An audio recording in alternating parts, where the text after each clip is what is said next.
Tonight, we ride with kings, walk with wolves, and burn with dragons. The sky is a heavy gray curtain above you, stitched with flurries of snow that swirl and drift like soft ash. You ride slowly, your breath fogging the air, wrapped in a thick black cloak that clings to the shape of your shoulders. Beneath you, your horse picks its way through brittle underbrush, hooves crunching faintly. To your left, towering pine trees loom like frozen sentries, and to your right, an endless white nothing. The wall lies behind you now, that ancient barrier of icy stone, taller than any cathedral, older than even the oldest names whispered in the firelight of northern hearths. There are 3 of you riding tonight, Rangers of the Night's Watch, the Order in Black, bound not by blood, but by oaths. You are the shield that guards the realms of men. And yet, something feels wrong. The woods feel too still, the air too sharp. Something is watching. Your fingers rest on the pommel of your sword. It doesn't help much. The snow isn't fresh enough to hide the horror you're about to see. A clearing, a massacre. Limbs lie strewn across the frost like someone played dolls with soldiers. No blood, only blue-tinged flesh, arranged with eerie purpose.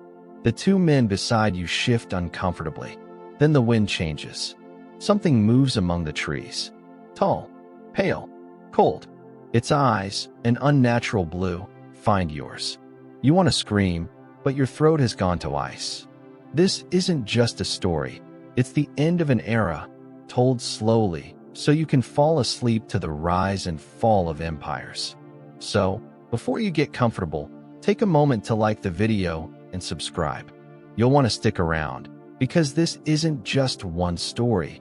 It's the start of a full series exploring the kingdoms, betrayals, and characters that shaped Westeros and Essos. You won't want to miss what comes next. Comment your location and what time you're listening. We love hearing where our sleepy historians are tuning in from. Now, dim the lights, turn on a fan for that soft background hum, and ask yourself, which house would you have sworn loyalty to? You ride again, now warmer, now in a memory, drifting gently south to Winterfell. The Stark stronghold rises like a carved crown from the snow-packed north, all dark towers and thick gray stone, smoke curling from chimney tops, the scent of pine resin and damp fur filling the air. Crows gather atop the walls, and children's laughter floats from the training yard. Here, honor is armor, and family is everything. You walk the courtyard beside Eddard Stark, Ned, to his loved ones, Lord of Winterfell, Warden of the North. His stride is slow but sure, every step grounded like a root. By his side, a direwolf pup weaves through his legs, one of 6 found recently in the snow. You might remember, one for each Stark child. A 7th, white and small, taken by Jon Snow, the bastard boy who stands just a step behind the rest, always. The family prepares for a royal visit.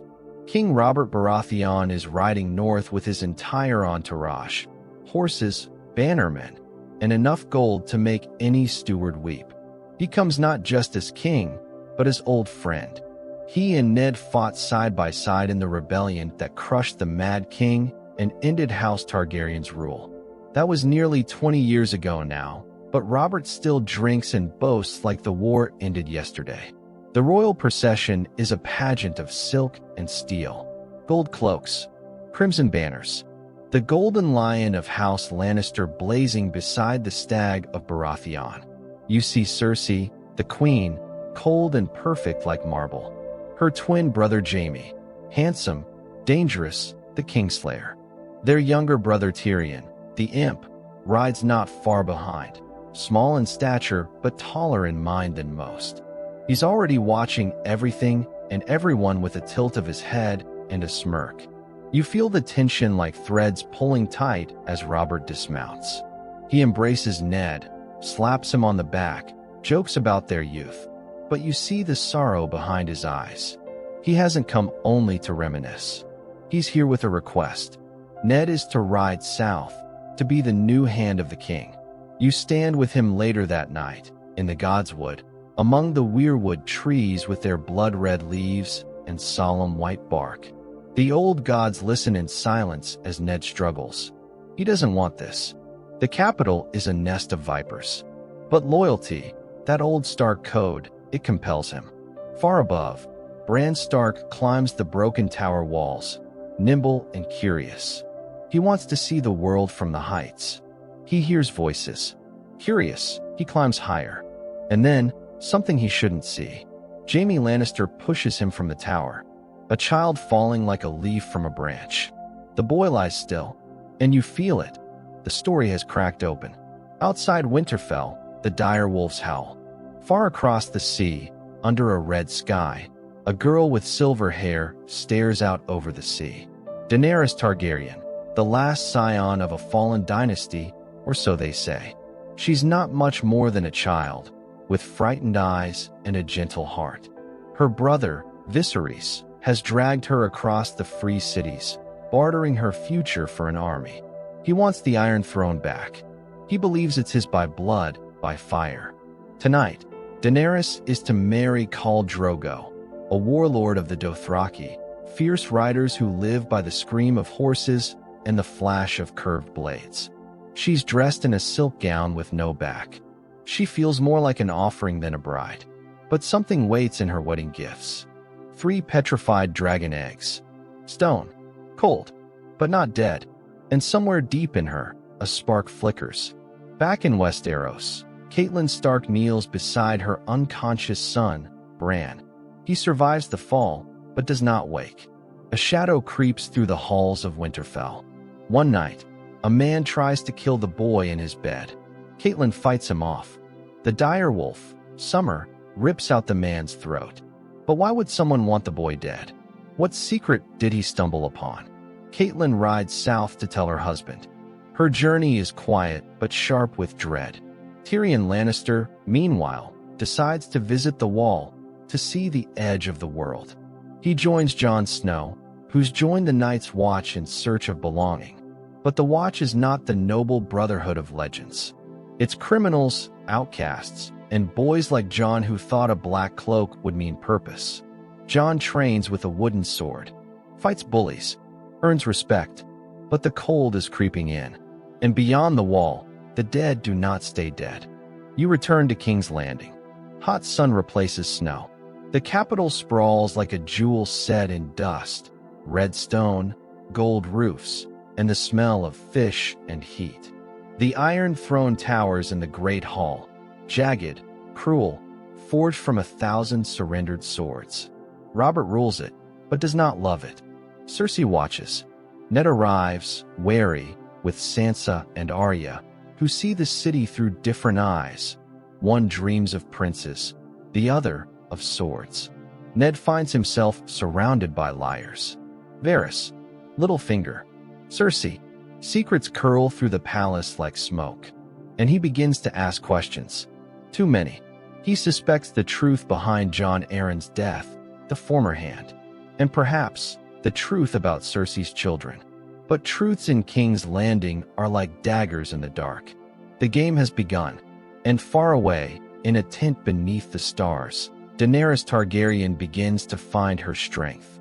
Drogo, once a stranger, begins to see her as a Khaleesi, not just a wife. She learns his tongue, learns to ride, learns that fear can be turned into fire. And so, across continents, the pieces shift. A boy dreams from a bed he may never rise from.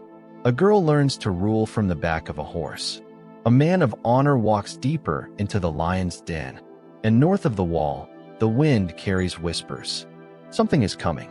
Something cold. Your boots crunch softly in the snow as you follow the King's Road, heading south with the royal party. The trees here are tall and still, watching from either side as the procession winds its slow way toward King's Landing. Behind you, Winterfell fades into memory, its cold stone walls and crackling hearths replaced by canvas tents, flickering firelight, and quiet murmurs of travel. Ned rides at the front, his face weathered, brow heavy with the weight of duty. Robert barrels along beside him, still broad, still loud. though the years have rounded him more than sharpened. They speak of old wars and lost loves, of Lyanna, always Lyanna. Robert's voice falters when he says her name, and you feel it echo in Ned's silence. Back at Winterfell, the mood is different. Catelyn's fingers tremble as she opens the letter from her sister, Lisa, words scratched in haste, warning of a terrible truth. Jon Arryn, the Hand who died so suddenly, may have been murdered, and the Lannisters, Lisa claims, are to blame. Maester Luwin and Ser Roderick urge caution, but Catelyn knows her sister's fear isn't without reason, so she makes a choice. Quietly, she rides south to warn her husband, slipping into the shadows of King's Landing long before the capital wakes to the news. And Bran climbs. You can see his fingers gripping the rough stone of the first keep, his small feet finding holds as easily as breathing. He loves it, the feel of the wind in his hair, the endless view of the north, the secrets only birds get to see. But this climb brings no joy. He hears the voices first.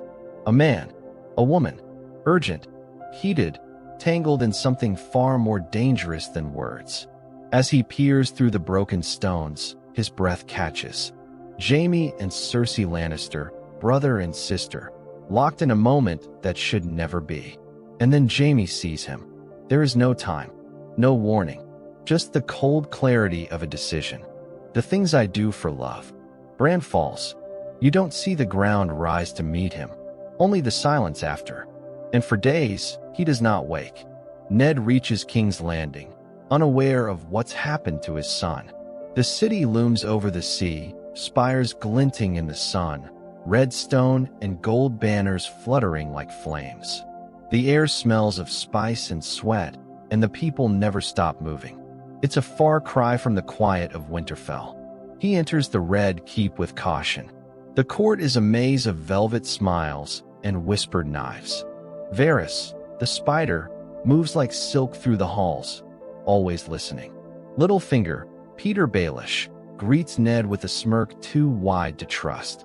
And Grand Maester Pycelle mumbles his counsel with a weight of age that might be more convenient than real. But Ned is not here to play games.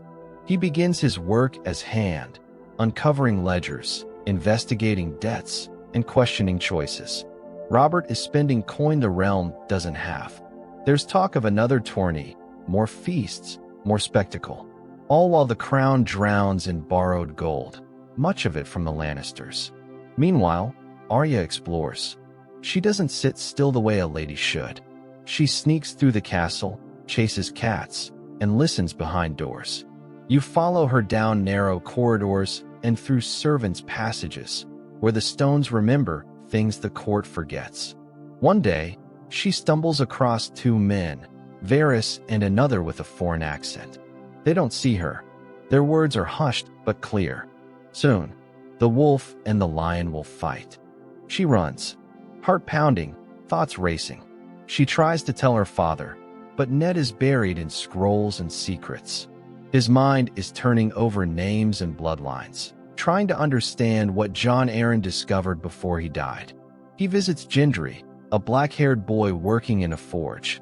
Strong, quiet, bastard. The same features appear again and again, like a signature the king never meant to hide. Jon Arryn had visited him too. Now Ned understands why. And then, as if the gods themselves are stacking the board, Tyrion Lannister arrives at Winterfell's gates, returning from the Wall with Jon Snow. He offers sharp words and dry wine, his tongue as quick as ever. But Catelyn is there. She recognizes him. And in a moment that sparks 1,000 fires, she calls upon the banners of the Vale and the Riverlands to seize him.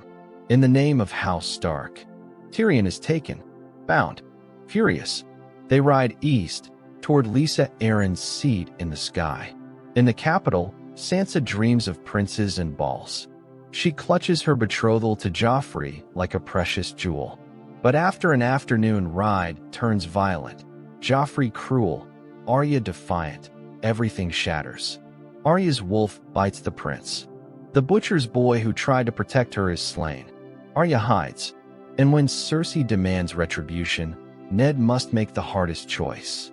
Nymeria has fled, but Lady remains. Gentle, loyal, innocent. He does it himself.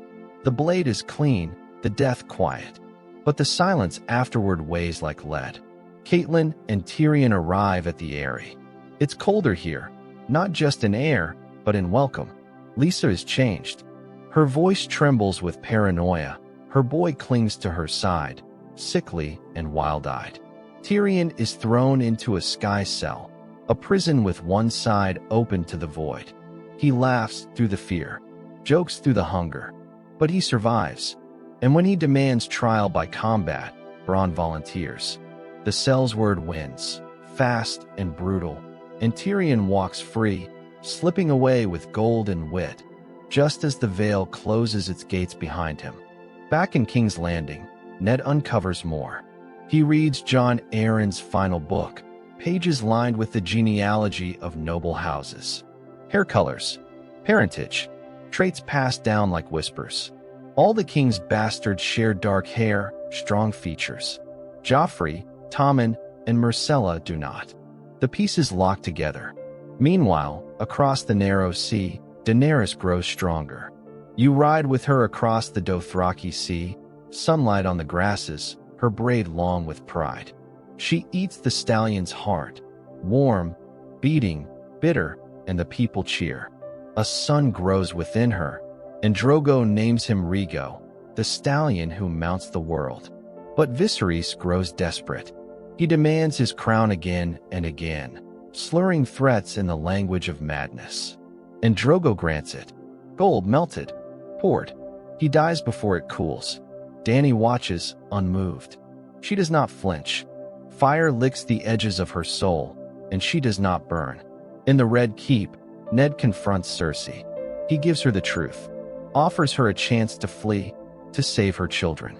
He believes she will take it. But the queen does not run. Robert returns from the hunt, dying, gored by a boar, drunk and slipping away. His will names Ned as protector of the realm. Ned changes one word, rightful heir, instead of Joffrey. He tries to warn Renly, tries to call Stannis, still playing by the rules of honor. But the game does not care for rules. Robert dies, and Cersei moves fast. She tears the will, claims the throne for Joffrey. Ned refuses to kneel. Littlefinger offers help, swords, men, and betrays him. The gold cloaks turn. Ned's men fall. Blood on marble. Sansa screams. Arya runs, caught by Euron of the Night's Watch. Ned is dragged to the dungeons. Outside, the banners of the north begin to stir. The cell is damp and cold. Stone walls press in from every side, the dim torchlight casting long shadows. Ned Stark sits with his head bowed, hands bruised, heart heavier than ever. Outside, the city pulses like a wound, and on the Iron Throne, Joffrey sits, his crown too large for his cruel, boyish head. In the dungeons, time loses meaning.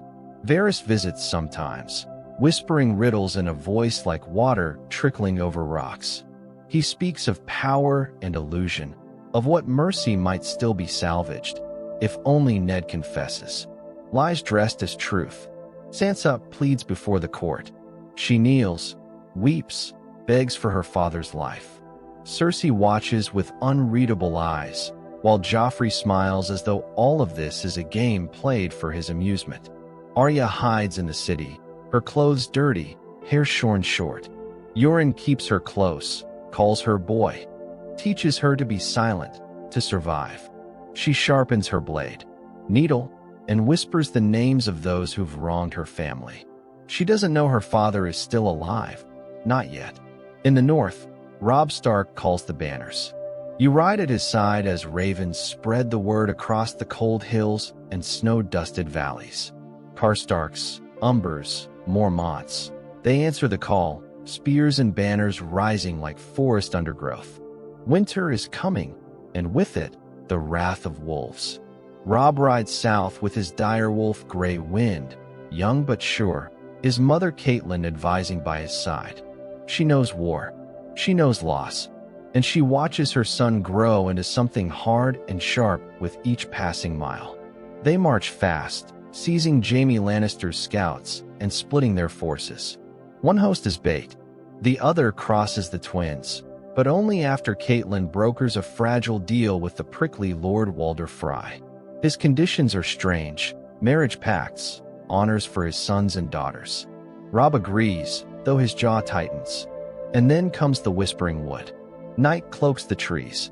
You move like shadows, cutting down sentries surrounding Jaime's camp.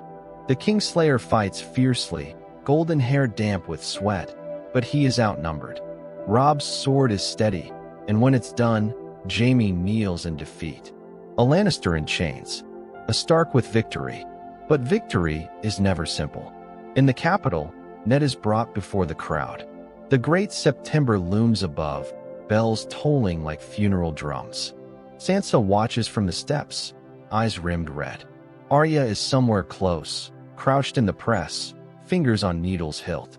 Joffrey stands, demanding a confession, and Ned gives it, not for pride, but for Sansa, for Arya, for the hope that his death might be delayed.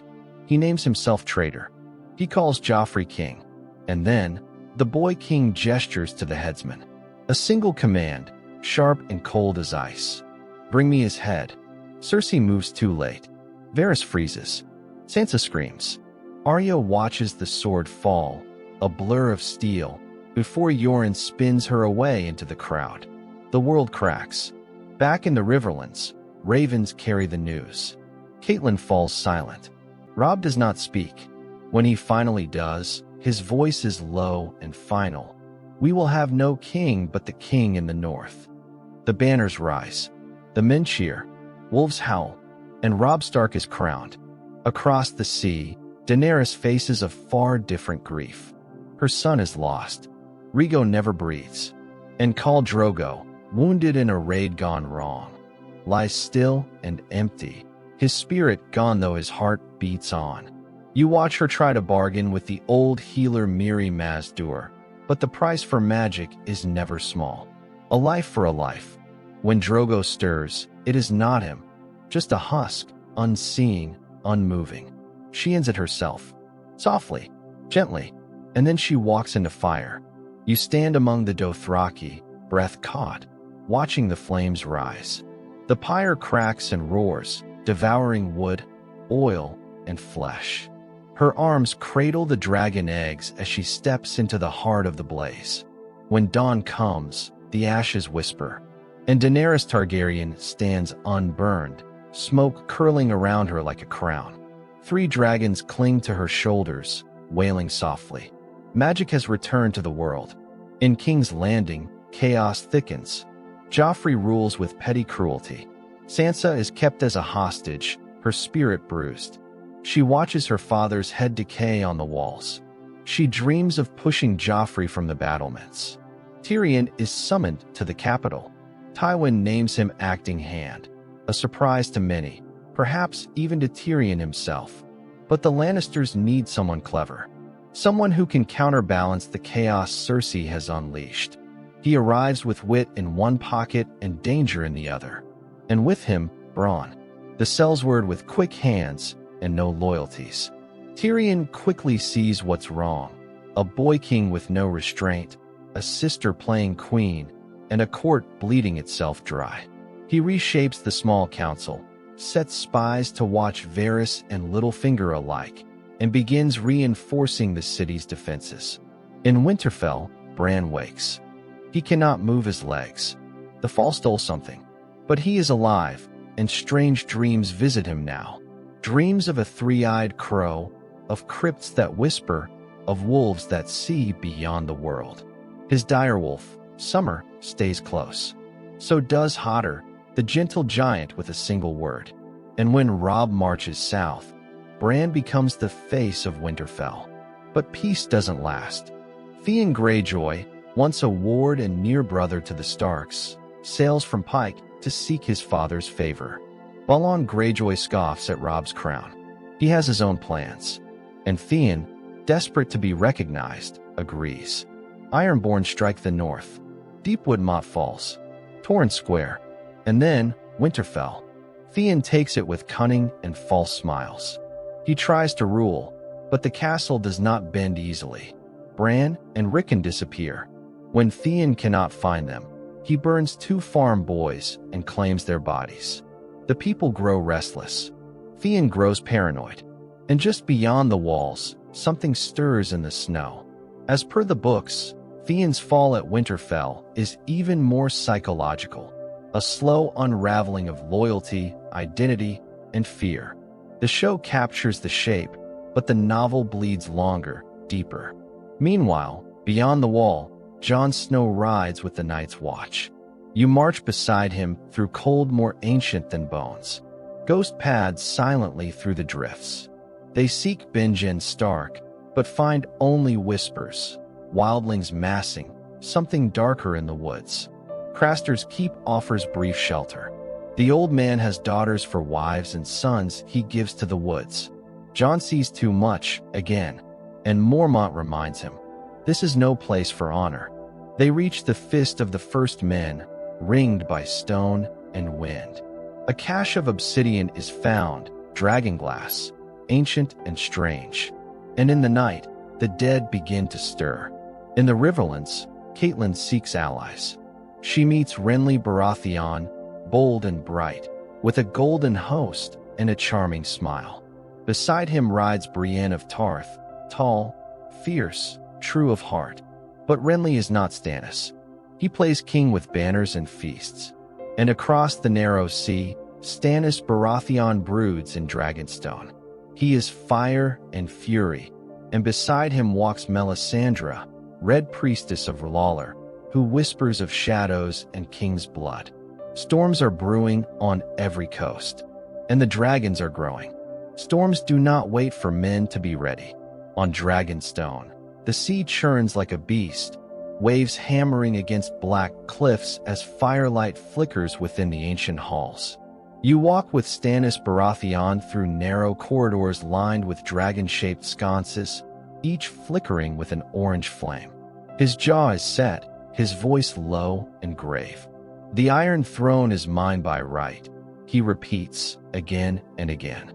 Beside him, Melisandre speaks of destiny, of fire, of shadows.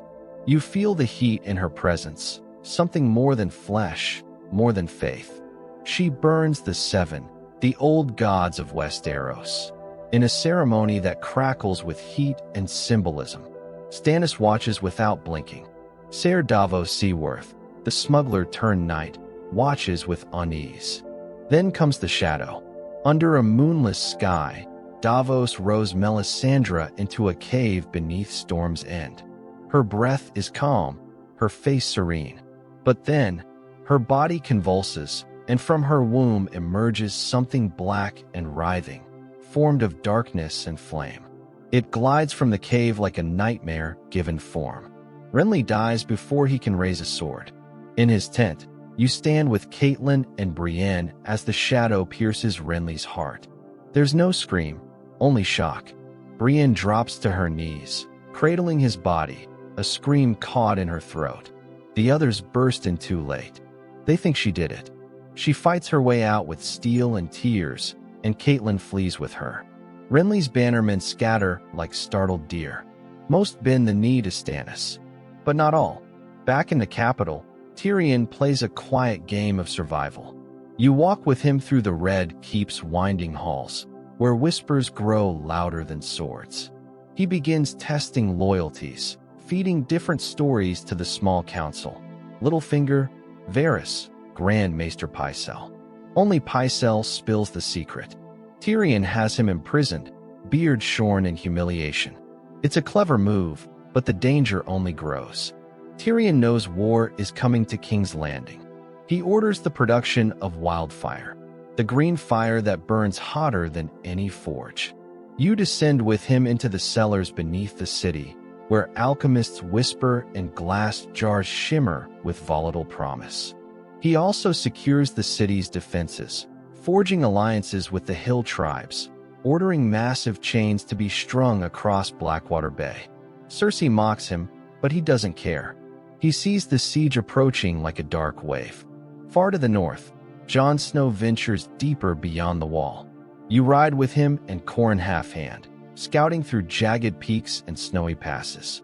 They discover wildlings gathering under a single banner, that of Mance Rayder, the so-called King Beyond the Wall. Jon is sent to infiltrate, to earn trust. Captured by wildlings, he meets Ygritte, the flame-haired woman with a sly smile and a sharp tongue. She mocks him, but she sees through him too. "You know nothing, Jon Snow," she teases. And somehow, the words linger like an ache. Back at Winterfell, Theon's rule collapses faster than he expected. Ramsay Snow, though he hides his name, arrives pretending to be a savior. He betrays Theon quickly, turning the siege inward. Theon is taken, tortured, broken. It begins slowly, a finger here, a name stolen there, until what remains of Theon is a whisper of a man, a name changed to Reek. The North is not so easily held. Bran and Rickon, it turns out, are alive, hiding in the crypts, then vanishing into the forests with Osha, Hodder, and the dire wolves. You trail behind them as they push through overgrown trails, the trees whispering secrets. They are small, but they are stark, and that name still echoes in the land. In the Riverlands, Robb Stark continues his campaign. Victory after victory. Jaime Lannister remains his prisoner, but Catelyn, fearing for her daughters, frees the Kingslayer in secret, sending him south with Brienne to trade for Sansa and Arya. Robb is furious, and yet he has other distractions. He meets Talisa, a healer, clever and strong, and falls for her despite his promise to House Frey. Love, in wartime, is a dangerous indulgence, but he marries her in secret, heart over oath. As per the books, Robb's wife is Jane Westerling, a noblewoman with different motives and a different role. Talisa is a show invention, giving the romance a sharper emotional edge, but less political depth. Meanwhile, in Qarth, a jewel of a city beyond the Red Waste, Daenerys seeks allies. You walk beside her through markets shimmering with silk, streets dotted with golden statues and perfumed nobles. Her dragons are growing, small but fierce. They draw curious eyes. The city seems warm at first. She is welcomed by Xaro Zoan Daxos, a merchant prince with ambitious promises. But Dany senses the deception. The warlocks of Qarth whisper too loudly. Their leader, Piet Pri, invites her to the House of the Undying. It is a place of visions, of riddles, of doors that open to dreams. Inside, she sees flashes of past and future, a ruined throne room, snow falling on the Iron Throne, a vision of her husband and son who never was. Temptations, warnings, and then the trap. But her dragons protect her. With a single command, not shouted, but spoken in fire, they unleash flame upon Piet Pri. He screams. The warlocks burn, and Daenerys walks out untouched. She is not yet queen, but she is no longer anyone's pawn. In the capital, war closes in. Stannis' fleet sails toward Blackwater Bay, hundreds of ships, sails full, firelight glinting on steel. You stand on the ramparts with Tyrion, the sky dark and tense. The city trembles with fear. And then comes the wildfire. As the first of Stannis' ships cross the chain boom, Tyrion gives the signal. A single flaming arrow lights the bay green. The explosion is deafening. A wall of emerald fire rises skyward, devouring ships, men, air itself. The bay becomes a burning mirror, and the night roars with terror. Stannis presses forward. His men land, climbing ladders, storming the mud gate. Tyrion leads a counterattack. He fights, bleeds, shouts. Those are brave men out there. Let's go kill them.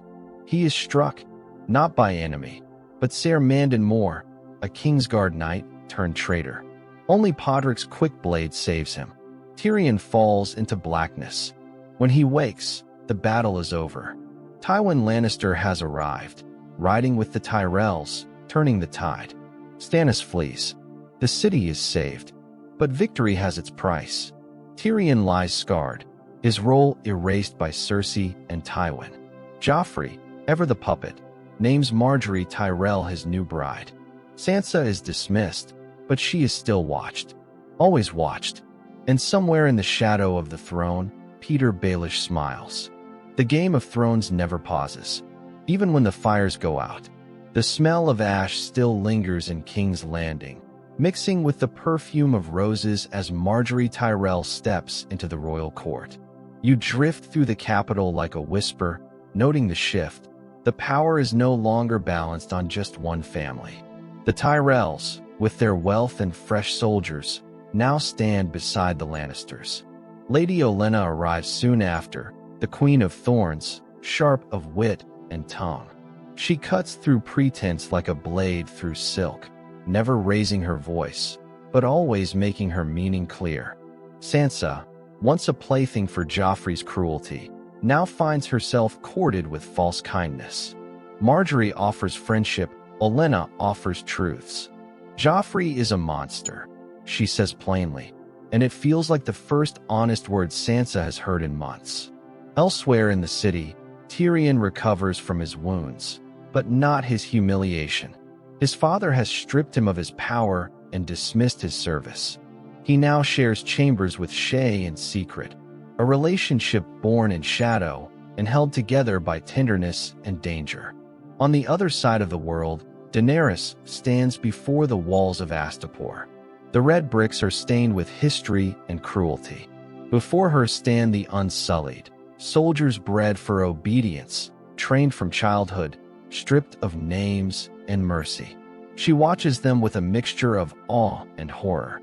A single word can make them march into fire without hesitation. Krasny's Mo Naklas, their slave master, speaks of them like livestock, not knowing Dany understands Valyrian. His insults land softly, until the moment comes. She offers one of her dragons, Drogon, in exchange for all the Unsullied. The masters laugh, thinking they've outwitted a girl. But when the deal is struck, Dany turns, her voice calm, in perfect Valyrian, and commands. Dracarys. Flames erupt from Drogon's throat, engulfing Krasny's. The masters scream. The Unsullied, stunned, await her orders. She frees them, offers choice. Stay and fight for her, or leave. None leave. You march with her as the gates of Astapor fall behind. The Unsullied strike their spears once, twice, then again. She has no crown, no city, but she now commands one of the finest armies in the world. Back in Westeros, Arya travels with the Brotherhood without banners. These men fight not for kings, but for the common folk. Among them is Thuras of Myr, a red priest with a flask always in hand, and Beric Dondarrion, a man who has died more times than any should and returned each time, with less of himself. You watch Arya, still so young, yet hardened. She meets Sandor Clegane again, the Hound, not as a girl, but as someone ready to challenge monsters. When the Hound defeats Beric in trial by combat, Arya's hatred deepens, but so does her understanding. The world is not bound by fairness. Brienne and Jaime, meanwhile, trudge through the Riverlands. Their journey is bitter and filled with friction. Jaime, once proud and cruel, now shackled and humbled. Brienne, loyal and uncompromising, refuses to see the Kingslayer, only the man who might still be redeemed. Captured by mercenaries led by Locke, you feel the moment everything changes. Jaime tries to protect Brienne from assault, a gesture unexpected and sincere. And for it, he pays. They take his sword hand. The pain is not just physical, it's identity-shattering. Jaime Lannister, the Golden Knight, becomes something else. In his suffering, a new honesty emerges. The walls fall.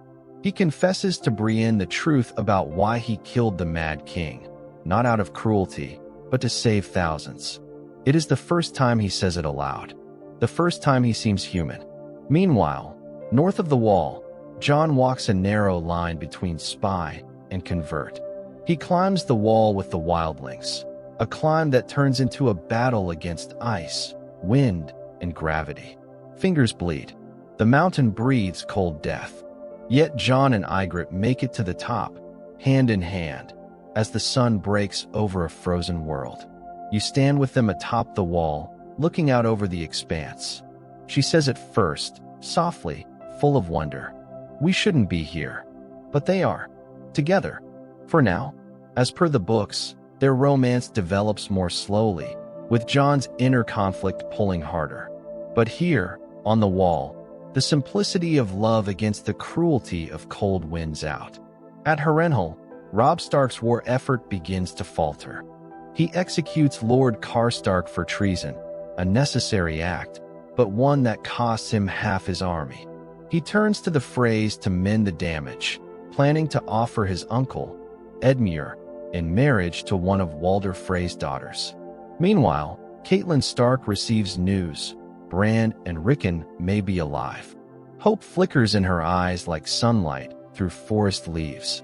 But there's no time to seek them. On the throne in King's Landing, Tywin Lannister plays a longer game.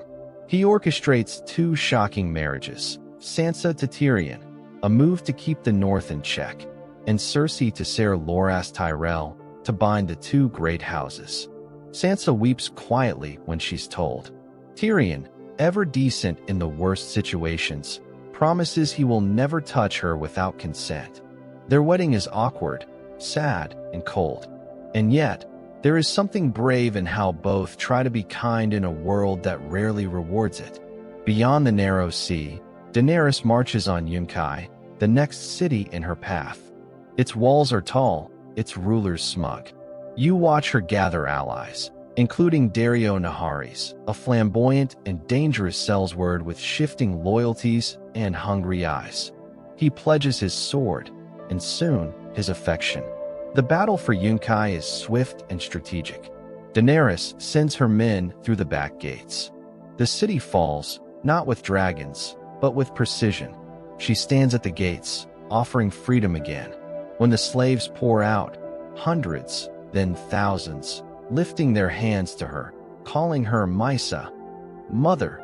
The moment is drenched in firelit joy. She has no throne, but she has love, a kind of power deeper than fear. Back at the Twins, you ride with Robb Stark and his dwindling forces. The hall is lit with torches, the tables heavy with food.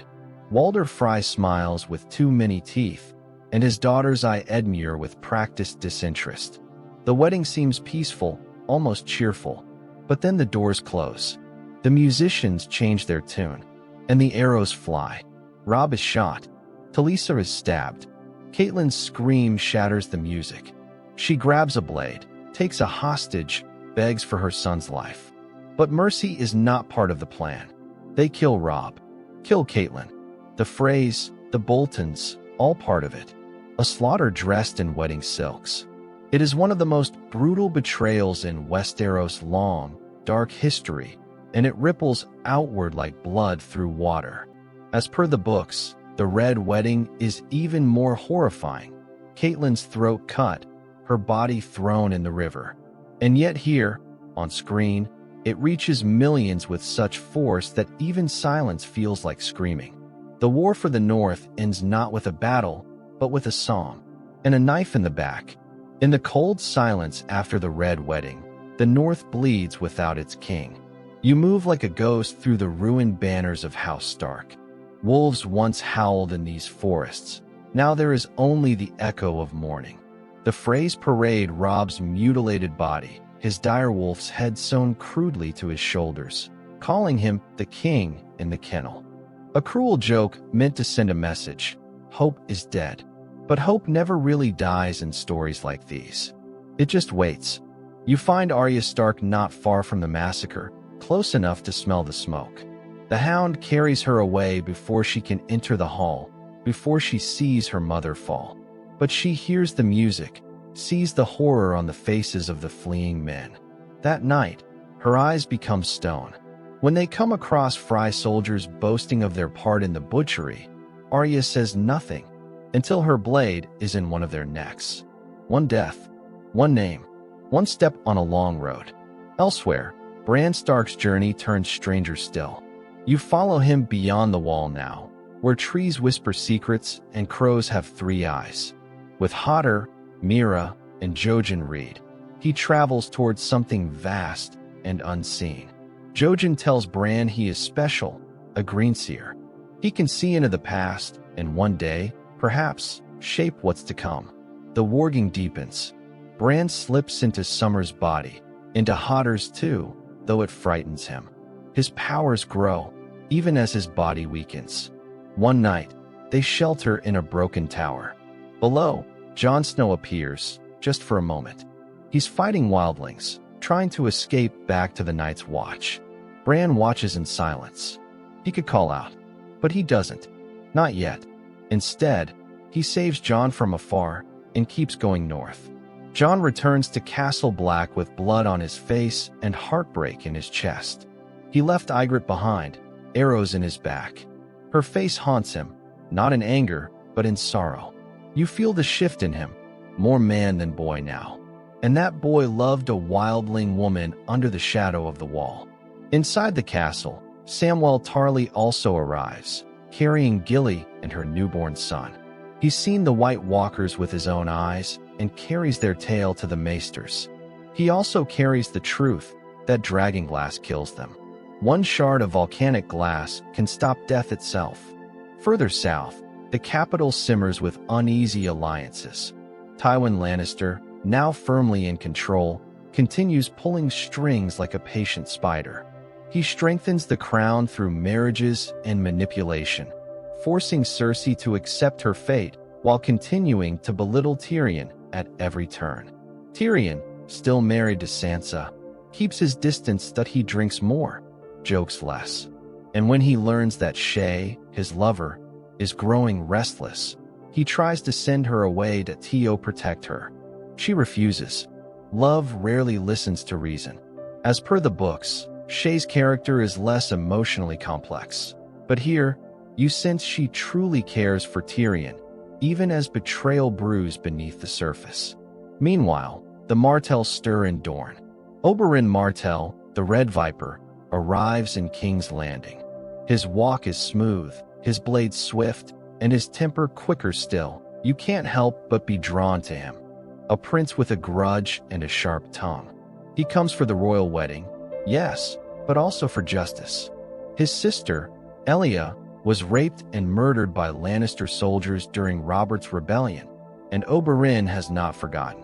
Tell your father, he says, I'm here for answers, and if I don't get them, I will have blood. His presence is like wildfire under the floorboards, dangerous and unpredictable. And now, another wedding.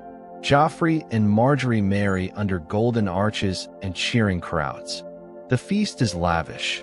Pigeons fly from pies, singers belt out odes, and goblets overflow. But you sense something beneath it all. Tyrion stands at the wedding, forced to endure mockery after mockery. Joffrey plays the fool king to the fullest, pouring wine on his uncle's head, humiliating him before the court. Then the laughter stops. Joffrey begins to choke. Purple floods his face as he claws at his throat, wine spilling, eyes bulging. Panic swells. Cersei screams. Blood pours from his nose. He dies gasping, reaching for his mother. And just like that, the king is dead. It becomes known as the Purple Wedding, and it shatters the fragile balance of power in the capital. Cersei immediately blames Tyrion. He is arrested, dragged from the hall in chains. Sansa vanishes during the chaos, spirited away by someone hiding in plain sight. Ser Dantos, a drunken fool once saved by Sansa, turns out to be working for Lord Peter Baelish. Littlefinger. He spirits Sansa away to a ship, promising safety, but offering only deeper danger. You're safer with me, he says, his tone almost loving. But there's calculation in his eyes. He always wanted more than money. Now he has a Stark.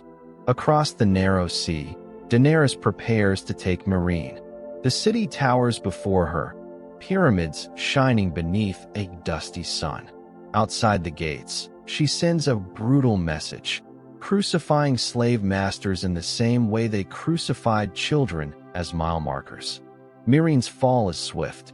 Her banner, the three-headed dragon, flies from its highest pyramid. She takes her place not as conqueror, but queen, no longer moving city to city, but stopping, ruling, and learning how hard it is to do so. Inside the city, she meets Hisdar zo Lorak, a noble who challenges her ethics. She listens, but remains stern. She has freed the slaves.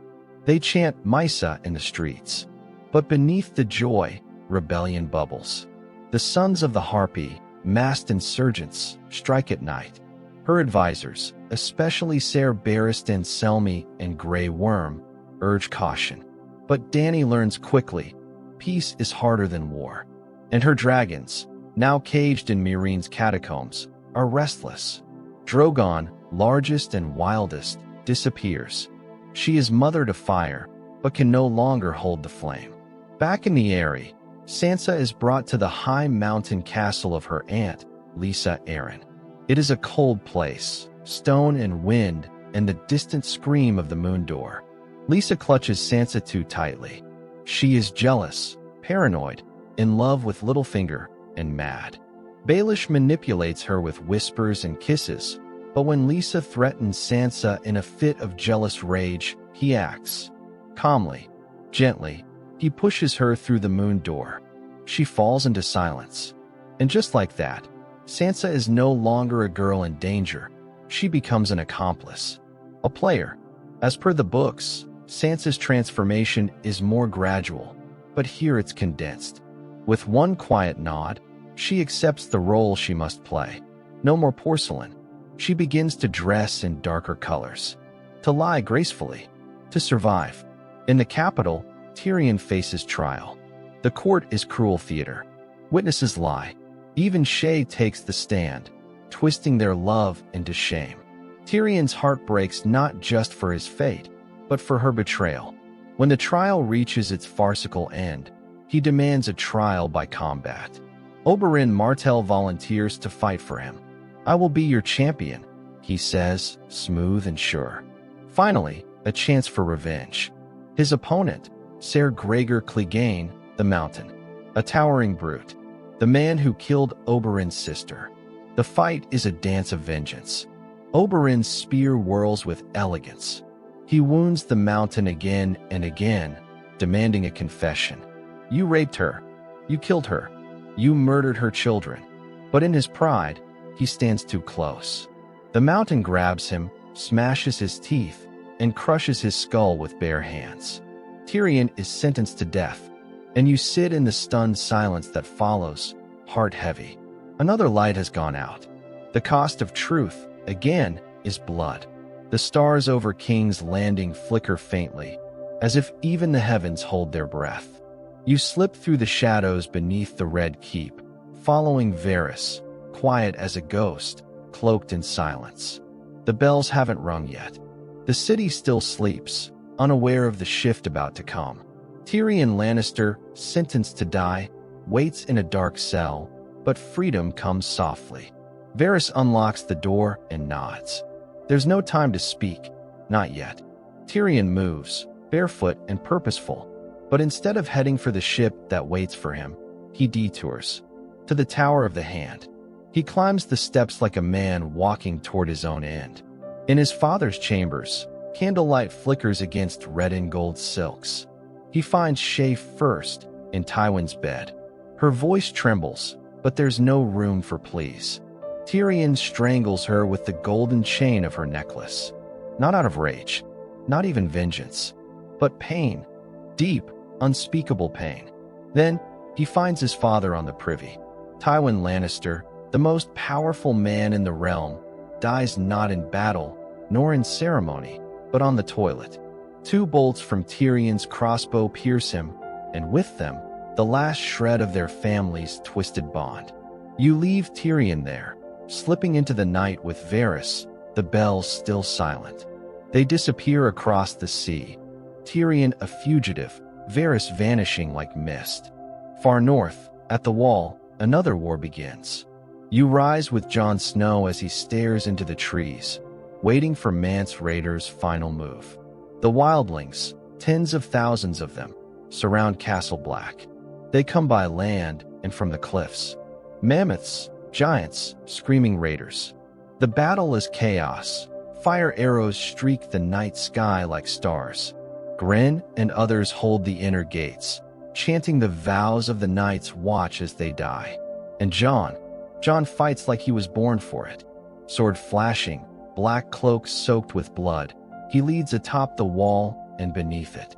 But it's not courage that drives him. It's the knowledge that if the wall falls, the realm follows. When the last of the torches burn out, Jon walks alone into the wild. He carries no weapon, only the hope that one death, Mance Raiders, might stop the war. But someone else arrives first. Stannis Baratheon. His banners flap like thunder as his cavalry slams into the wildling camp, routing the army in a snowy storm. Stannis, guided by Melisandre's Red God and Davos Seaworth's wisdom, takes the wildlings by surprise. And just like that, the war at the wall ends not in fire or ice, but strategy. Jon survives, but everything changes. Ygritte's body is among the fallen. Her red hair clings to her face like a whisper of summer in the snow. Jon buries her himself, beyond the wall, where the cold winds blow. He says nothing, but your heart hears him. As per the books, the battle's complexity stretches longer, with multiple layers and ranging tactics. But here, the chaos is streamlined, and Jon's heroism brought to the front. Back in the Vale, Sansa Stark changes shape again. No longer a captive, she becomes Peter Baelish's ward, his niece, Elaine. She plays the part well, dressing modestly, acting obedient. But behind her eyes, something sharp stirs.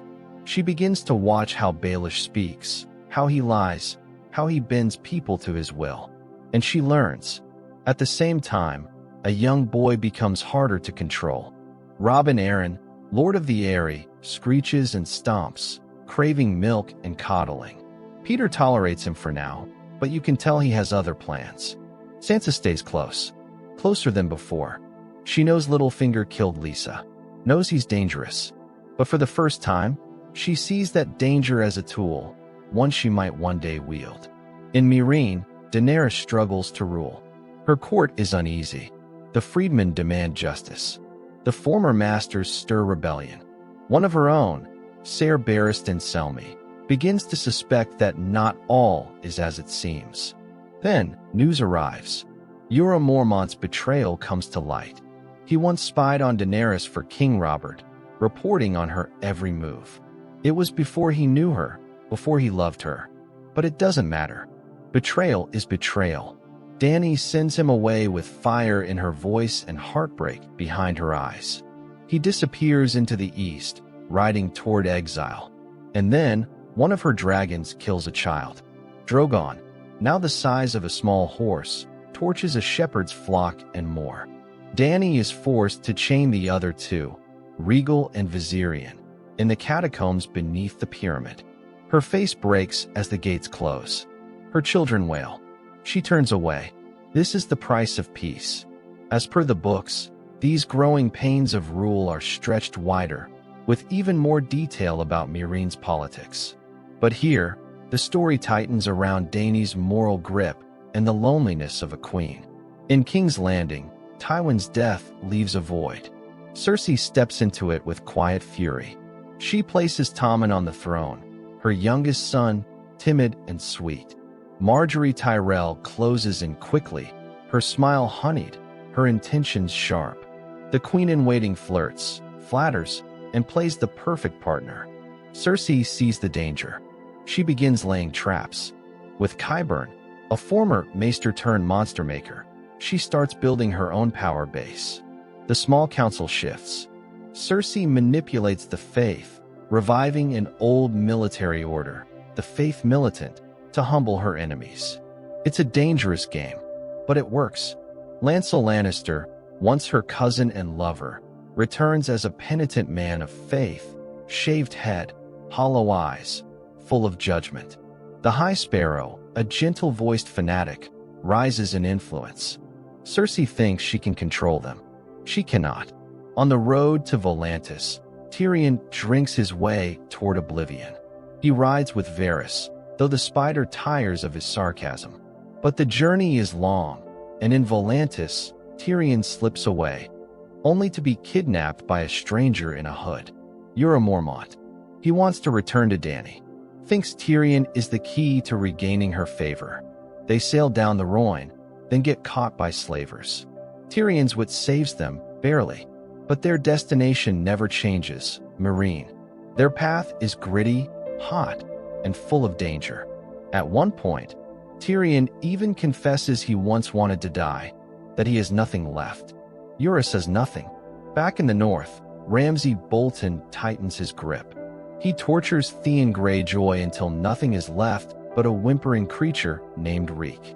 Theon forgets his name, his pride, his family.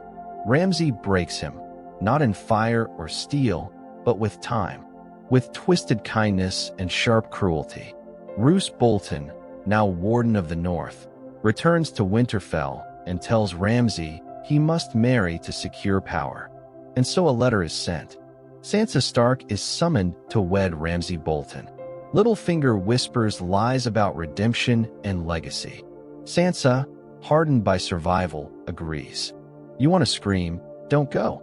But she's playing a longer game now. She walks into the belly of the beast with her chin high. When she arrives, Theon sees her. Recognition stirs something in him. A crack in Reek's armor. But the horrors in Winterfell are not easy to erase. The walls are cold. Ramsay's smile is sharp as broken glass. Outside the castle, Brienne of Tarth watches the lights from afar. She and Podrick Payne have followed Sansa's trail, hoping to protect her. Brienne cannot forgive herself for failing Renly. She will not fail another. But Sansa doesn't call for help. Not yet. Winterfell is not yet a battlefield, but it will be. And beyond the wall, something ancient stirs. Bran Stark and his companions finally reach the cave of the Three-Eyed Raven. They're attacked by whites before they can reach it. Jojen dies, his visions ending in fire. Mira screams. Hodder charges. And then, they're saved by a child made of magic and stone, a child of the forest. Inside the cave, time changes. Bran meets the Three-Eyed Raven, a man entangled in roots, old as memory itself. He tells Bran, "You will never walk again, but you will fly." Bran's training begins. He touches the past, sees his father as a young boy, hears whispers on the wind. He's not ready, but the world no longer waits. And from the frozen lands of the far north, the White Walkers march. You see them only for a moment, from the eyes of a dying ranger. Ice armor, cold blue eyes, silent as the void. Their army grows with every fallen soul. Death walks, and winter is no longer coming.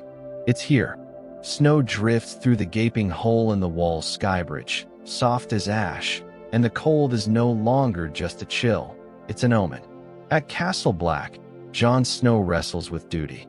Stannis offers him a name, Stark, and the title of Lord of Winterfell.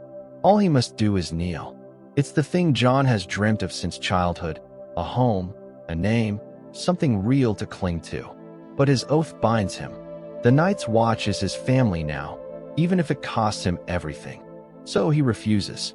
And by doing so, he wins something greater than land or name. The respect of the men he leads. Not all of them, of course. Ser Alliser Thorne watches him with bitter eyes. Janos Slynt sneers behind the soup. But others, like Sam, Gren's memory, and the boys who held the wall, they believe in Jon. When the vote for Lord Commander comes, it's close. Then Maester Aemon, blind and wise, casts the deciding vote with a soft smile and a whispered truth. The Watchers on the wall need a leader. Jon Snow becomes the 998th Lord Commander of the Night's Watch. And he changes everything. He spares Mance Rayder from death by fire, granting him a quick arrow to the heart instead. Melisandre watches Jon with unsettling interest. She sees something in him, something burning beneath the snow. The world, however, doesn't wait for decisions. In Meereen, Daenerys faces a city unraveling. The Sons of the Harpy, masked killers clinging to the old ways, strike in alleys and marketplaces, murdering freedmen and unsullied alike. Blood runs along the bricks. Barristan Selmy dies trying to protect peace.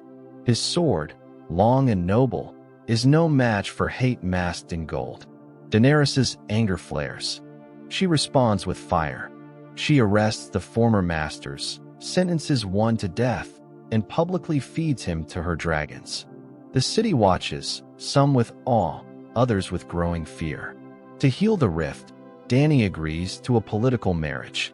Hisdar zo Lorak, a noble of Meereen, becomes her husband in name only. He reopens the fighting pits, a gesture of compromise. The arena, full of dust and heat, becomes the stage for what comes next. During a grand spectacle, the suns strike again, a coordinated, vicious ambush. Spear meets flesh. Blood hits sand. Dany is trapped in the center of chaos. Then, a roar splits the sky. Drogon returns.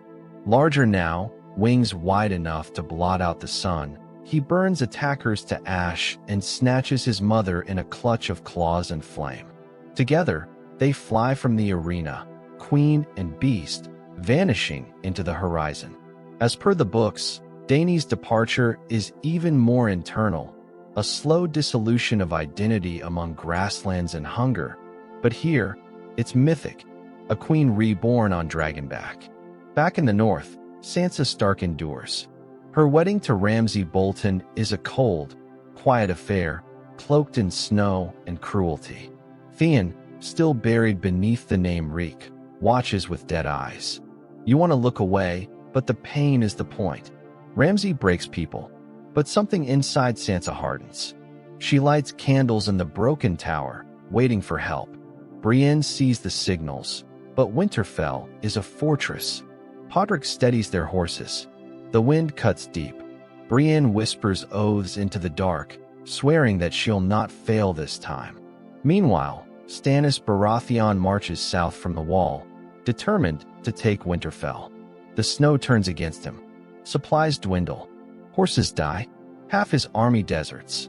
Melisandre, grasping at shadows, speaks of sacrifice. A girl's sacrifice. Princess Shireen. Her eyes are kind, her voice eager to learn, even as the fires are built. Celis, her mother, weeps too late. Stannis watches the flames, jaw clenched, soul breaking. You feel it. The weight of ambition collapsing into horror. Shireen screams, and the snows begin to melt. But Stannis has already lost. When he attacks Winterfell, Ramsay's forces ambush and destroy him.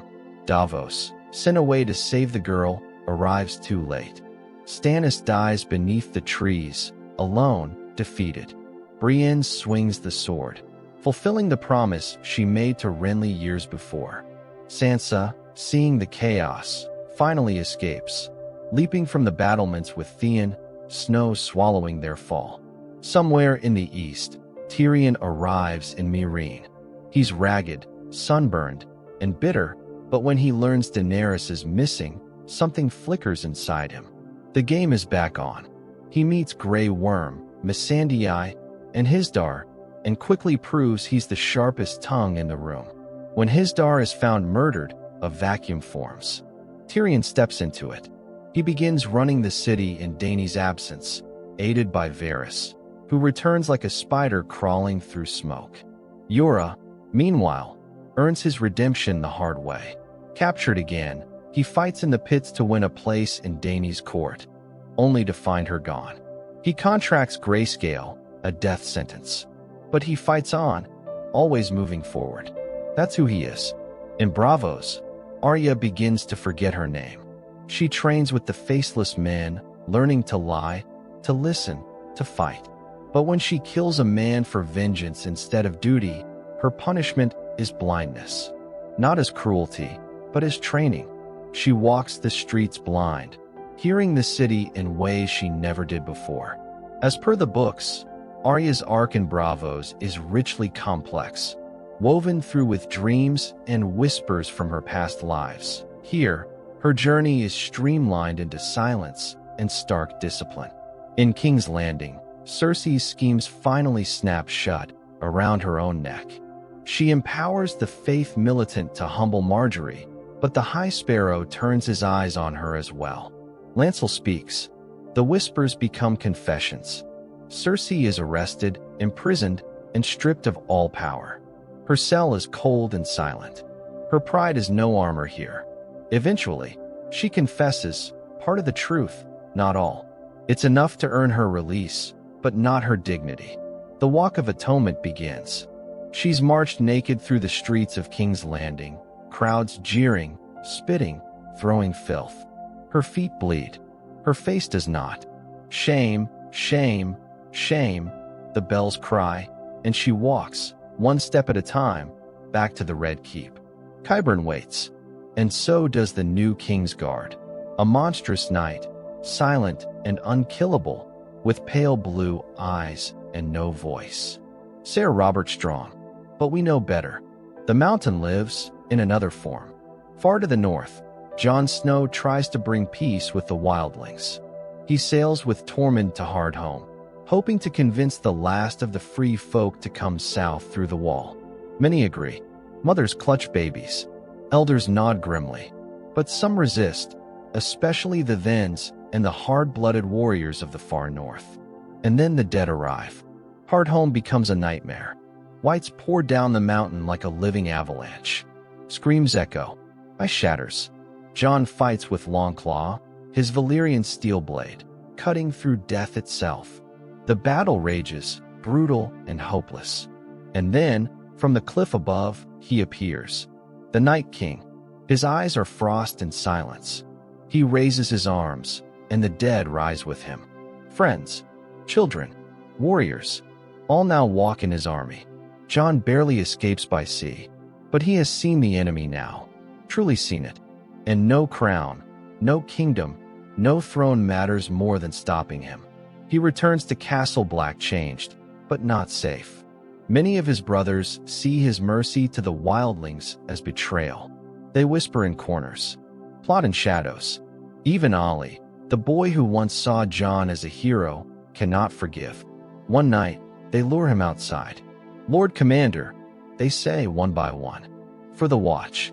Daggers pierce his chest. The snow drinks his blood.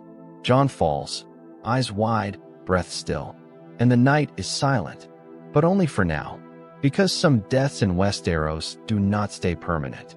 Not when fire and ice collide. Ghost howls into the dark.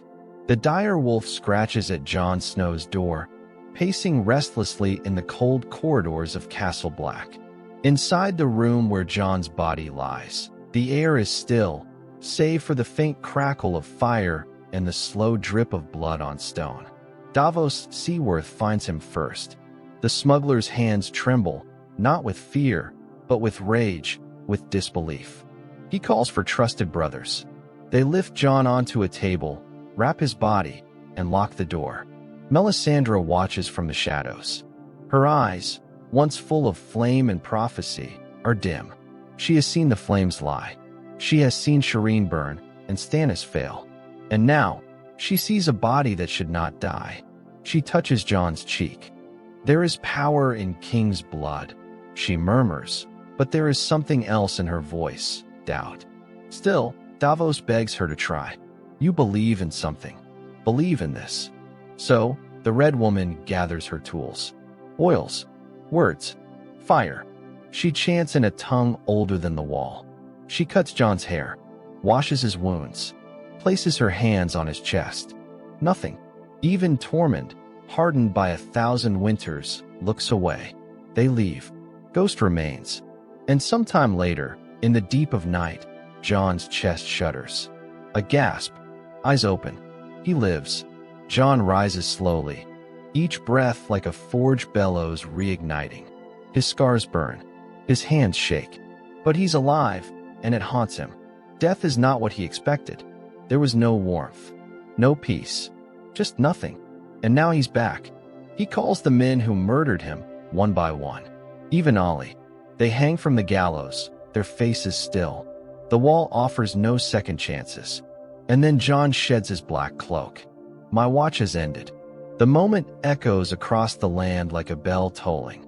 Far to the south, Ramsay Bolton consolidates power in Winterfell. Roose Bolton, ever calculating, warns against reckless action, but Ramsay has no patience.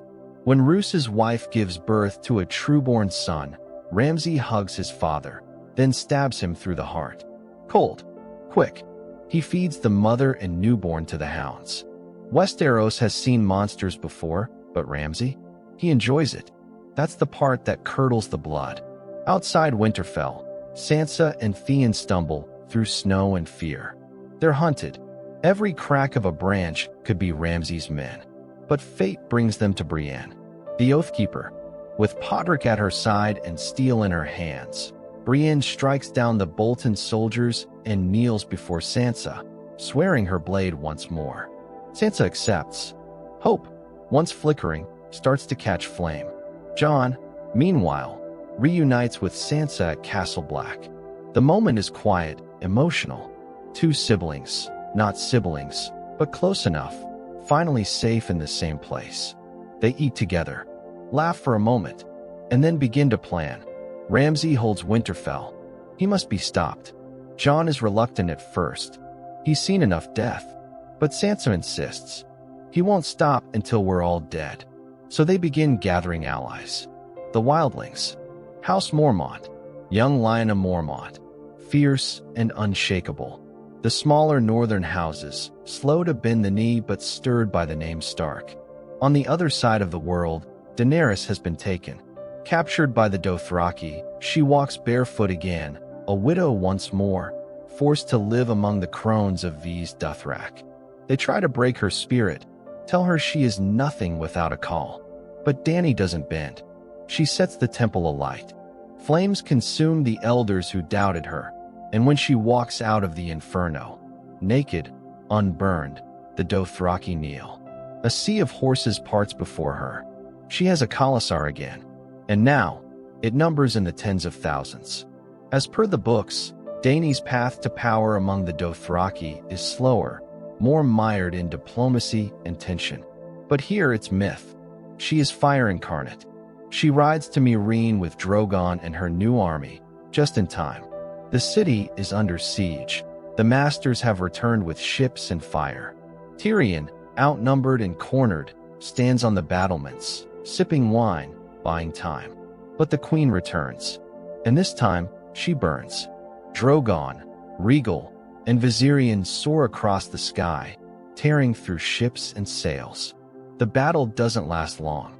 The masters fall to their knees, and the city celebrates. With the chaos ended, Daenerys looks west, to Westeros. She names Tyrion her hand, and the ships begin to form, sails stitched with black and red, dragons flying once more. Back in Westeros, the Night King grows stronger.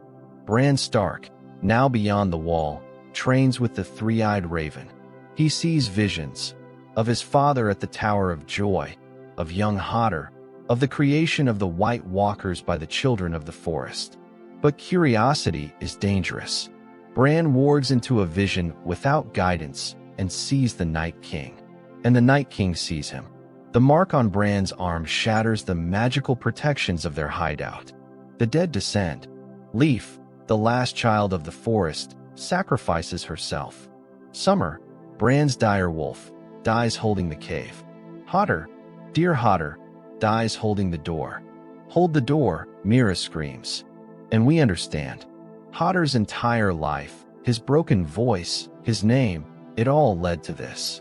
The pain curves backward through time. Hodder held the door. Bran escapes, but not unscarred. He is now the three-eyed raven. Elsewhere, Arya's punishment ends. She fights the waif, not as a blind girl, but as Arya Stark of Winterfell. She uses darkness, memory, and instinct to win. And when she returns to Jaqen, he offers her a place. But Arya refuses. A girl has a name, and it's Arya Stark. She sails west, leaving bravos behind, dagger in hand, a list still lingering in her mind. In the Riverlands, the Hound lives. Surviving the wounds Arya left him with, he is taken in by a peaceful village. He chops wood, helps rebuild, finds a sliver of meaning. Then, men come, riders of the Brotherhood without banners, or a corrupted version of them, and slaughter the villagers. The Hound takes up the axe, not for justice, not for honor, for vengeance. And across the sea, Varys secures alliances. The Martells of Dorne, still burning from the death of Oberyn. The Tyrells, furious at Cersei's rule and Margaery's fate. With ships, soldiers, and dragons, they prepare for the storm to come. Because in King's Landing, the fuse has already been lit. Cersei, awaiting trial, refuses to bow again. When the High Sparrow and the Faith prepare for judgment, Cersei is absent. Below the September of Baelor, wildfire waits. Green flames erupt through stone. The explosion shakes the city. The High Sparrow, Margaery, Loras, all vanish in the inferno. The bells don't ring anymore. Only fire. Tommen, seeing what his mother has done, steps from the Red Keep window and falls. Cersei takes the throne, Queen of the Ashes. As per the books, well, the books haven't gotten this far. But Cersei's descent into ruthless power feels like the dark heart of her arc. No children left. No allies she trusts. Just fire, wine, and the Iron Throne. Meanwhile, Jon and Sansa prepare for battle.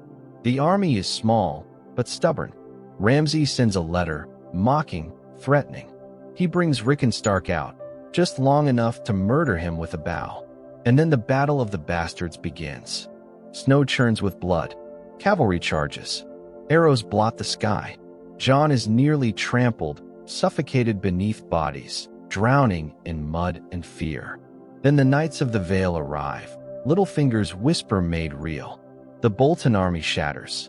Jon beats Ramsay with his fists until Sansa pulls him back. Ramsay is locked with his own hounds. Sansa watches as they turn on him. His smile fades last. Winterfell is theirs again. The Stark banners rise. Snow falls soft across the battlements. A girl who once sang to the gods would stand still, older now. A boy who once knew nothing commands men. And in the north, something ancient stirs. The White Walkers move south. Bran sees a truth buried for decades. In a vision of the Tower of Joy, he watches his father find Lyanna Stark, bloodied, dying, and a baby in her arms. She whispers his name. Jon, not Snow, but Targaryen. Snow swirls softly through the god's wood of Winterfell, whispering through the red leaves like secrets on the wind. You stand beside Jon as he watches the flakes fall. Unaware of the truth, Bran now carries like a weight in his chest. Jon still believes he is a bastard born of Winterfell's cold halls, raised with half-belonging.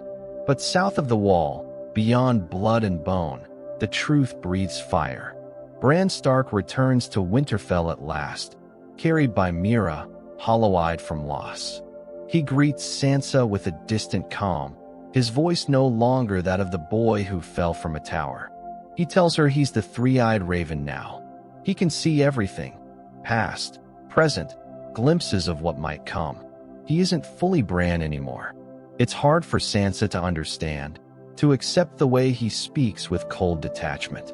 When he tells her of her wedding night, of things she never told a soul, her breath catches. Not from malice, but from how much he knows. In the crypts, Littlefinger watches. He plays his game as always, whispering poison into ears, setting sister against brother. He underestimates Arya. Back at Winterfell, all silent steps and shadowed looks. She spars with Brienne and wins, her blade moving with deadly grace.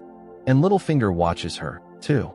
He lays the trap, planting the letter Sansa once wrote under duress, back when she was a frightened girl in King's Landing. He hopes Arya will turn on her. But Arya is no longer so easily led. She wears death on her belt and walks with its confidence. Still, tension coils like a viper. Sansa reads the letter. Arya finds her in her chambers. They speak in riddles, circling each other like ghosts. At one point, Arya offers Sansa the dagger, the same one once used to try and kill Bran. You're scared, she says, but you don't need to be. They're being watched. But not by who Littlefinger thinks. Bran sees everything. And when the time is right, Sansa summons the Lords of the North, with Arya at her side. Littlefinger approaches, confident, until Sansa turns to him and says the words he never thought he'd hear. "You stand accused of murder and treason. How do you answer, Lord Baelish?" He stammers, pleads, looks to Sansa, to Arya, to Bran. But no one is listening. Arya steps forward, and justice is swift. On the other side of the world, Daenerys' fleet glides across the sea. The Targaryen banners snap in the wind, red dragons on black, defiant and regal. Tyrion stands at the prow, watching the coast of Westeros rise on the horizon. The game board has shifted. The pieces are moving again. They land at Dragonstone. Daenerys walks its long, echoing halls for the first time since she was a baby. The stone throne, the carved map room. It's her birthplace, and now her stronghold. She sends ravens, summons allies. Jon answers. He sails south with Davos, leaving Sansa in charge of the north. When they land at Dragonstone, he is greeted not with fanfare, but by dragons. Drogon swoops overhead, his shadow swallowing the cliffs whole. Jon flinches, you would too, but doesn't back down. Tyrion welcomes him. Varys watches, and Daenerys demands he bend the knee. But Jon has other concerns. The dead are coming, he says, eyes fixed on hers. Neither budges. Still they talk. Learn. Walk the shores of Dragonstone together. Jon touches dragonglass. Daenerys touches war. Their trust builds slowly, moment by moment, born not of romance, but necessity. As per the books, again, which haven't reached this point, the union of ice and fire is foreshadowed, but far from realized. On screen, it begins here, with tension and a slow-burning alignment of goals. In King's Landing, Cersei wears her crown like armor. Jaime stands by her side, but unease flickers behind his eyes. The death of their last child hangs over them both like a specter. And then Euron Greyjoy arrives. The Ironborn King is loud, unpredictable, dangerous, a storm wrapped in leather and spite.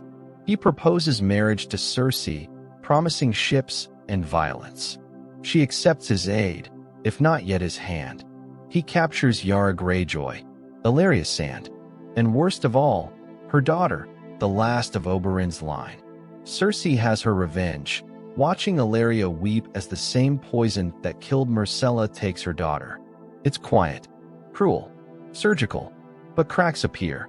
Olenna Tyrell, brought to heel by Jaime's army, drinks poison on her own terms.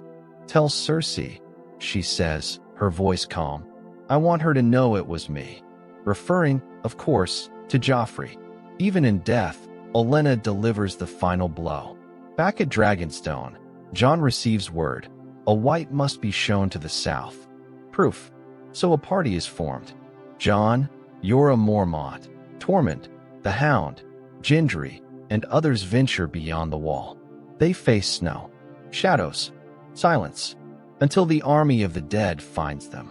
What follows is chaos. Blades clash, ice cracks. The lake becomes a trap, thousands of undead surrounding a rock in the middle. Gendry runs back to Eastwatch. A raven flies to Dragonstone. Dany reads it, and she comes, riding Drogon, flanked by Rhaegal and Viserion. She brings fire to the frost. The dragons scorch the dead. For a moment, victory. Then the Night King steps forward. He lifts a single ice spear. Throws. Viserion falls. You hear the scream in your chest, a sound like fire drowning.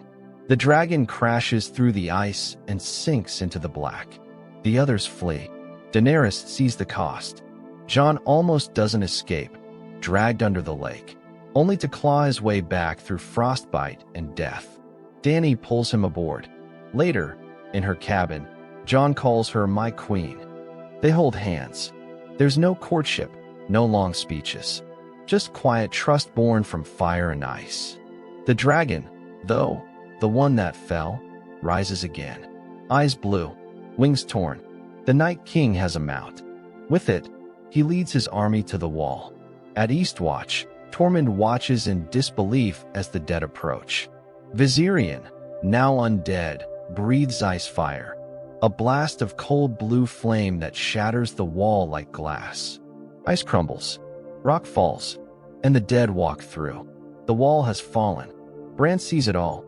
He shares the truth with Samwell Tarly, who has come to Winterfell full of half-read scrolls and quiet confidence. Together, they piece it together. Rhaegar Targaryen didn't kidnap Lyanna. They were married. Their son's name was Aegon. Jon Snow is the heir to the Iron Throne. The blood of the dragon flows in his veins. And as the episode closes, Jon and Dany lie together aboard a ship, unaware of the weight their names carry. Ice and fire entwined. Prophecy, legacy, all wrapped in skin and heartbeat. Outside, the snow falls heavier. In the distance, the cold keeps marching. You wake with snow falling on your cheek, the taste of ash and prophecy still lingering in the air. On the shores of the narrow sea, a Targaryen and a Stark sail unknowingly into destiny, the storm of truths behind them. And in the north, winter sharpens its blade. At Winterfell, the air is brittle. Bran and Sam sit beneath the Weirwood tree, the red leaves rustling like parchment as they whisper the truth to each other, and soon, to the world. Bran's visions confirm it. Sam's readings solidify it. Jon isn't a Snow. He's no bastard. He is Aegon Targaryen, born of Rhaegar and Lyanna, rightful heir to the Iron Throne. It feels impossible, and yet it changes everything. But Jon doesn't know it yet. He and Daenerys reach Winterfell, met by narrowed eyes and cool welcomes. Sansa watches them dismount, her gaze wary. Arya, though colder, holds back judgment. The North remembers, and it does not forget foreign queens with dragons, no matter how beautiful or noble they seem. Still, the dead are coming, and that matters more than ancient grudges. As they prepare for battle, tension crackles between the siblings. Sansa confronts Jon, questioning his decision to bend the knee. Arya, for once, agrees with her. The three Starks stand in the crypts, arguing under the statues of their ancestors, and Jon, caught in the storm, doesn't yet share what he now knows about his blood. Outside, the dragons grow restless. They feel it. The cold, the change. Jon rides regal for the first time, soaring with Daenerys through frost-laced skies. The world shrinks beneath them, trees like spears, rivers like silver threads. For a moment, it's just two souls above the earth, unburdened. He laughs. She smiles. But the past circles like a hawk overhead. Elsewhere in the courtyard, Jaime Lannister rides into Winterfell. Alone, he pulls his hood back, and his golden hair gleams under the gray sky. Across the yard, Bran waits for him. The boy he pushed from a tower so long ago, now a man with no need for vengeance. Jaime dismounts, frozen by the weight of old sins. Bran only says, "The things we do for love," and lets it sit like a stone in the snow. The council convenes in the Great Hall, tensions as sharp as Valyrian steel. Sansa is quick to question Jaime, but Brienne rises in his defense, her voice steady. She speaks of honor, of debts repaid. Slowly, the room softens. But not everyone finds peace so easily. Daenerys is told that Jaime killed her father, the Mad King. There is no forgiveness in her eyes, only fire. But Tyrion defends his brother. Yura adds his voice. And slowly, with battle looming, grudges are set aside, at least for now. And in the quiet corners of Winterfell, the reunions continue. Arya finds Gendry in the forge, muscles taut, hammer flying. They speak in riddles and half-smiles. He forges her a weapon, sleek, jagged, custom-made. And under the starlight, they share something more. Not just steel, but the flicker of connection in a dying world. As per the books, Arya and Gendry's relationship is far more understated, marked by quiet affection rather than bold declarations. But here, their bond is forged quickly, and the sparks are real. Jon finds Sam in the library. Sam tells him the truth, softly, hesitantly, as though handling wildfire. Your mother was Lyanna Stark. Your father was Rhaegar Targaryen. Your real name is Aegon Targaryen. Jon can barely breathe. He stares at the candlelight flickering in Sam's eyes, the truth pressing in from every direction. He's your queen, Sam says. But you have a stronger claim. The storm inside Jon begins. That night, the horns sound. 3 blasts. The dead have come. They march under stars dimmed by dread. The White Walkers ride ahead, eyes like cracked ice. And behind them, the army of the dead, endless, tireless, unblinking. Atop Viserion, the Night King surveys his prey. Winterfell braces. The battle begins at dawn. You stand atop the ramparts with Jon, watching the unsullied form ranks, their spears glittering like frozen needles. Dothraki ride ahead, flaming swords in hand, the fire a heartbeat in the darkness. Melisandre appears, as if summoned by destiny. She lights their blades with a whisper. Fire blossoms across the plain. The charge is glorious, terrifying, and brief. Flames vanish, screams echo, and darkness swallows the field. The army waits. The dead descend. Grey Worm leads the unsullied. Brienne and Jaime fight side by side. Sam stabs, stumbles, cries, and stabs again. The Hound falters at fire's touch, until Arya's scream stirs him forward. Above it all, Jon and Daenerys ride their dragons.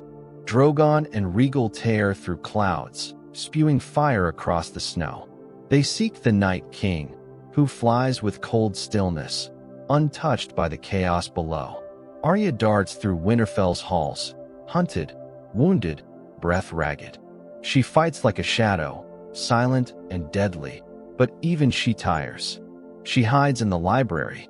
The dead stalk quietly, their steps deliberate. You feel her heart racing. Every breath is earned. Outside, the night gets colder. Lyanna Mormont dies, taking down a giant. Beric Dondarrion dies, saving Arya. The crypts collapse. The dead rise even there, as the buried Stark ancestors claw free of their tombs. Sansa and Tyrion huddle, daggers in hand, knowing their fate may be sealed together. Jon faces Viserion, the undead dragon vomiting blue flame, chasing him through the ruined courtyard. Dany falls from Drogon, stranded as the dead swarm. Yura comes for her. He dies protecting her, blade in hand, breath shuddering. She weeps as the snow falls. The Night King approaches the Godswood. Bran waits. Theon fights to his last breath. And Bran says, "You're a good man." Theon charges. He dies with honor. Then silence. The Night King steps forward. Jon is too far. Daenerys is grounded. Everyone else, exhausted or dying. The Night King draws his blade. But Arya leaps from the shadows, a whisper in the air, a blur of steel. He catches her. Then she drops the dagger to her other hand and drives it into his chest. The White Walkers shatter. The army of the dead collapses. The Night King dies in silence. And the longest night ends. Morning comes slowly. The fires are still burning. Bodies lie everywhere. Friends, foes, the fallen. You walk with Jon through the ash and blood, the world silent with mourning. In the great hall, they light the pyres. Yura, Lyanna, Ed, Beric, thousands unnamed. Daenerys watches the flames swallow them all, her hand tight around the edge of Drogon's wing. And Jon watches her. There is no celebration, only silence. Victory came at a cost, and the Game of Thrones is not yet over. Snow melts into muddy earth as the sun breaks over Winterfell's battered stones. You step quietly through the aftermath, the weight of every life lost pressing against your shoulders. The long night is over, but peace is fleeting in Westeros. And in its place, a different storm is brewing. A funeral of heroes unfolds in grim silence. You stand beside Jon, his face worn and still. Daenerys kisses Yora's forehead one last time. Sansa pins a Stark sigil to Theon's chest. Arya's eyes never blink. Sam holds little Sam close. The flames rise high, smoke curling into a sky that only hours ago rained death. Later, in the hall, survivors gather. They drink, they mourn, and they celebrate. Not the victory, but the fact they are still alive. Gendry is legitimized by Daenerys. Gendry Baratheon, Lord of Storm's End. His shock is real, and his bow is honest. Arya's lips twist into the faintest smile. Tormund tries to woo Brienne with bear stories and horns of sour ale. But it's Jaime who stays at her side, pouring her wine, removing his armor, both real and emotional. Outside the firelight, tension sparks. Jon's loyalty pulls at him from both sides. Daenerys watches him. He watches his sisters. Tyrion sees it too, that silent gravity forming between them. Something has changed since the battle. The North remembers, and the Dragon Queen is beginning to feel the chill. Privately, Daenerys asks Jon not to tell anyone about who he is, about Aegon Targaryen. But Jon, ever the Stark, cannot lie. He tells Sansa and Arya beneath the Weirwood tree. Bran confirms it, and the moment the truth leaves Jon's lips, you feel the branches of fate bend and creak. Sansa doesn't keep it secret. She tells Tyrion. Tyrion tells Varys. And now, the secret is a flame in the wind. As per the books, Jon's identity remains cloaked in theory and prophecy. Here, the show chooses revelation. But knowledge, as ever in Westeros, is as dangerous as any sword. Daenerys senses it, the shift in eyes, in voices. She begins to feel alone, despite the cheers and titles. They love him, she whispers to Jon. They fear me. He tries to reassure her, but the space between them widens. Varys begins to plot, quietly. He speaks of realm over ruler, of balance, of madness, and of fire. Meanwhile, the armies prepare to march south. Cersei still holds King's Landing. Euron Greyjoy has brought the Golden Company across the sea. The war is not yet done, not by far. Daenerys flies ahead on Drogon. Rhaegal soars beside them, wings patched, flight unsure. But when they pass Dragonstone, bolts of iron split the air. Rhaegal is struck, pierced through wing and heart. He crashes into the sea. Daenerys screams. Euron's fleet lies in wait. A trap. Drogon dives, and Daenerys nearly charges, fire building in her throat, but she pulls away just in time, vanishing into cloud and rage. Below, Grey Worm watches helplessly as Missandei is taken. Captured. Back in Dragonstone, the tide turns bitter. Varys grows bolder in his concerns, speaking openly with Tyrion. She's starting to burn everything she can't bend, he warns. Tyrion defends her, cautiously, but the seed of doubt takes root. Jon finally arrives with the army. Grey Worm's rage is volcanic, but contained. Daenerys has become quieter now. Not softer, only more focused. Her eyes don't flicker anymore. Her jaw stays clenched. They march to the gates of King's Landing. The mountain stands above the battlements like a silent omen. Cersei watches from her tower, one hand resting on her belly, or pretending to. Tyrion steps forward, begging her to surrender. Cersei refuses. She orders Missandei to speak her last words. Missandei stands tall, gaze steady. She looks to Daenerys, then to Grey Worm, and says, Dracarys. The mountain beheads her. The rage in Daenerys blooms unchecked. Back at Dragonstone, Tyrion and Varys whisper of choices, of kings and queens, of rightful heirs. Varys writes letters, sends ravens, plans betrayals. He tries to convince Jon to act. Jon refuses, and so Varys takes his gamble. But Daenerys knows. She finds him at dusk. Do you know what I'm going to do? She asks. I hope I'm wrong, he replies. Drogon steps from the shadows, and with one word, a real one this time, Dracarys, Varys is gone in flame. Jon watches, and says nothing.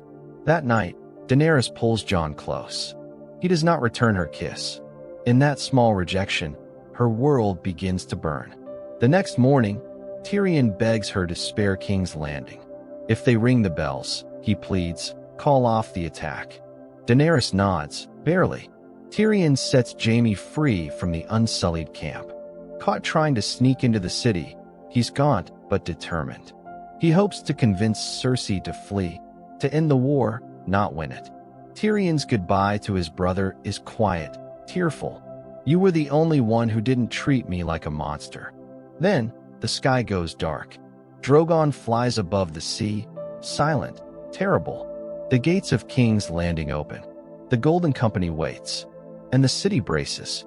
Daenerys attacks with fury and precision. She destroys the Iron Fleet. She incinerates the gates. Drogon becomes the spear of her wrath, fire pouring from his jaws as soldiers scatter. The battle is over quickly. The city surrenders. The bells ring. You hear them. Loud. Clear. Victory. But Daenerys doesn't stop. She looks at the Red Keep, the symbol of her family's stolen throne, and everything cracks. She burns. Everything. Soldiers.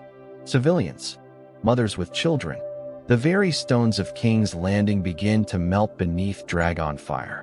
The skies rain ash and death. You feel the heat from miles away. Jon watches, horrified.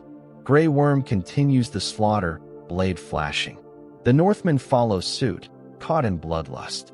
Tyrion stumbles through the city, helpless. Arya tries to save those she can, but fire swallows everything. She is thrown from her horse, crushed under stone, her face bloodied and lost. Jaime reaches Cersei, deep beneath the Red Keep. The city is crumbling around them. They embrace. They try to flee, but the stones fall, and they die, together, beneath the ruins of their dynasty. The Red Keep collapses. Smoke blots out the sun, and a queen stands alone in fire. As per the books, Daenerys' descent is hinted at, a fear of her bloodline, her visions in the House of the Undying. But here, the turn is swifter. Some say too swift. Still, the pieces were there, and now they burn, alongside a city that once ruled the world. As the fires cool, ash covers the ground like snow. Arya walks through the destruction, dazed. She finds a white horse, silent, calm. She mounts it, and rides away. Behind her, the dragon still circles. Above, Daenerys takes her throne. The wind over King's Landing tastes of smoke and salt. You walk beside Tyrion through the charred ruins, where once children played and bakers sold hot loaves from their carts. The streets are dust and cinder now, and every step kicks up ghosts. Ash clings to your boots like snowfall, but the warmth is sickly, unnatural, the kind that lingers after fire has devoured everything. Tyrion's breath catches as he reaches what remains of the Red Keep. He steps carefully, deeper into the rubble, down broken stairs, beneath twisted beams. And there, under stone and silence, he finds them. Cersei and Jaime, arms wrapped around each other, buried by the legacy they built. His face breaks, not with shock, but with something softer. The kind of grief that comes when you've been expecting the pain, but hoped the world might surprise you for once. Above, Jon climbs what remains of the central steps. The once mighty doors to the throne room hang scorched and broken. The pillars lean inward, as if bowing toward the iron thing at the end of the hall, the throne made of 1,000 melted swords. Daenerys walks toward it. She runs her fingers over the blades, eyes shining. The dream of her life, finally realized. Behind her, Jon approaches. Slowly, each step echoes.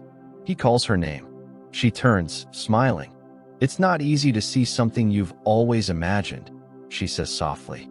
"It doesn't quite feel real."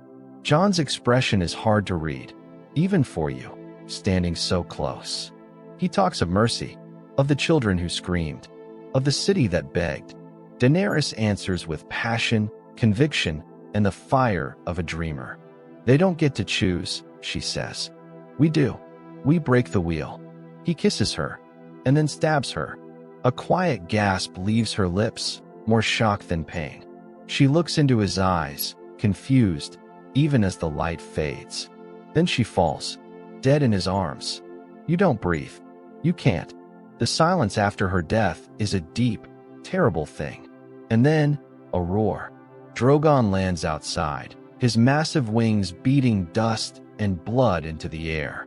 He sees her. His head lowers to nudge her still body. You brace for flame. But the dragon does not burn Jon. Instead, Drogon turns his fury toward the Iron Throne itself. With a scream that echoes across the ruined city, he breathes fire until the throne melts to nothing, slag and smoke and loss. Then, curling his claws beneath her, he lifts Daenerys gently, flying away into the unknown sky. East, perhaps, toward shadow or peace. You don't know. You may never know. Some say dragons understand more than men. Others think they only act on pain. Either way, the throne is gone. The last queen of Targaryen fire, carried away by the last dragon. Jon is taken prisoner. The Unsullied want justice. Grey Worm's fury is a slow burn now, but it has not cooled. Westeros stands on the brink, not of war, but of collapse. No ruler, no throne, no clear future. So leaders gather.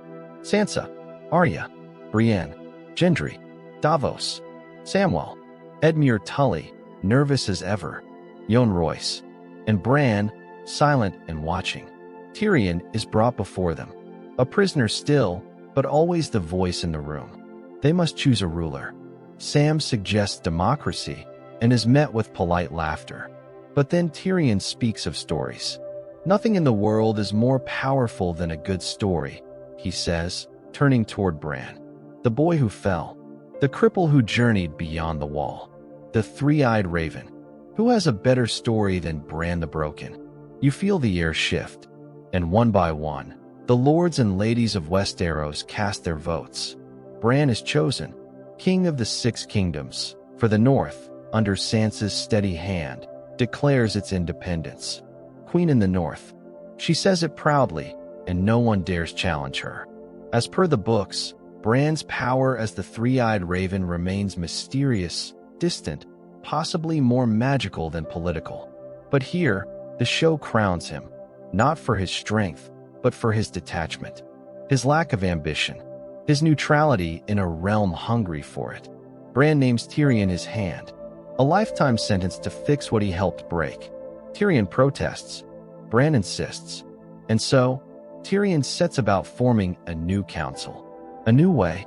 Brienne writes Jaime's story in the White Book of the Kingsguard, completing it with dignity, not bitterness. Sam presents a book, a song of ice and fire, penned by the Grand Maester. Tyrion's name notably missing. A meta nod, soft and self-aware. Arya, ever the wolf alone, sets sail west of Westeros, where no maps go, where no stories have yet reached. Jon is sent to the Night's Watch, though it no longer serves its old purpose. No more threats beyond the wall. No White Walkers. Only reflection and the ghosts of old duty. He rides north with Ghost and the free folk, silent as the snows. And so you reach the ending. The broken pieces of a realm trying to heal. Tyrion chairs the new council, Davos, Bronn, Sam, Brienne, and others.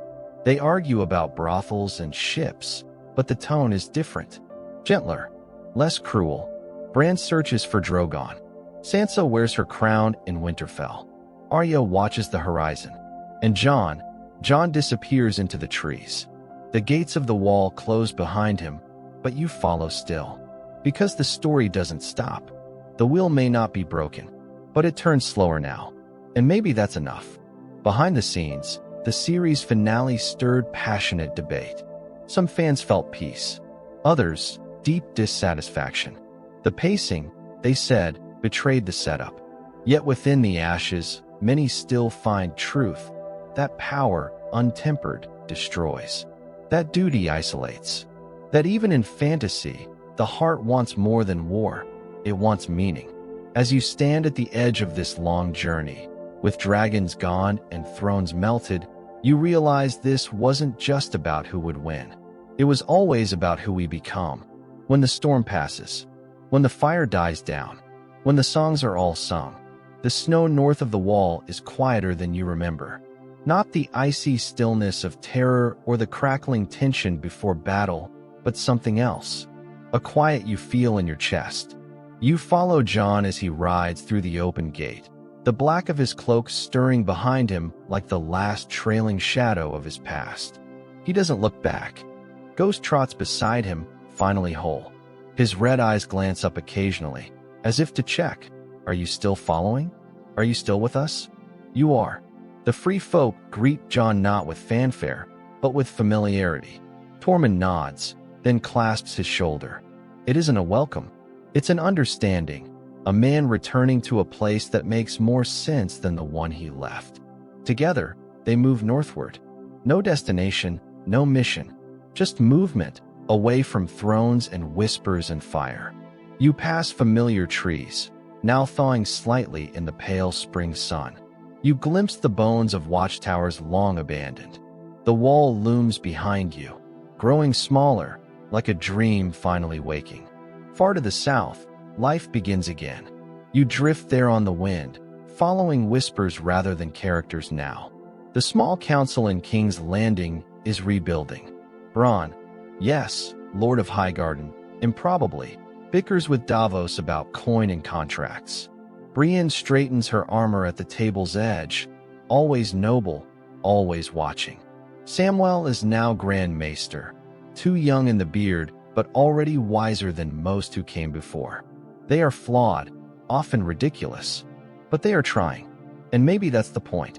Tyrion adjusts the chairs before each council meeting, arranging them with the same fastidiousness he once gave to goblets of wine and plans for sieges. When others enter and shift them out of place, he winces, but says nothing. It's a small comedy, a small piece. And peace, after all, was never the goal. Survival was. You feel it in Sansa's north. She walks the halls of Winterfell with purpose. The Stark banner, gray dire wolf on white, flaps steadily from the battlements. It's not war she rules with, but memory. Every decision carries the echo of what came before. The Red Wedding, Ned's honor, Robb's banner calls. You see them in her eyes. Queen in the North, no longer a dream. Not stolen like a throne of blades, but claimed through grit, survival, and quiet defiance. Meanwhile, Bran the Broken, the boy who once fell from a tower, sits beneath the branches of history. He rules in silence, more observer than participant. He does not smile much. But then again, kings rarely do. Ravens come and go. He listens more than he speaks. He is not the ruler people expected, but he is, in this fragile moment, the ruler they chose. And in Arya's ship, the sails full of western wind, there is only the horizon. You see her standing at the prow, wind tangling her hair. No directions, no path, just promise. This part of the tale is all breath and distance. We step back from the storm and into its quiet edges, where characters stretch out, not for glory, but for something like peace. The kind of peace you can sleep in, if only for a while. As per the books, Arya's wanderlust is left more ambiguous. Her final lines in the show go further, granting her a ship, a compass, and a farewell to the world she bled for. It's a bold move, not toward home, but away from it. Because some hearts aren't meant to settle. You may ask, is this truly the end? Not quite. Not yet. Some tales ripple past their final page. Because memory doesn't end when the story does. You'll remember the wall's cold breath, the gleam of needle in the dark, the sound of dragons above the clouds, too big for any cage. And you'll remember the people, flawed, stubborn, scarred by love and duty and impossible choices. Tyrion, who laughed until he couldn't anymore. Brienne, who kept her vows. The Hound, who found peace not in blood, but in fire. Jaime, who wanted to die with the woman he hated and loved all at once. Cersei, who mistook control for safety.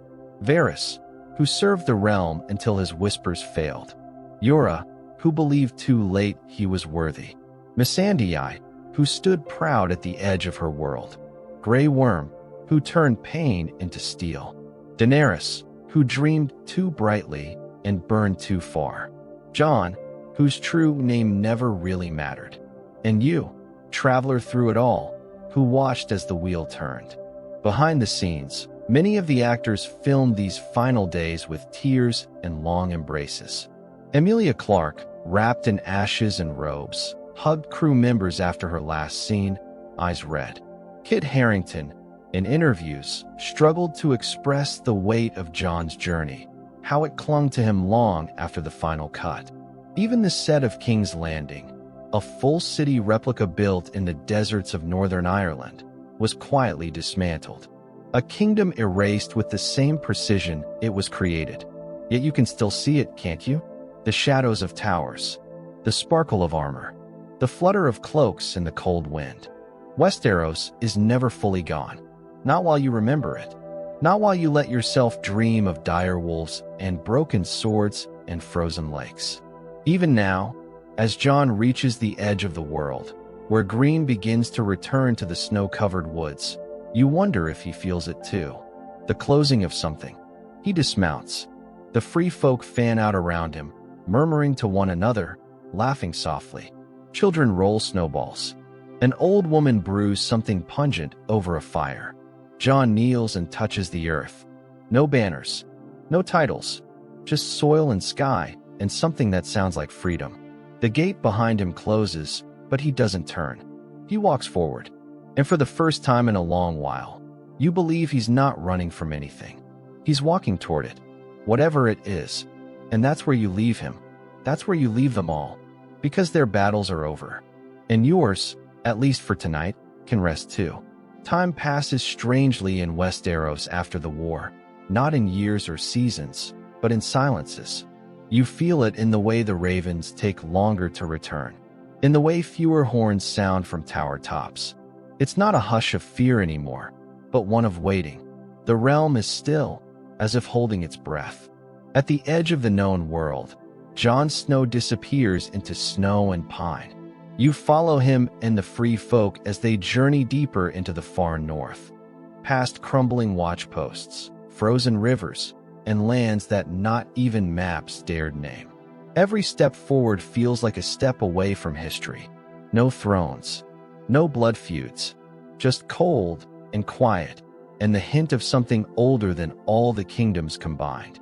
The nights are dark, but not cruel. Jon sits beside campfires now, laughing with children, helping to hunt, occasionally running his gloved fingers through Ghost's thick fur.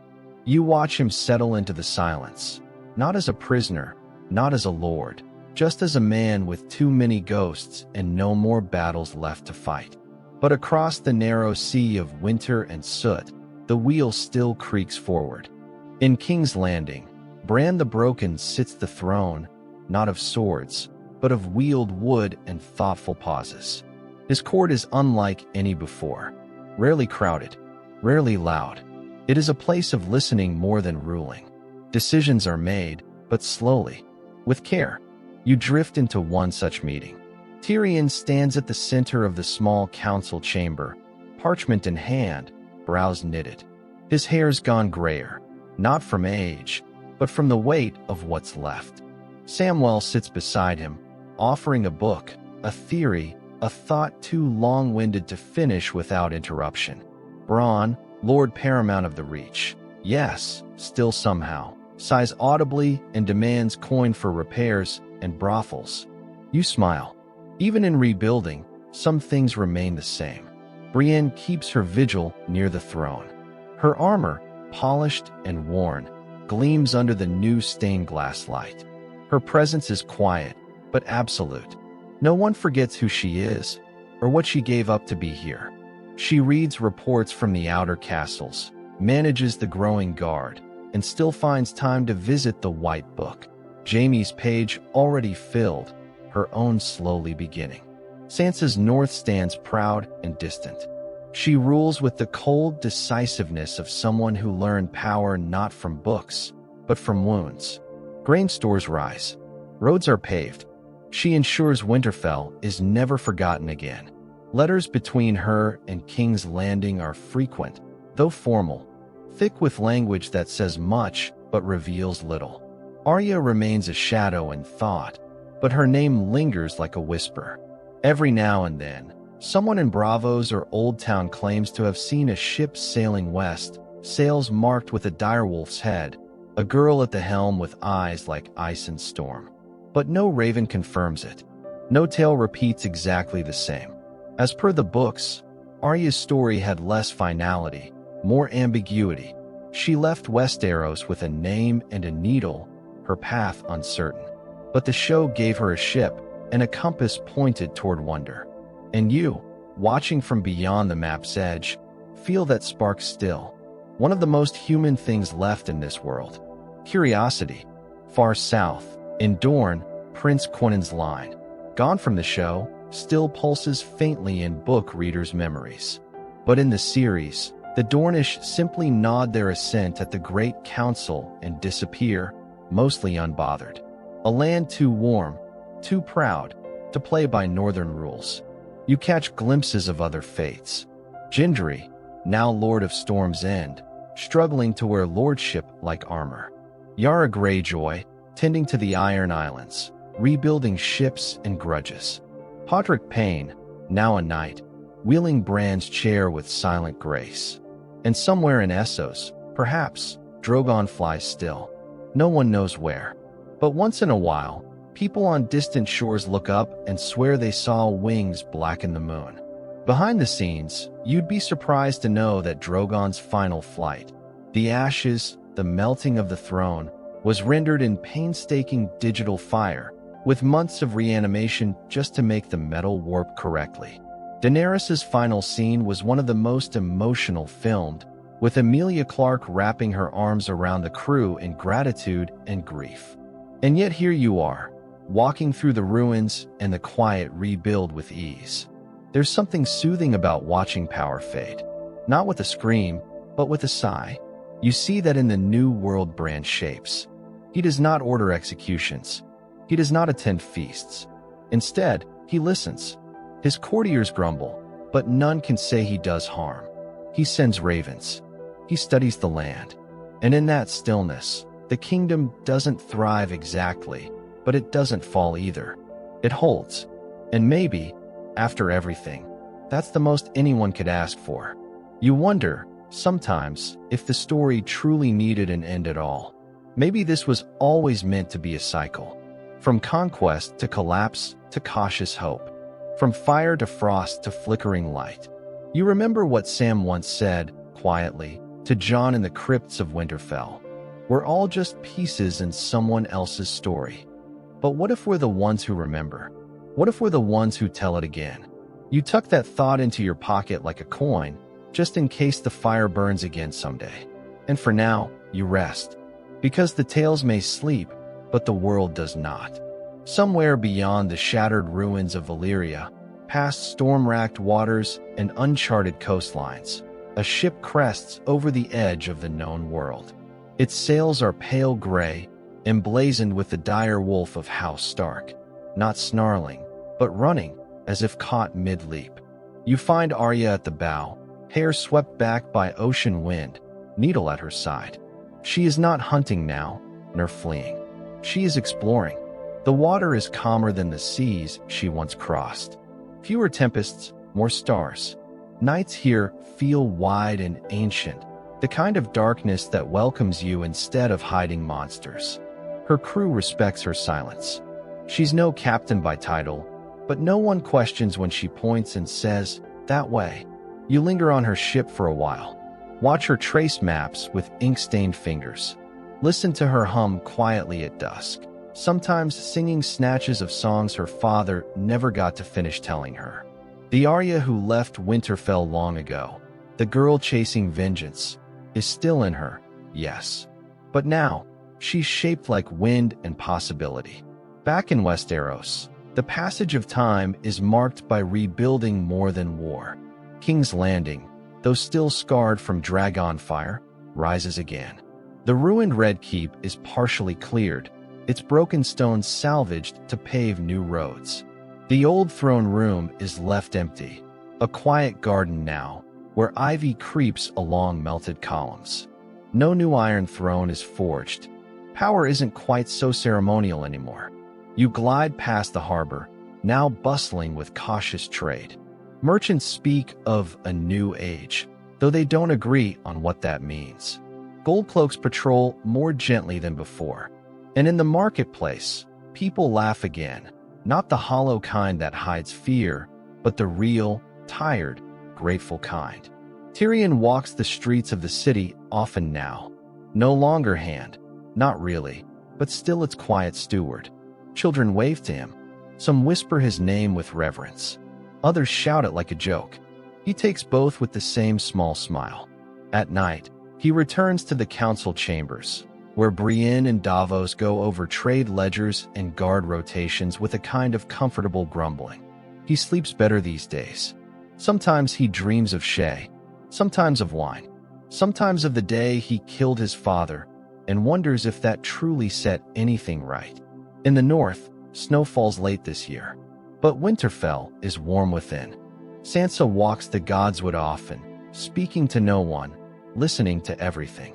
She reads every letter from the south, responds in measured tones. Her court is small, efficient. Her bannermen trust her. She knows when to be cold, when to offer mercy, when to lean into the lessons Cersei carved into her spine. She has no need for a king and no time for suitors. Not yet. Bran sends her dreams sometimes, or perhaps she only thinks he does. A vision of a Weirwood far from any grove, of dragons flying west, beyond reach, of Jon, his back turned, fading into the woods. She never asks for more than that. As per the books, Sansa's story diverges here. George R.R. Martin has not yet shown her queenhood. Instead, her arc remains tangled in the political webs of the Vale. But in the show, her rise is quieter and more satisfying. Less about power, more about stability. And you sense she has found it. Meanwhile, far from the lands of peace, rumors stir once more in Essos. Whispers of shadowy cells forming in Volantis. Red priests calling for a new savior, another chosen of fire. They speak not of Daenerys, but of the void she left. A power vacuum, they say. Something ancient watching from the ruins of Valyria. Something not dead, only sleeping. But these are just stories, just like the ones about Drogon. The last dragon was seen flying east, carrying her body in claws too massive to measure. No one saw where he landed. But in Karth, a sailor claims to have glimpsed a mountain shaped like a skull and a roar that cracked the sky.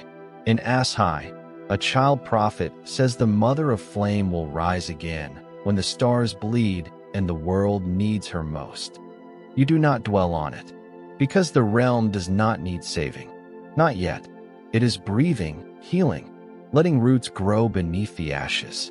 Back in King's Landing, Samwell presents his book, a heavy tome, bound in pale leather, titled simply, A Song of Ice and Fire.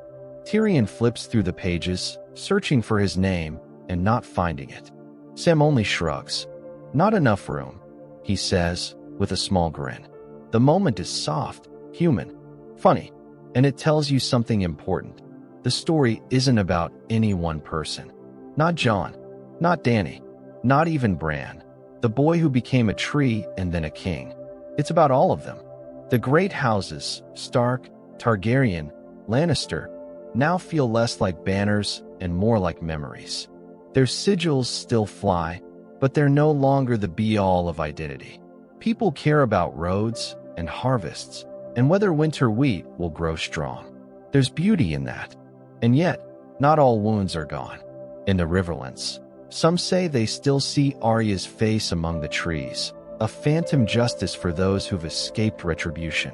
In the Stormlands, Gendry tries to draft new laws, but sometimes stands too long by the forge, hammer in hand, forgetting he's a lord now. In Old Town, the maesters whisper about Bran's visions and whether he sees too much. In every corner of the world, ghosts stir gently, not the dead kind, the memory kind. Behind the scenes, this soft epilogue was once much longer. Deleted scenes showed Arya's ship departing in more detail. Gendry's lordship was meant to spark tensions. Even Sansa's coronation was filmed with more fanfare, but trimmed down to keep the tone calm. Less like a climax, more like a coda. It worked. You're not here for climaxes anymore. You're here for resolution. And it's coming slowly, like spring. You wander north once more, just to see Jon. He's older now. Not much. just a little more sun-weathered. He laughs easier, his beard fuller. Ghost stays close, but no longer watches the shadows. Jon doesn't miss the south. Not really. He dreams sometimes of snow-covered courtyards and soft, red leaves. But he knows he's where he needs to be. And so are you. You close your eyes, and in that dream space between memory and fiction, the world still spins. The wall still stands. The wolf still runs. And the song still plays. Time drifts gently, like snow melting on stone, as the world rebuilds its rhythm. You wake again in the far north, where the wind sings low through broken trees and White Walkers are remembered only in stories whispered to free folk children at night. Jon Snow leads, not as king, not even as lord, simply as one who knows what it is to die for a realm and then live beyond it. He walks among them, no longer separate. You see him teaching a boy how to string a bow, helping raise a wooden wall around a settlement, laughing with Tormund over boiled rabbit and thick ale. There are moments, too, when he stands by himself, eyes cast toward the horizon. The wall, once a looming symbol of duty, now lies broken in sections, not abandoned, but no longer feared. The magic that held it is gone, but something better has replaced it. Trust, and a strange kind of peace. But not all who live in Westeros feel so settled. In the Riverlands, you drift toward Harrenhal, a castle that once burned under dragonfire, now choked with vines and silence. Its blackened towers still lean toward the sky like broken teeth. No lord dares claim it, though many have tried. The curse remains, some say.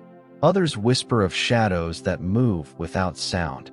You can't help but wonder if Arya's list, though short now, still has echoes here. And speaking of echoes, you pass by the inn at the crossroads. A simple place, rebuilt again, its rafters warm and food hot. It's quieter now, no more lords in disguise or lost wolves in need of shelter. But sometimes, someone with a harp sits by the fire and plays the old songs, songs of lions and dragons, wolves and wildfire. It's there that Hot Pie still bakes his famous direwolf-shaped bread. You hear the crunch as someone bites into one, laughing. The taste of something familiar in a world slowly reshaping itself. Back in the Reach, Bran, improbably, manages the lands of Highgarden. You ride through golden fields and rows of sunlit vineyards. He's doing better than anyone expected, mostly because he lets the Tyrell bannermen run things. He just shows up for feasts, collects taxes, and occasionally swings a sword to remind people he still can. When Sam visits from Old Town, their conversations are oddly touching. Bronn complains about crop yields. Sam talks about book bindings. Two men, once divided by every kind of class line, now just talking like neighbors. In Old Town, the Citadel stirs more than it has in decades. Samwell Tarly has shaken the halls with his ideas that history isn't just what's written by kings, but what's remembered by everyone. He argues that magic and science can coexist, that the future may depend on remembering the past without fearing it. As per the books, Sam is still mid-journey, training in secret, facing political tension within the Citadel. But in the show's ending, his arc is softer. The maester who believes in people more than procedure. The one who writes the story down so it cannot be forgotten. And the story is starting to feel complete. Not perfect. No, never that. But finished in the way a long sigh ends. With nothing more to fight for, only to protect. And it's in that space you find Bran again. Still seated in his wheeled throne, watching not people, but time itself. He sees through ravens, still. Flies with them over the north, the coasts, even across the sea. He listens to the wind in the Weirwoods and the silence of old tombs. Sometimes he smiles. Sometimes he says nothing at all. The small council adapts. Brienne now leads the Kingsguard with an air of quiet command. Davos, older and grayer, is the moral compass in every meeting. Sam's voice, though soft, carries the weight of all the stories he's lived through. And Tyrion, though no longer hand and title, still stands at Bran's side in every key moment, a man redeemed not by power, but by purpose. You pass by Podrick one morning.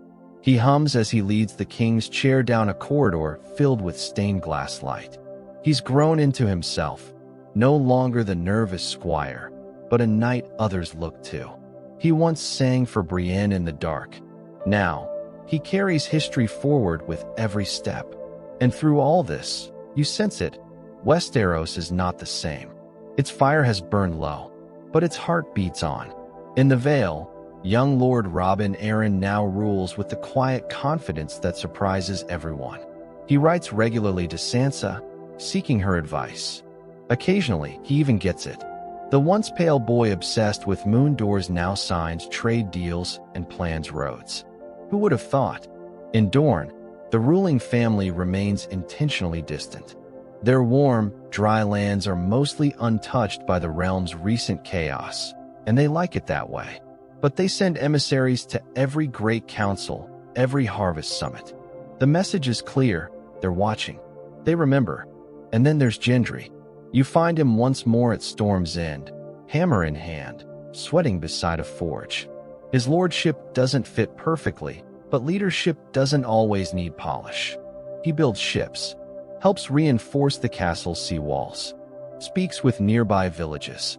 Every once in a while, he'll touch the pommel of a sword he never uses and glance at the horizon like he's waiting for someone. He never says her name, but you know who he's thinking of. And what of Arya? She sails still.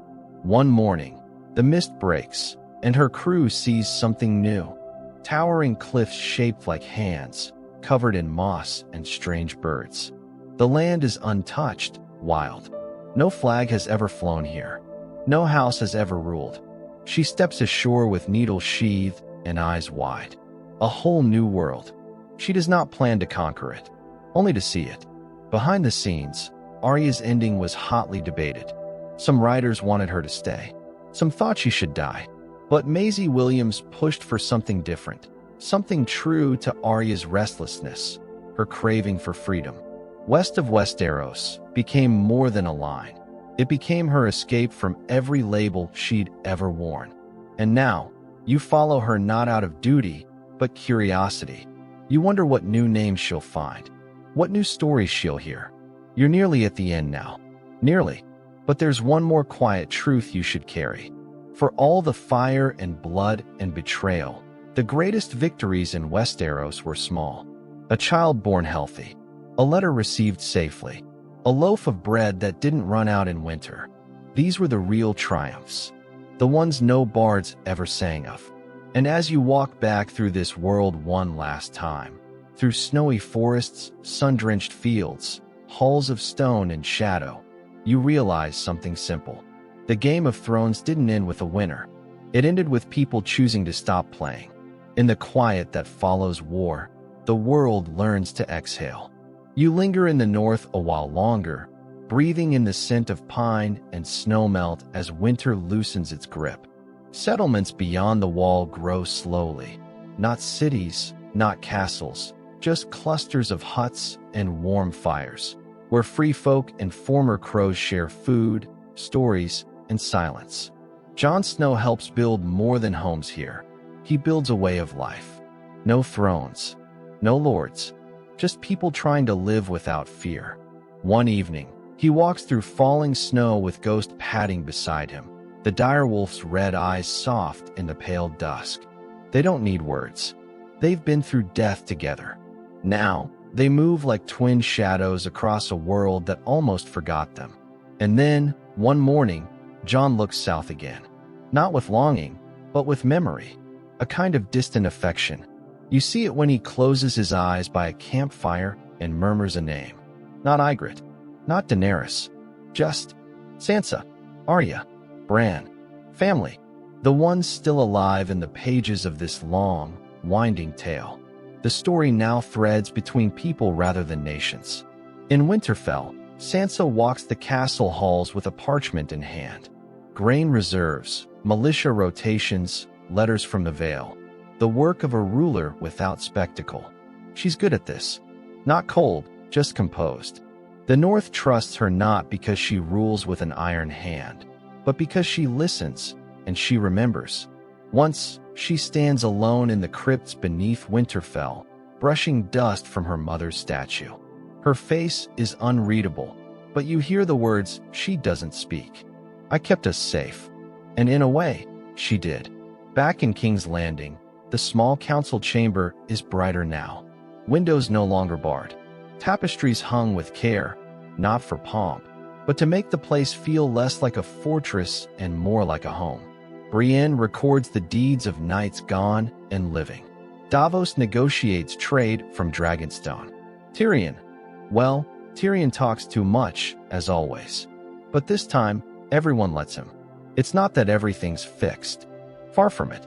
There are still bandits on the roads. Still droughts in the west. Still old men clinging to old grudges.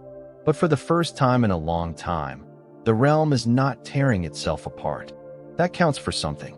Somewhere on the edge of the narrow sea, Arya's ship drops anchor beside an island never marked on any maester's map. She steps off alone, the sand fine and dark beneath her boots. There are no monsters here, just strange birds, and vines that bloom purple flowers at night. You imagine her drawing it carefully in her journal later, naming the island something personal, maybe Nymeria's Reach. She never says goodbye, just keeps moving forward. In the Reach, Bran raises a goblet to his own reflection. He's still not sure how he got here. Lord Paramount, Master of Coin, and the man responsible for more vineyards than he has fingers to count them on. Sometimes he misses the old days. Simpler, bloodier. But mostly, he enjoys the wine and lets the old instincts dull. He's made it out alive, and that's no small feat. And then, with the sun rising over the harbor, you return to a place that once held the weight of prophecy. Dragonstone. It stands solemn and unchanged, its towers cut from ancient black stone. The halls echo with silence now. No dragons, no council of war, just the sea, endlessly gnawing at the shore. But tonight, something shifts. A red priestess arrives. Not Melisandre, she is long gone. This one is younger, softer spoken. She lights no fires, gives no speeches. She simply stands at the edge of the beach and whispers into the wind. They will come again. You don't know if she means dragons, or dreams, or something older still, but it sends a shiver down your spine. As per the books, the lore of the Lord of Light is far richer and more complex, with hints of Azor Ahai, Lightbringer, and prophecies tangled like ivy across centuries. The show, perhaps wisely, chose not to answer every question. It let the mystery breathe. And now, even in the ending, some of that fire still flickers. You follow the raven's flight one last time, not Bran's, just a simple black bird moving across cloud and mountain. It leads you to a hill outside King's Landing. The fields below it are quiet now, green and humming with bees. A single stone cairn marks the spot where a queen was buried, ashes cooled in the arms of a dragon that vanished soon after. No one tends the grave, and no one dares touch it, but they leave flowers. Not always, just sometimes. White ones, a kind not native to the Crownlands. They grow better in the north. Someone is remembering her, even now, not as a tyrant, not as a savior, just as a girl who tried to change the world. You step back into the city, now breathing with life again. The bells ring not for death, but for weddings and market days. The September of Baelor is gone, but something new is rising in its place. Not a replica, but a quiet sanctuary. Less gold, more wood, open to all. Inside, you see a young girl lighting a candle beside her mother. She doesn't know the names of the kings who ruled last year. Doesn't care. But she knows the streets are safe, the bakers are kind, and the soldiers smile when they pass. That's what matters. You drift south once more, towards Sunspear. The Dornish coast glows under the twilight, and the palace, while decadent as ever, pulses with a new energy. The ruling family, distant but not idle, opens their doors to scholars and sailors. Arya's letters arrive here, sometimes. They are short, Observational. She writes of islands with twin suns, of birds that sing in different tones at night, of fruit that tastes like fire. She is still searching, but no longer running. You catch a glimpse of her standing at the edge of another unfamiliar land, just for a moment. And in that silence, the story holds its breath. Behind the scenes, the showrunners once considered spin-offs, a tale of Arya's westward voyage, or a deeper dive into the origins of magic and dragons. But none came to be, and maybe that's for the best. Some endings are stronger when you leave a little space, when you let the audience imagine the next page. In Old Town, Sam closes his book. Literally this time. The pages are worn, the ink slightly smudged at the corners. The story is finished, at least as much as it can be. He places it on a shelf taller than he is, beside 100 others that won't matter nearly as much. And yet, he smiles. Because now, someone can read it. Someone can remember, not just the names and battles, but the feeling, the cold wind of the wall, the flicker of torchlight in catacombs, the weight of a sword given, not taken, the ache of leaving someone behind. You felt it too, haven't you? This wasn't just a game. It was a memory stitched together with fire and frost. And now, like Sam, you close the book. For now. And yet, not all stories are written in ink. Some live in the blood. Far to the east, beyond the straits and the ruined cities, past the last remembered whispers of Valyria, the skies grow restless. A shadow moves across the red sands of Essos, skimming low over desert and ruin. Drogon, the last dragon, flies alone. No rider, no chains. His wings carve silence into the clouds. You watch from above as he circles over a forgotten temple, bones of ancient kings buried beneath the dust. His cry splits the sky, not a roar of war, but something mournful. Searching, carrying the echo of a queen who once sat on his back and dreamed of breaking wheels. He is more than beast now. He is memory. And somewhere, as if drawn by that cry, the world begins to stir. Back in Westeros, the small council gathers once more. The chamber's gotten livelier. Gendry now represents the Stormlands, boots muddy, voice louder than most. Brienne, still armored in quiet dignity, suggests improving the roads between regions. Tyrion, still trying to reclaim a measure of grace, raises a toast before anyone can object. And Podrick, now knighted and calm, watches it all with the warm humor of someone who's seen too much and still hopes for the best. It's not utopia, but it's functioning. And in a land that has only known cycles of revenge and war, that's no small miracle.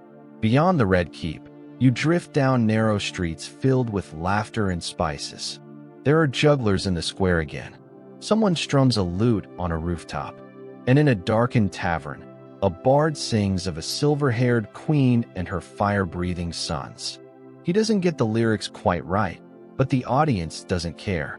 They hum along, voices rising with the lanterns. The scars are still there, the rubble and alleys, the burned-out shells of once grand homes. But people sweep them clean, paint over the old. One brushstroke at a time. Far to the north, Sansa receives a raven. It carries no seal, only a simple message. Arya is safe. No place, no date, just that. She holds the parchment for a long time before setting it in the fire. Not because she doesn't care, but because she believes it. Somehow, she always believed Arya would find her way. Meanwhile, Bran sees beyond even ravens now. He doesn't speak often, doesn't need to. His throne is not iron, but of root and silence. A metaphor, but also just very Bran. His courtiers have learned to interpret his long pauses and quiet smiles. Sometimes he asks about the weather in Dorne. Other times, he simply listens to the wind. You might wonder if the three-eyed raven is lonely, but you'd be wrong, because he's never alone in the Weirwood net. Not really. All stories live there. Old ones, yes, of dragons and wolves and kingdoms lost to time, but also future dreams, not yet written. They flicker like candlelight at the edge of his vision. He sees Jon, beyond the wall, running with Ghost under the aurora sky. He sees Tyrion, laughing beside a well-fed child in the streets of Flea Bottom. He sees Arya, a weathered map in her hand, eyes wide before a sea made of stars. He sees the realm healing, slowly, painfully, but healing. And sometimes he sees Daenerys, not the queen in chains of fire, not the conqueror, but the girl from the Red Waste, staring at the stars with nothing but bones around her and still daring to dream. He never speaks her name aloud, but in the leaves of the Weirwoods, it rustles. As per the books, Bran's powers are hinted to go deeper, perhaps touching the roots of magic itself, the children of the forest, the heart trees, the very bones of the world. The show gives us the surface, but you sense the depths still curl beneath the narrative, waiting for another tale to dive deeper. One day, in the quiet halls of Winterfell, Brienne walks past a mirror polished with age. She sees herself, taller than most, eyes guarded, posture perfect. But something about her reflection has softened. She stops, touches the page she wrote for Jaime in the Kingsguard book, flips it shut, and walks on. Outside, the snow begins to melt fully for the first time in years. The Stark banners flutter beside new ones, allies made through marriage, choice, and respect. The North remembers, but it does not cling, not anymore. And in King's Landing, a boy climbs the steps of the Great Keep, not to claim a crown, but to hand his father a tool belt. The mason nods, and they work side by side, rebuilding what war once broke.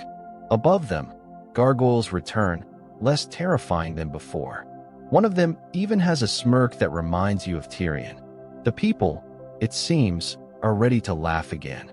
There is still tension between regions, still pirates off the stepstones, still hunger in places too far from trade. But the difference now is this. Someone cares. Someone sends ships, not swords. And that, perhaps, is how peace survives. One soft act at a time. You catch a final glimpse of the Vale, where little Lord Robin, awkward, gangly, and no longer so little, walks the mountain paths with a hawk on his arm. He speaks less nonsense now. He listens more. And while he still dreams of flying, he does so with both feet on the ground. It's odd, isn't it? How the pieces fell. No grand finale.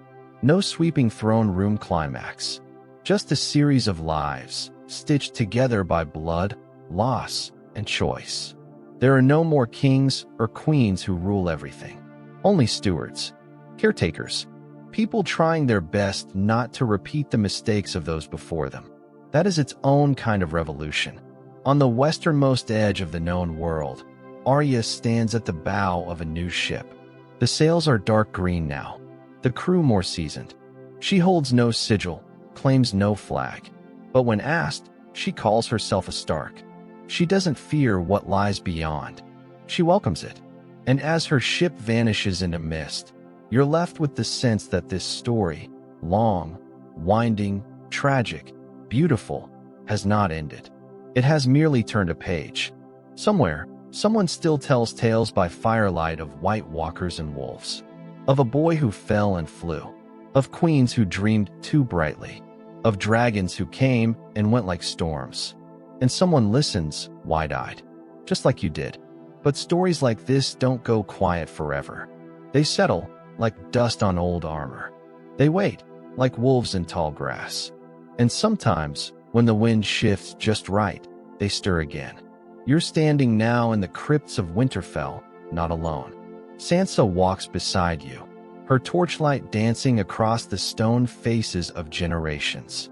There's Lyanna, forever young. Ned, always solemn. Catelyn, fierce even in marble. The quiet hum of ancestry wraps around you like a weighted blanket. Sansa pauses before a new alcove, unmarked but not unremembered. A small token lies there, a direwolf carved in ashwood. No words, just a shape. She lingers, fingers brushing the edge before turning away. Above ground, spring has crept into the north. Slowly, like a bear waking from slumber. You feel it in the softness of the mud beneath your boots, in the cry of birds returning to pine trees stripped bare for so many months. Markets hum again. Children play in the shadow of castle walls rebuilt sturdier than before. A bard sings softly about a girl with no name, and not everyone catches the reference. That's okay. The important ones do. And then, a raven arrives. Darker than most, wings tipped with silver. It lands in the courtyard as if it owns the stones, tilting its head with almost smug curiosity. Maesters glance at each other. Sansa frowns. She takes the scroll with care. It bears the seal of Old Town. Inside, a request, not a command, a whisper of curiosity. They're compiling a comprehensive chronicle of the realm's rebirth, and they need the North's voice. Sansa folds the letter slowly, then sets it aside. She knows the South doesn't quite understand the North. Probably never will. But maybe they'll try this time. Back in King's Landing, a different letter arrives. Tyrion squints at the handwriting. It's loopy, sprawling, definitely Samwell Tarly's. He reads it over breakfast, crumbs scattered across maps. The message? The Citadel has completed the first volume of the new historical record. Title pending. Sam insists it not be too pretentious, though the working title is, well, a bit dramatic. A Song of Ice and Fire. Tyrion chuckles, then pauses. He flips to the end. He's not mentioned. Not once. He sits back, unsure whether to be offended or oddly content. Maybe that's how it should be. Maybe the best parts of the story are the ones no book can quite capture. Somewhere across the world, Arya finds herself face to face with something she's never seen before. Not a monster, not a rival, a city, a living city, so different from Westeros it feels like stepping into a painting. Dome-roofed towers rising from emerald cliffs, canals glittering with glass-bottomed boats, faces painted in vibrant hues, languages she doesn't know, but somehow understands, not in words, but in gestures, laughter, kindness. She smiles. For the first time in months, she lets her blade sleep. On the opposite end of things, Brienne visits Tarth, her home, her origin. She walks barefoot along the shore, the surf foaming around her ankles. The Sapphire Island has changed little. The waves still crash with the same rhythm. The skies still stretch open like a cathedral dome. But something in her has shifted. She's not the girl mocked for her size. Not the warrior seeking honor from those who refused it. She's a knight now, a protector, and for once, she allows herself to feel peace. Book readers always wondered, would Brienne find happiness? Would Arya settle? Would Jon know rest? The show doesn't answer all of that. But here, in the gentle closing scenes of the world, you can imagine it. And that's enough. In a modest and near river run, Davos shares a drink with Gendry, the Forgeborn Lord and the Smuggler Knight. They talk of waves, of storms, of how strange it is that they've both survived. Gendry's still awkward around titles, still uncertain of the words that nobles toss around like apples. But Davos tells him the truth with a wink. Half of them didn't know what they were doing either. You smile. On the walls of that inn hangs a tapestry, hand-stitched, slightly crooked. It shows a dragon, a wolf, and a lion. Around them, fire and frost spiral into one another, blending at the edges until they become mist. A merchant explains that it's symbolic of the wars, the magic, the balance. But you think it's something simpler. A memory, a warning, a lullaby wrapped in ash and steel. On the western cliffs of the Vale, a small girl watches eagles circle overhead. She is not noble, not trained, not spoken of in courts. But she dreams of dragons. And that, perhaps, is how new stories begin.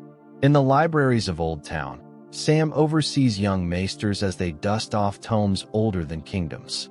Some of them write quietly. Others argue over grammar. But Sam smiles like someone who finally found his place in the world, not through battle or blood, but through pages. He knows what he fought for, not thrones, but the chance for others to dream freely. On the wall, now more symbol than fortress, Jon Snow sits beside a fire, ghost curled at his side. He wears no sigil, no armor, just furs, simple and warm. A small band of free folk gather wood nearby. They treat him like one of their own, because he is. He doesn't speak much these days, but every so often, when the stars are just right and the air is thin and sharp, he looks north, beyond, and he smiles, not because there's more to fight, but because there's still more to see. And in a quiet room in King's Landing, Bran dreams. His eyes remain closed, his face serene, but in his mind, he walks through every moment, not as a ruler, not as a prophet, but as a boy who watched the world fracture and still chose to hold it together. He is not the hero, he is the witness, and maybe, in the end, that's the one who truly carries the song forward. The sea doesn't forget. Waves carry stories long after tongues grow silent. Driftwood from shattered ships, pearls from sunken cities. Even now, long after the war is done, the tide remembers what men try to bury. You're with Arya again, west of Westeros, where no maps dare reach. The water is different here, not just in shade, but in feeling. Deeper, hungrier, more curious. Her ship sails beneath unfamiliar stars, constellations twisted and rearranged.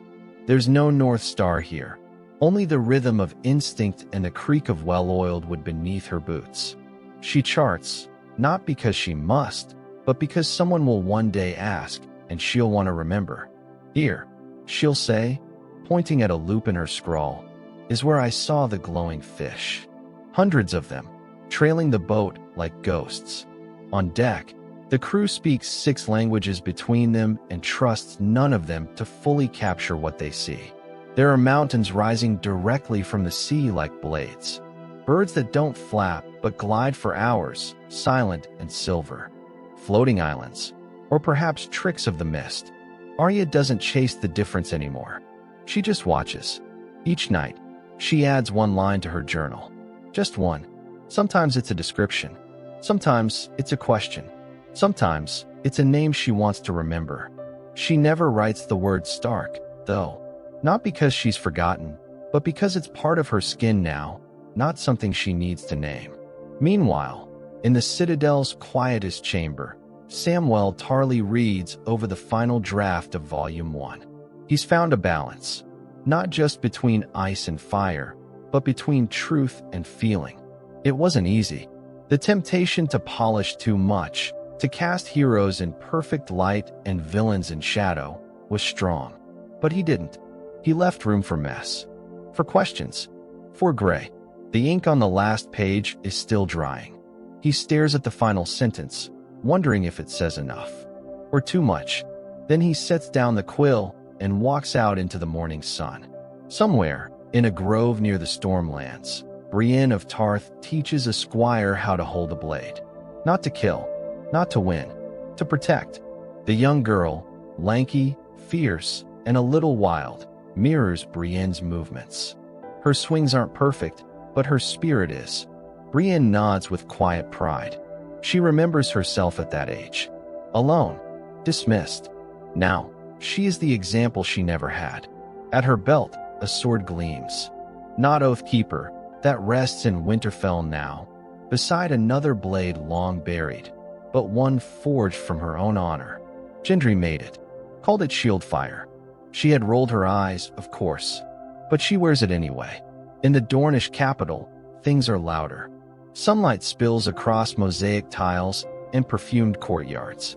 The new ruling family, a mix of Martell blood and allied houses, hosts a gathering of trade emissaries.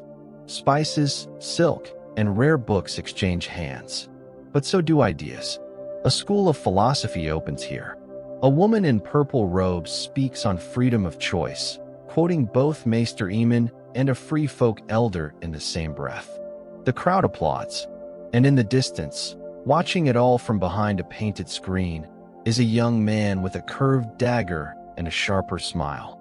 He is Oberyn's grandson, and he burns for justice, not through revenge, but through transformation. In the Riverlands, willow trees grow back along banks once choked in blood. The rebuilt twins now host travelers, not armies. And while the memory of House Fry clings like mildew, the halls no longer echo with cruelty. You walk through one evening as a feast is served. The food is plain, but warm. The laughter real. A bard plays a song not of war, but of harvest. Outside, fireflies blink like the blinking of old stars. Those you've lost track of, but know are still out there. Tyrion visits the inn at the crossroads. He sits where he once was captured, years ago, by a Stark woman and a quiet night. He orders the same drink, though it tastes different now, less bitter. Or maybe he's just changed. The innkeeper recognizes him, of course, offers him the best room. He declines it.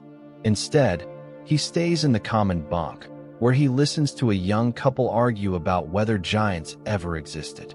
He smiles and says nothing. The truth is too strange to explain. Afterward, he slips a coin beneath his empty mug, one of the few remaining coins minted under Daenerys. Her face on one side, a dragon on the other. No one notices, but he does, and he lets it stay there. In the north, a great statue is being carved, not of a king or a warrior, but of a wolf. A dire wolf, larger than life, cast in stone at the entrance of Winterfell. Beneath it, children gather to play. They don't know the names of all the old battles. They barely remember the long night. But they know what the wolf stands for. Home, family, endurance. In a small house just south of the Neck, a woman raises ravens. Not for war, but for message and memory. Her favorite, a feather-sparse creature named Needle, tends to bite guests. But she's clever. The woman hums lullabies in the evening, ones once sung by a girl chasing cats through Red Keep tunnels. She is not Arya, but she knew her once, and the song has lingered. From the ruins of Harrenhal to the flowering hills of Highgarden, the realm continues its slow, patient exhale. The war is done, the scars remain, but so do gardens and songs and names whispered into sleeping ears. Somewhere, someone still whispers, winter is coming. Not as a threat, as a reminder. And on a distant hill, beneath a weirwood whose roots tangle through old stone, Bran dreams again. Only this time, the dream is not of what was. It is of what might be. A city of light built on the bones of the old world. A child riding a dragon made not of fire, but starlight. A realm where no house rules, because none need to. Where choices matter more than blood. He does not speak these dreams aloud, but the wind carries them, and the crows remember. You are standing now at the edge of this world, where silence meets sea foam. It feels like an ending, but also, unmistakably, like a beginning. The wind carries the memory of wings. Even now, when the skies are clear and quiet, you can still sense it.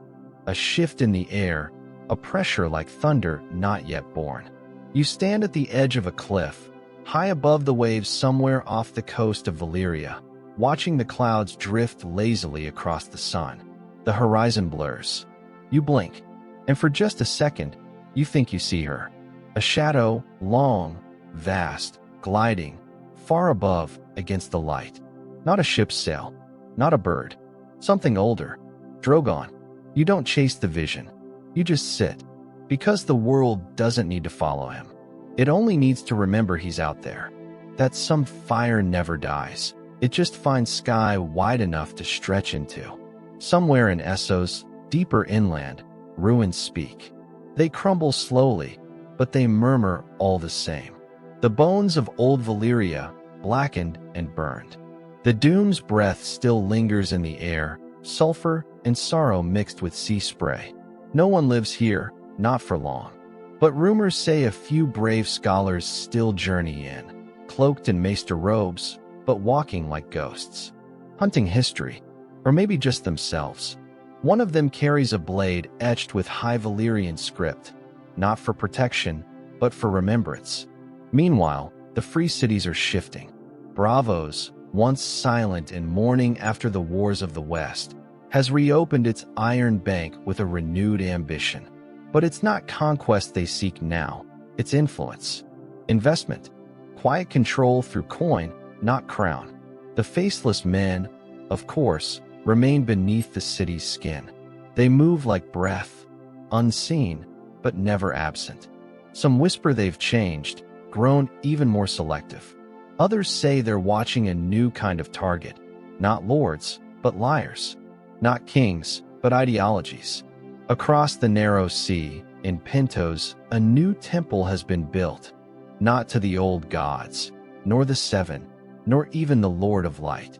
It's a place of reflection, lined with murals and open ceilings. Travelers pass through, leaving stories written on cloths tied to tree branches. On one of those cloths, faint but still legible, someone has scrawled, "Fire cannot kill a dragon, but truth can save one." No one knows who wrote it. Maybe a priest, maybe a child, maybe just someone tired of forgetting. Back in Westeros, winter's grip has loosened entirely. Crops grow easily now. Markets overflow. Roads once cracked and scorched have been repaired with cobbled care. And in the Reach, spring fairs bloom like poetry. Highgarden hums with color, pennants flutter, music floats on warm air, and food spills across long tables. Not lavish, just joyful. You pass through the crowd unnoticed, just another face in a sea of revelers. A bard strums a lute beside a fountain and sings of three-headed dragons, of broken chains, of lovers on opposite sides of war. Children toss flower crowns into the breeze. One lands at your feet. You leave it there. No need to disturb the moment. A raven circles above, not bearing news, just enjoying the wind. In Dorne, Sarella Sand lectures at the Citadel branch open near Sunspear. Her audience includes nobles and commoners alike. Her topics? The science of navigation, the myths of Nymeria, and the ethics of power. She laughs easily, makes fun of herself often, and never once raises her voice. Yet her words carry like thunder in a stormless sky. Students adore her. Even those who once thought learning belonged only to maesters and old men now sit on carpets beside spice-scented windows, scribbling notes in the margins of borrowed scrolls. Sarella ends each session the same way. Knowledge is a sword that doesn't need sharpening, just wielding. And then she leaves before they can applaud. Back in King's Landing, the city breathes slower. Bran's reign is marked not by spectacle, but by stillness. Trade is steady, justice quiet. No executions in the square. No wildfire underfoot. Just life unfurling. The small council meets in a tower rebuilt from Red Keep rubble. The table is circular now, no head, no foot. Everyone leans forward, listens more than they speak. Tyrion, older, lines his goblet with watered wine. Davos brings practical concerns, shipping lanes, dock rot, sailor wages. Brienne, when she visits, offers insights from the outer holds. And Sam, when he's not in Old Town, lends pages and parchment from the growing archives of the realm. A messenger once asked why the king never speaks at council. The answer came not from Bran, but from Tyrion. Because when the world is quiet, a king should listen harder. On Dragonstone, the castle stands unchanged, grim, jagged, brooding, but its halls echo less. Daenerys's chambers remain sealed, untouched. Her throne of black stone still bears the faint imprint of her hand.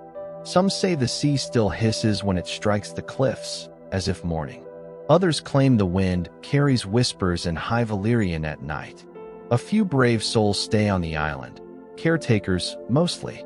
One woman leaves flowers on the windowsill every week. Another lights a lantern that never seems to blow out. They don't serve a queen. They remember a woman. In the north, Jon walks deeper beyond the wall than any before him. He doesn't look for civilization. He doesn't expect comfort.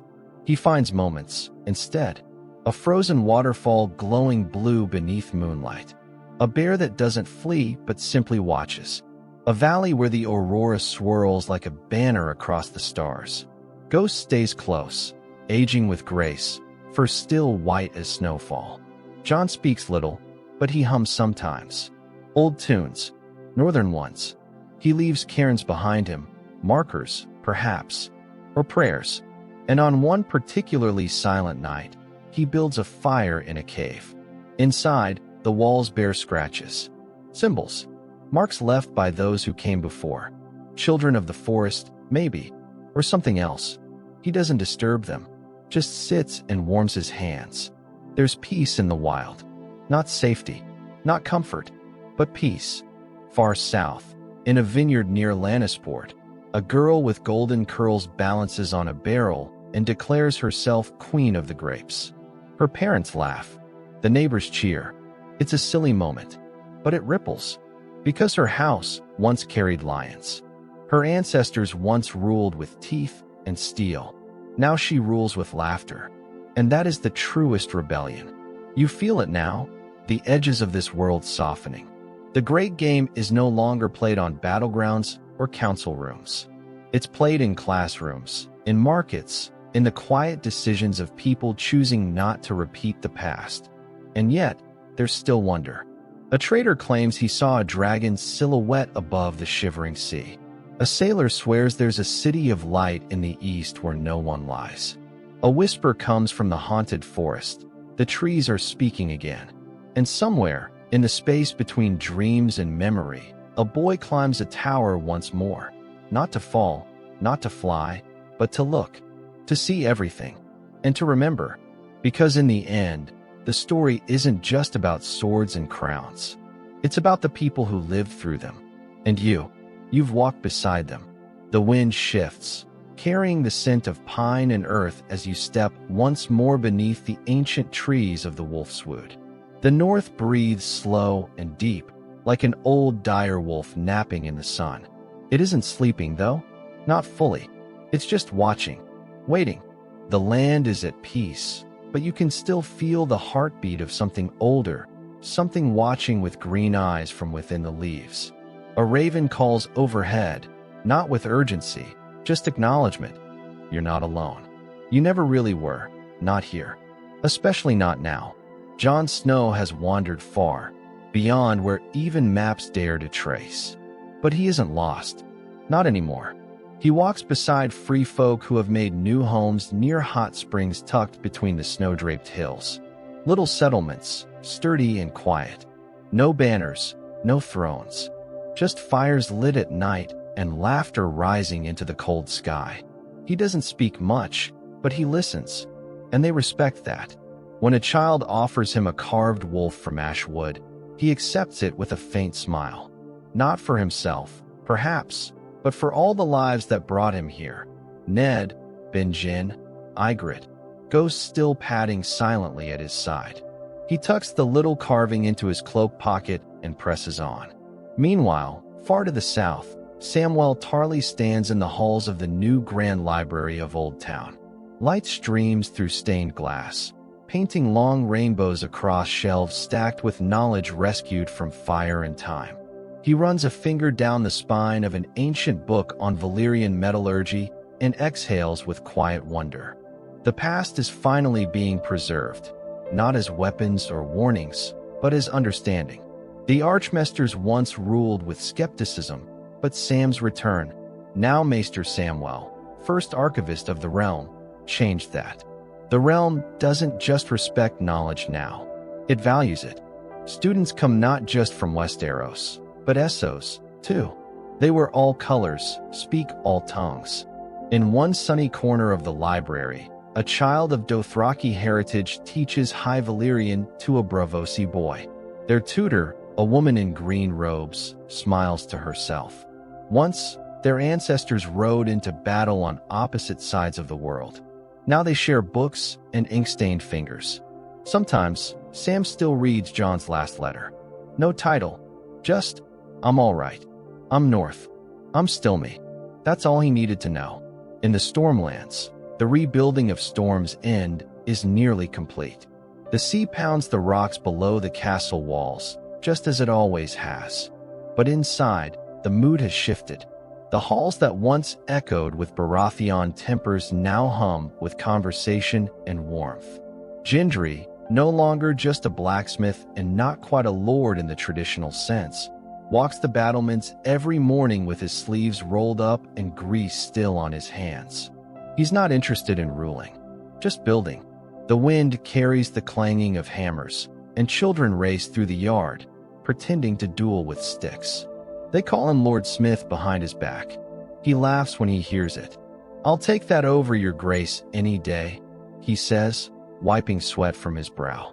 He keeps Arya's dagger, the one she left behind, locked in a small box above the hearth.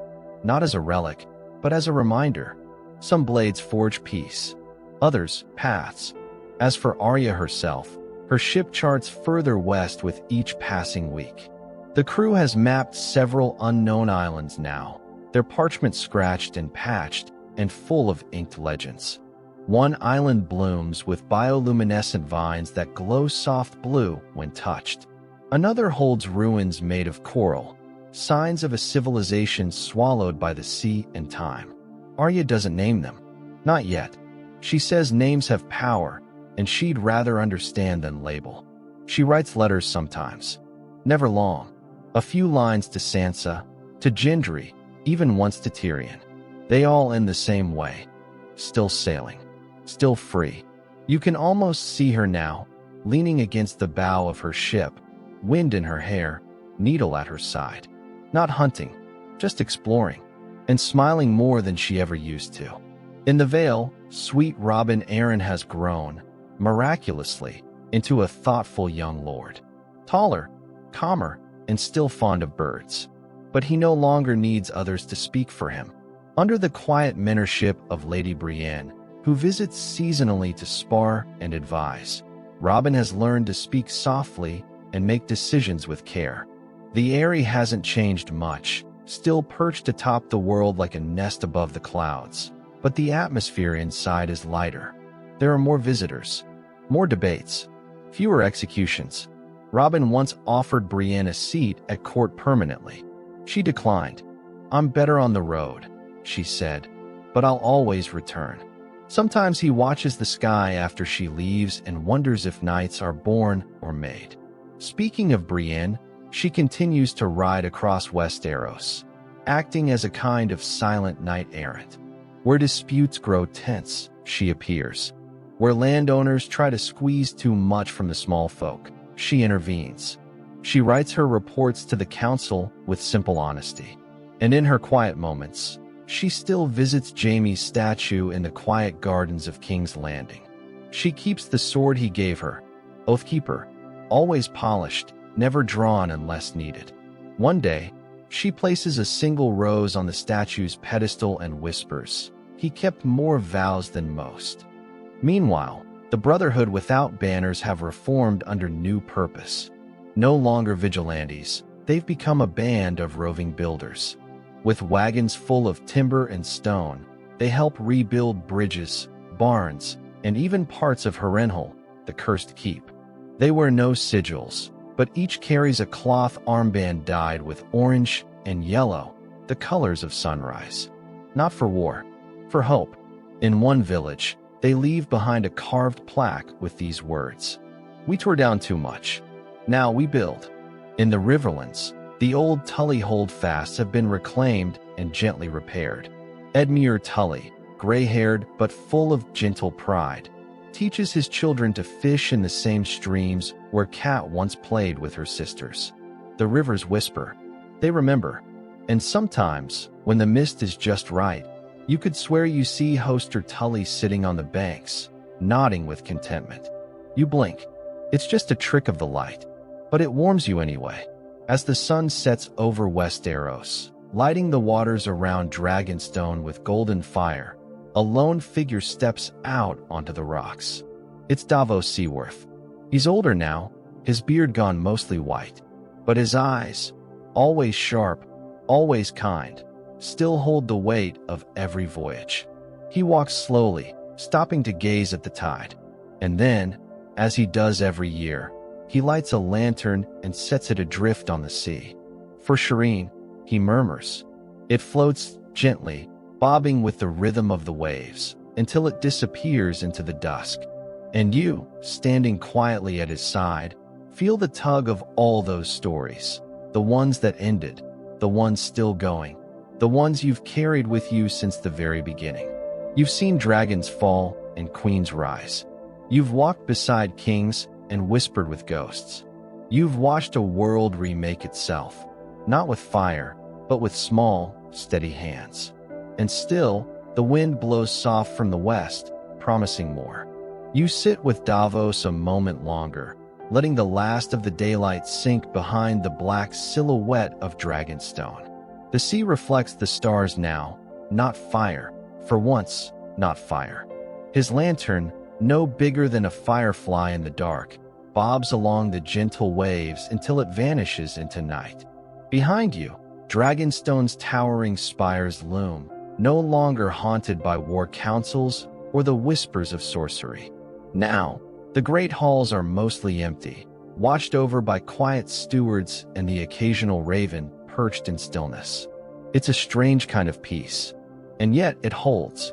The council in King's Landing, still led by Queen Sansa, sends representatives here to maintain the island, to study its long, volcanic past and the ruins of ancient Valyria etched into its stone. The histories etched on obsidian walls are still being deciphered, their symbols older than Targaryen blood. It's said Daenerys once stood in the same chamber, fingers brushing the carved dragons, wondering who her ancestors truly were. And now, on clear days, scholars from across the sea sit where she did, puzzling over the same questions. The Targaryen story did not end with fire. It folded into the roots of Westeros. Ash turning to soil, stories into seeds.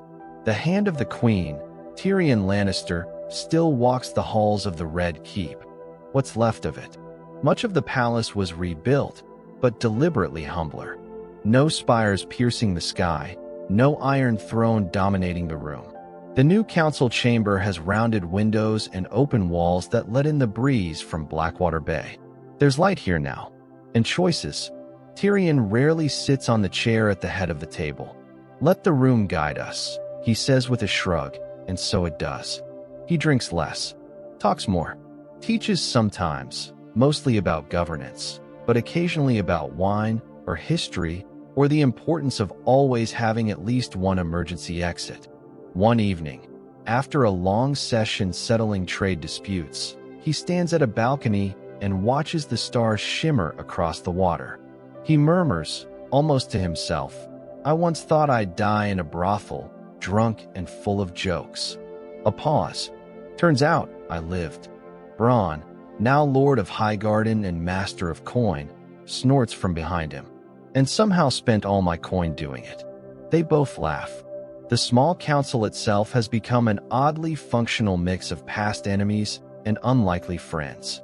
Brienne occasionally joins sessions when her patrols allow. Gendry visits to offer smithing advice and improvements to armory funding. Samwell, in one of the first real cross-sea communications ever attempted, establishes a network of maesters who report news from across the world, linked by Raven, Mirror, and Clever Pigeon. It isn't a perfect system. Disagreements still happen, but they happen with words instead of swords. That, in Westeros, is revolutionary. Beyond the city walls, the people of King's Landing live simpler lives. The ash has been cleared. Gardens grow where the fire once burned hottest. Children play in the streets, safely. The September has not been rebuilt as a single towering monument. Instead, 7 small shrines at the capital, inviting quiet reflection instead of spectacle. There's even a small performance hall now, run by the remnant of the old mummers troupe Arya once met. The ones who staged stories of kings and queens with exaggerated flair and cheap wigs. They perform The Dragon Queen every few months, a bittersweet tale that ends with a feather drifting from a broken throne into the wind. People still cry at the final scene, and then they applaud. In Bravos, far across the sea, the Titan still watches the harbor, unmoved by time. Ships pass through its legs, bearing spices, steel, and stories. Somewhere in the quieter parts of the city, the House of Black and White remains shuttered, its secrets hidden behind heavy doors. But not silent. Some say a new faceless one walks the alleys at night. Others say she walks freely, face unhidden, just another girl in a city of masks. No one can agree. And in Meereen, now a free city in truth, former slaves have carved their own place into the world. The pyramid has become a university. The fighting pits, now planted with fruit trees, host debates, not duels. The Unsullied, once scattered after the wars, guard the coastlines and teach self-discipline to new recruits who wish to learn not only how to fight, but when not to. Grey Worm, it's whispered, watches from afar, never seeking recognition, only ensuring that justice endures. Everywhere, the echoes of Daenerys remain, not as a queen, but as a question. What does freedom cost? And who should bear it? As per the books, Meereen's struggle for peace was even messier, full of disease, rebellion, and masks within masks. But here, in the gentle rhythm of this slow tale, Meereen breathes easier now. You can almost hear the soft rustle of parchment from the university, the click of sandals on sun-warmed stone, the laughter rising over the harbor at dusk. Back in the north, under a full moon, Queen Sansa walks the ramparts of Winterfell, her hair braided with the sigil of her house. She listens to the wind like an old friend. A raven lands on the parapet beside her, but no message is tied to its leg. She smiles. Some things are understood without words. Inside, the castle lives again, kitchens humming with warmth, old rooms reopened and gently repaired.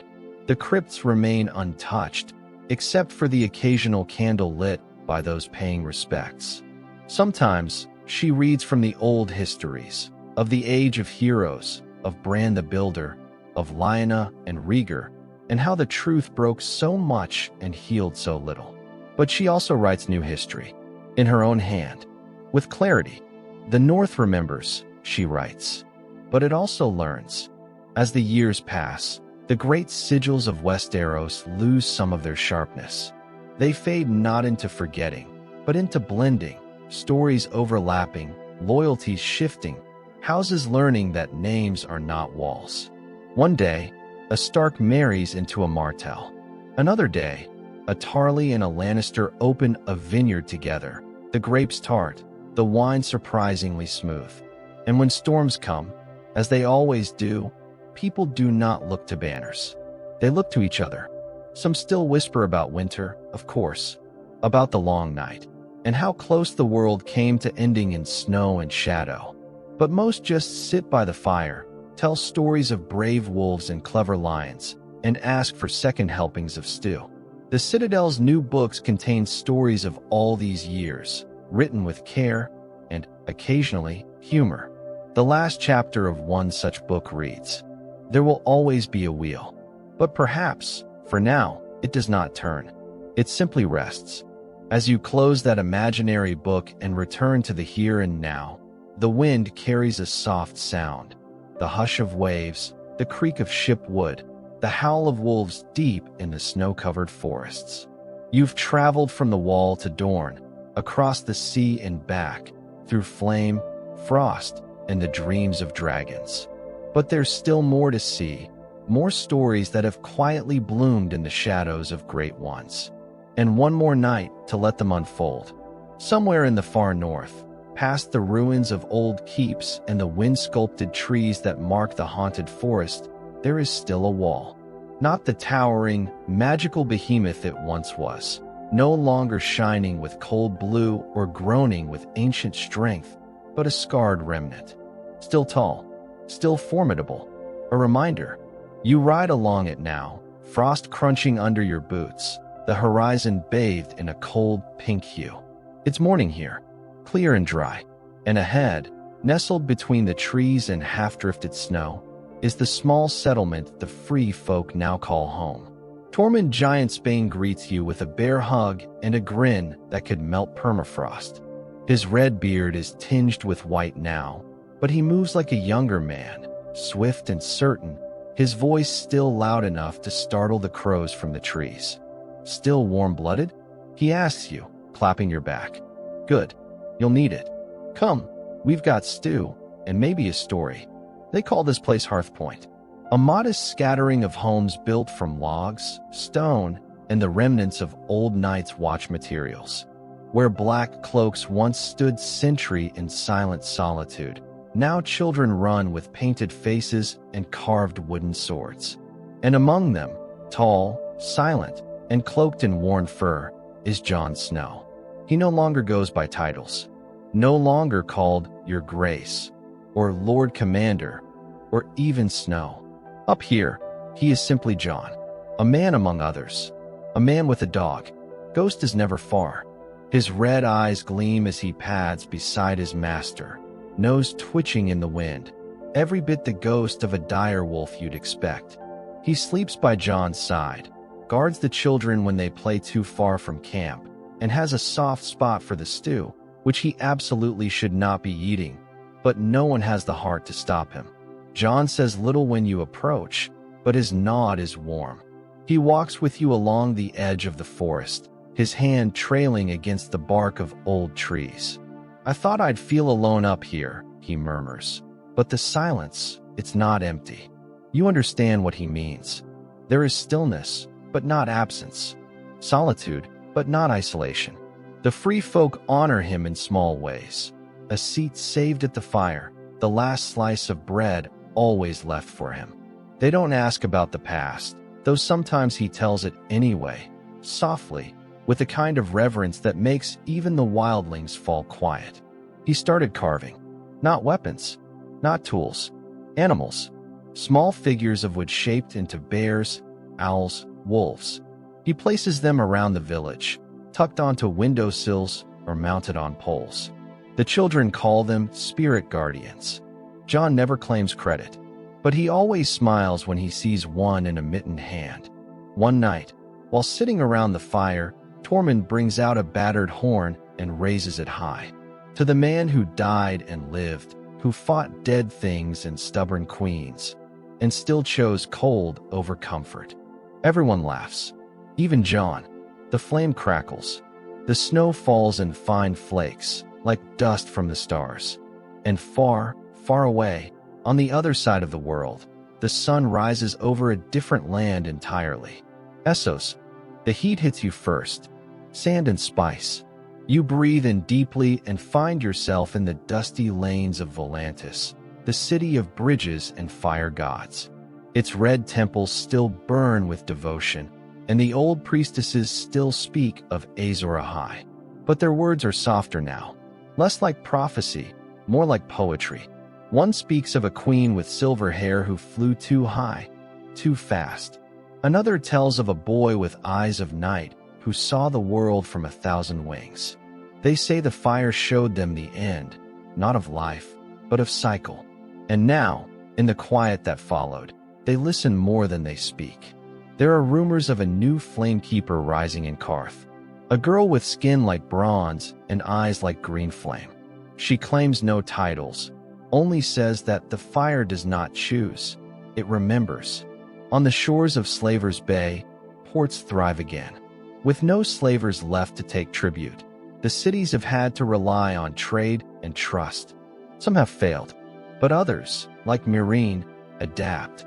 Fishing boats now outnumber galleys. Schools teach children of every birth.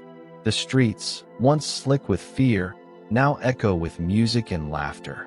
Dario Naharis, believe it or not, runs a mercenary company turned security fleet now, patrolling the coast for pirates and offering escort services to traders.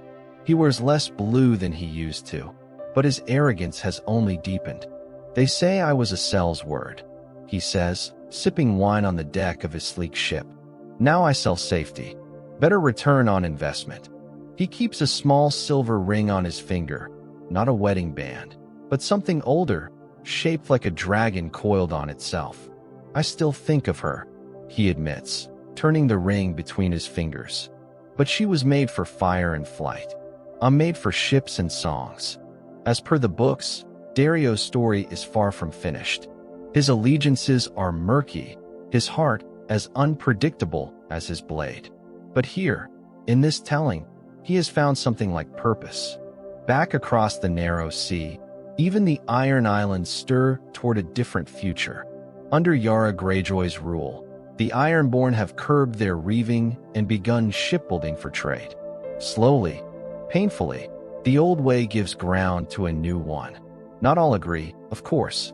Some still chant, "What is dead may never die," with clenched fists and sea-slicked axes. But others, particularly the young, ask a different question now. What if what's living is worth saving? The Iron Fleet sails less frequently, and when it does, it carries grain, timber, and stories. Even the Krakens, it seems, have grown quieter. In the Vale, sweet Robin Arryn has grown taller, and, by some miracle, wiser. Under careful guardianship and the consistent influence of seasoned advisors, he has turned the Vale into a thriving highland retreat. Nobles journey there now for counsel and calm. The Eyrie, once known for blood and sky, now hosts scholars and musicians. The moon door remains locked. No one's used it in years. At night, Robin, now Lord Arryn in truth, stares up at the stars and sketches constellations in charcoal. He says he dreams of eagles carrying letters, not people. Progress. In Dorne, under warm orange skies, the Martells continue their work of unity. Princess Arianne, a name only mentioned briefly in the show but given far more life in the books, has become a diplomat of unmatched skill. She rides across the desert in flowing silks, her voice soft and her eyes sharp, forging alliances and reminding the kingdoms that Dorne does not bow, but it does build.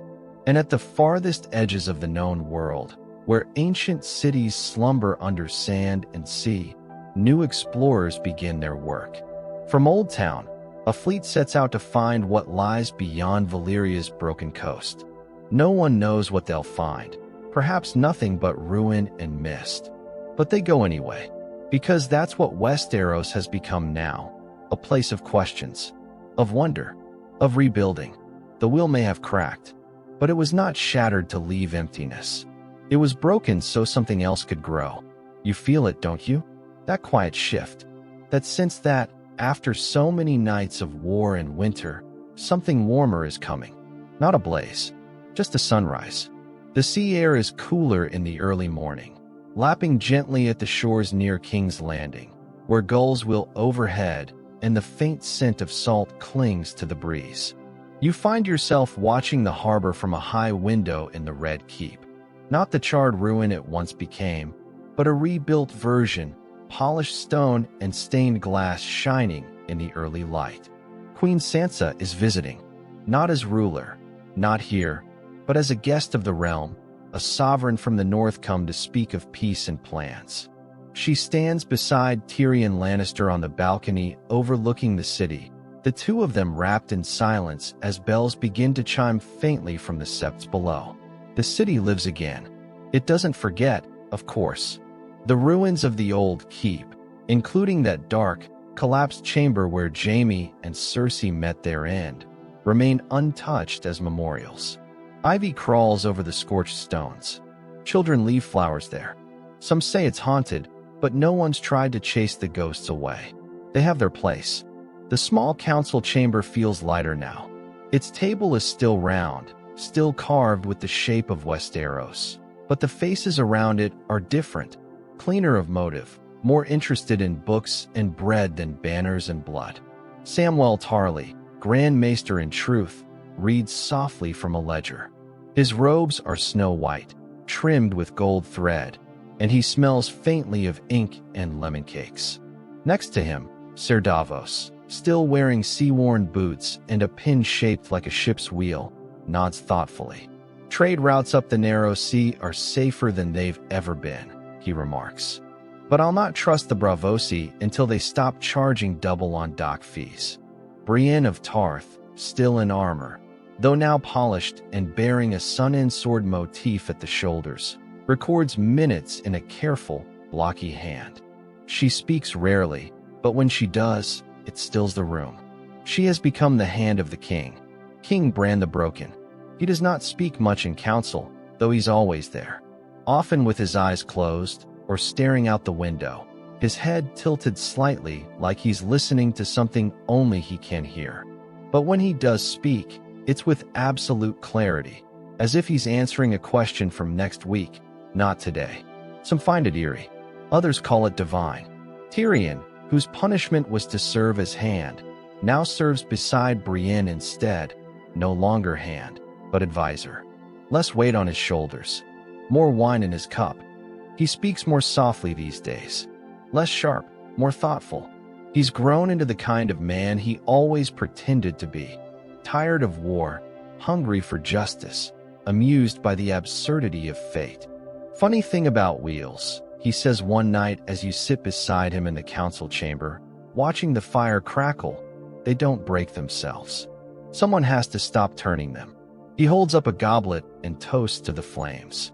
To Daenerys, he says, and to Jon, and to all the mad dreamers who thought they could fix the world by burning it. As per the books, the fates of these characters are left open-ended. But here, in the hush after the storm, they've each found their own place in the long story. You walk the city later, through the markets and alleyways, past the new fountains and the trees planted where gallows once stood. The people are wary still. They have seen too much, lost too many. But their laughter is no longer forced. Their eyes no longer scan the skies for dragons. The Red Keep casts a different shadow now. And as the day ends, you see Arya Stark again. Or rather, you see her ship, painted white with a direwolf sigil at its bow and sails that catch the wind like wings. She doesn't dock for long. Supplies, a letter from Sansa, a quick report to Bran, then back out into the unknown. She's charting maps now, creating new names for uncharted places. Her crew calls her Captain Stark, though most of them know better than to call her anything at all. She laughs louder now, still quiet when she moves, still quick with a blade. But she has learned the joy of adventure, not flight, not escape, but discovery.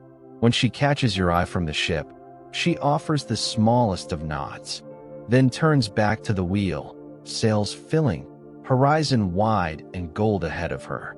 You stay and watch until the ship vanishes into the mist. Later that evening, at Winterfell, Sansa returns to her solar. The fire burns low. Her handmaidens have left. She pours a cup of warmed wine and opens a letter from Arya, a single page, smeared with sea salt. It simply reads, Northwest winds, new island, friendly people, no need for concern, unless ravens can swim. She smiles. As queen in the north, she carries her crown with quiet power. No dragons, no wildfire, just decisions, treaties, feasts, and long winters broken by longer stories. The North prospers. As per the books, the North has always stood apart, proud, hard, and skeptical of Southern schemes. But here, under Sansa, it becomes something else. A place where stories are told slowly, where children are taught to remember but not hate, and where the walls are rebuilt with care. The old gods are still worshipped in the Weirwood groves, but new holidays begin to appear. The Day of the Broken Wheel, when lanterns are floated down the white knife to honor the fallen. The Festival of Ghosts, when children dress as direwolves and dead kings and ask for candied snowberries door to door. Sansa keeps a small portrait in her chambers, one painted by a Braavosi artist who stayed one summer. It shows her family as they were, Robb, young and stern, Catelyn, hands clasped, Ned, watching the artist with narrowed but patient eyes. Jon is in it, too, not seated, not crowned, but standing just behind the others, hand resting gently on Bran's shoulder. Bran, who does not age like others. In the capital, he sits beneath the Weirwood heart tree transplanted into the castle gardens. Its red leaves curl like sleepy flames. He speaks little, but listens always. Sometimes he speaks names from centuries past. Other times, he answers questions no one has asked. I saw Arya in the west, he says one day, unprompted. She's smiling. There are dolphins. When Maester Sam looks up, startled, Bran only smiles. I told her she'd like the sea. There are still tensions, of course. fleeting famines, bickering lords, bandits turned rebels along the King's Road. But these are problems that can be solved with food, patience, and swords that stay in their scabbards. The 7 kingdoms are no longer 7. They are 6 now. And while they do not always agree, they no longer speak of war.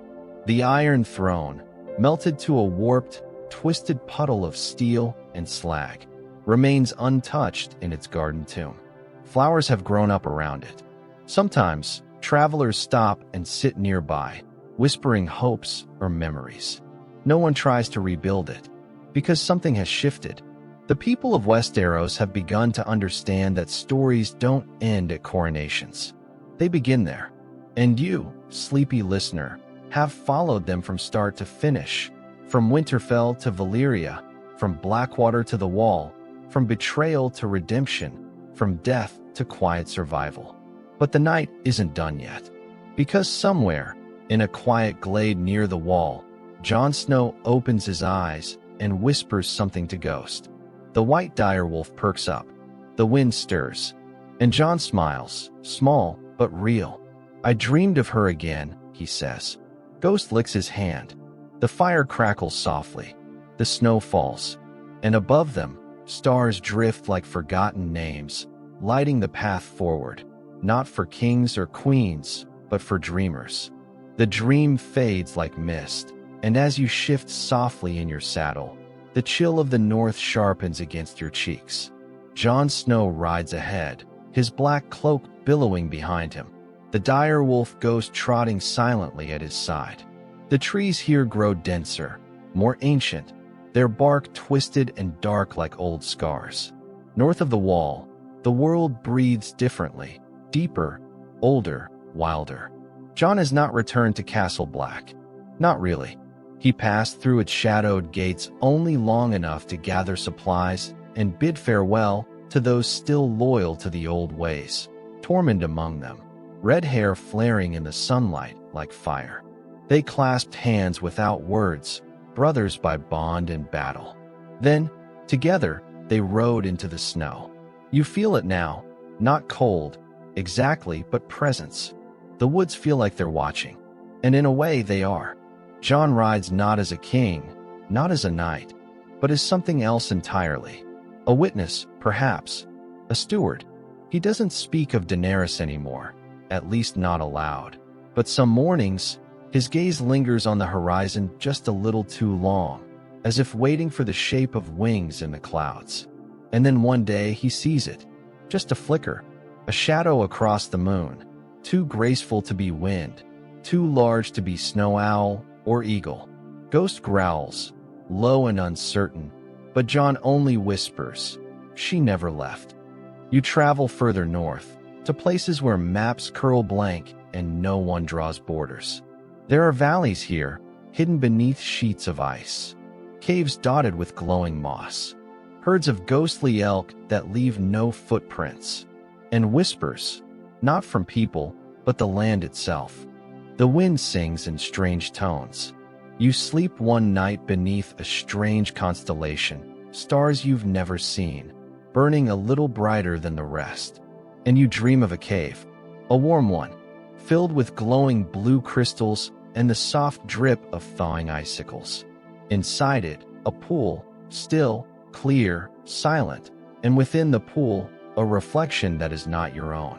You see a younger Jon, kneeling, and across from him, Ygritte, hair like embers, laughter in her eyes. He reaches for her, but she fades, replaced by a dragon. Not Drogon, not regal, but something older. Its eyes are silver, like molten starlight. Its wings stretch impossibly wide, and when it speaks, it does speak. It sounds like a chorus of bells beneath water.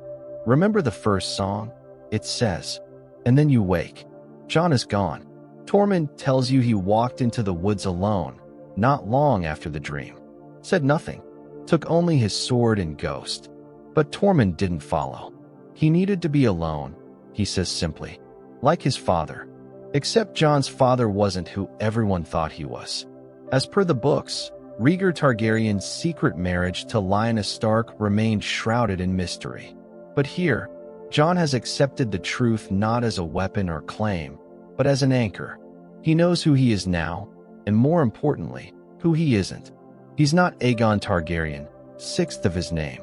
He's Jon Snow, a man who's died, killed, and lost enough to understand that peace comes only in silence. Still, his story doesn't end. Not yet. Because in another part of the world, under a golden sun and the whispering sails of a Dornish skiff, you find yourself in the deserts of Sunspear, home to House Martell, where heat dances off sand and politics move slower, with spice and sting. The new Prince of Dorne, a quiet scholar named Mors Martell, reads messages from King's Landing by candlelight. He writes in return, advising that Dorne will remain independent in spirit, even if they send envoys to Bran's council. The old ways of Dorne are deep-rooted. No knee shall bend if it doesn't wish to. His niece, a young woman named Elia, named for her great-aunt slain in the sack of King's Landing, watches the waves from a carved stone balcony, dreaming of ships and sea monsters, not marriages. Let the other kingdoms squabble over thrones, she says with a smirk. We have wine and sun. And dragons? Perhaps. Because across the sea, further still, in the shadowed corners of Ahai, where even maps go pale and whispers walk in daylight, the last of the red priests light new fires. They chant of the silver flame, a dragon reborn. They say a beast with black wings and morning eyes was seen flying east, far from Valyria, far from Westeros, where the sun rises earlier and the gods have different names. Drogon has not died. He has simply flown where no one dares follow. And on a stony perch overlooking a jagged bay, a figure stands with arms open, a woman cloaked in flame-red robes, her face hidden beneath a veil. She whispers to the wind, Azor Ahai will be born again, in ash or in ice. And so the wheel of prophecy turns again, faint but unbroken. Back in Westeros, spring approaches. It's subtle, but it's there. The melt of ice along the wall's ruined stretches, the bloom of crocuses in the vale, the slow but sure unfurling of green along the riverlands. Life, returning not with triumph, but persistence. In the riverlands, Podrick Payne now serves as master-at-arms at Riverrun, humming softly to himself as he trains squires who giggle at his clumsy starts and flawless finishes. He's kind, but sharp. They say he once killed a knight twice his size with a single stroke. Pod just shrugs. Wasn't about size, he says. Was about timing. In the Eyrie, young Lord Robin Arryn has grown strange and thoughtful, his spine straighter, his voice calmer. He reads histories now, particularly those that mention giants and their fall. And in Old Town, Samwell continues to write, not just letters or ledgers, but a book, bound in thick black leather, its title pressed in gold leaf. A Song of Ice and Fire. He doesn't name himself as the author. He says it's a collaboration. With a friend, he explains, who's better at beginnings than endings. As per the books, maesters tend to strip magic from history. But not Sam. He writes of dragons and dire wolves, of the Long Night, of kings who were mad and women who burned too brightly to last. And in the final chapter, he writes a single sentence. The wheel was not broken, but it stopped long enough for a garden to grow. You close the book softly. In King's Landing, Bran smiles, as if he heard your thoughts. The red keep glows in the twilight. And somewhere, in the north, Jon Snow walks across a frozen lake, his footprints trailing behind him, the wind picking up in a strange, circular rhythm. Ghost walks beside him. A storm gathers, but the storm no longer frightens him. Because this time, it isn't coming to destroy the world. It's coming to start something new. Far beyond the frozen lakes where Jon's figure vanished into the pale horizon, and far beyond the sun-warmed balconies of Sunspear, there is another kind of quiet rising, not cold, nor hot, but one humming with new roots and old bones. In the soft earth of the Reach, where rivers flow like veins through emerald hills, Highgarden begins to stir once more. The Tyrells are gone, their rose banner singed and buried, but flowers always return, even after fire. Garth Greenhand is a name whispered again in the vineyards, the ancient founder of noble bloodlines, said to have sown seeds with his bare hands and coaxed bounty from the dirt with nothing but a song. And now, in the wake of wars and kings and dragons, a new steward of Highgarden rises, not a lord, but a lady of no particular fame. Her name is Rowena Fossaway. With hair like honey and a spine made of something sturdier, she tends the broken keep with care, not crowns. Her bannermen call her the gardener, not in jest, but in quiet reverence. She wears no crown, signs no decrees. Yet every week, small folk come with offerings, baskets of fruit, stories, songs. And she listens. You ride through fields ripe with golden barley, past orchards heavy with apples, and feel the land relaxing. It's not peace in the way King's Landing understands it. It's deeper, a kind of healing, the kind that happens when no one's watching. And as spring thickens the air with fragrance, your journey carries you eastward again, toward the narrow sea, past Dragonstone's ashen cliffs, where black wings once cast shadows over firelit stone. Dragonstone is quiet now, its fires long cold, but every so often, the waves crash louder than before, as if something underneath remembers heat. And from its highest tower, now abandoned save for nesting gulls, you glimpse it, a single black scale left behind on an old stone windowsill. It glimmers faintly in the moonlight, catching your breath. You think of Daenerys once again, and just like that, you are pulled back to the heart of her story, not the fall, not the fire, but the rise. You remember her in Karth, in Meereen, in Astapor, freeing, learning, stumbling, commanding. You remember when her dragons were no bigger than cats, and her voice trembled with purpose she hadn't yet earned. And though her story ended in ashes, it did not end. Because stories don't really die. They settle into silence, and sometimes they echo. As per the books, Daenerys was always more than prophecy. She was mercy and madness braided together, unsure which would win. And though the show hastened her fall, in the pages, her struggle burned slower, more painfully. Her choices more uncertain. And yet, the weight she carried never felt less than mythic. Somewhere east of Volantis, whispers say a village vanished in a single night. Only a circle of scorched earth left behind, and the faint smell of ash and salt. Some say a black-winged creature was seen circling a volcano. Some say a silver-haired woman with strange eyes walks the coasts, barefoot, never speaking, but always watching.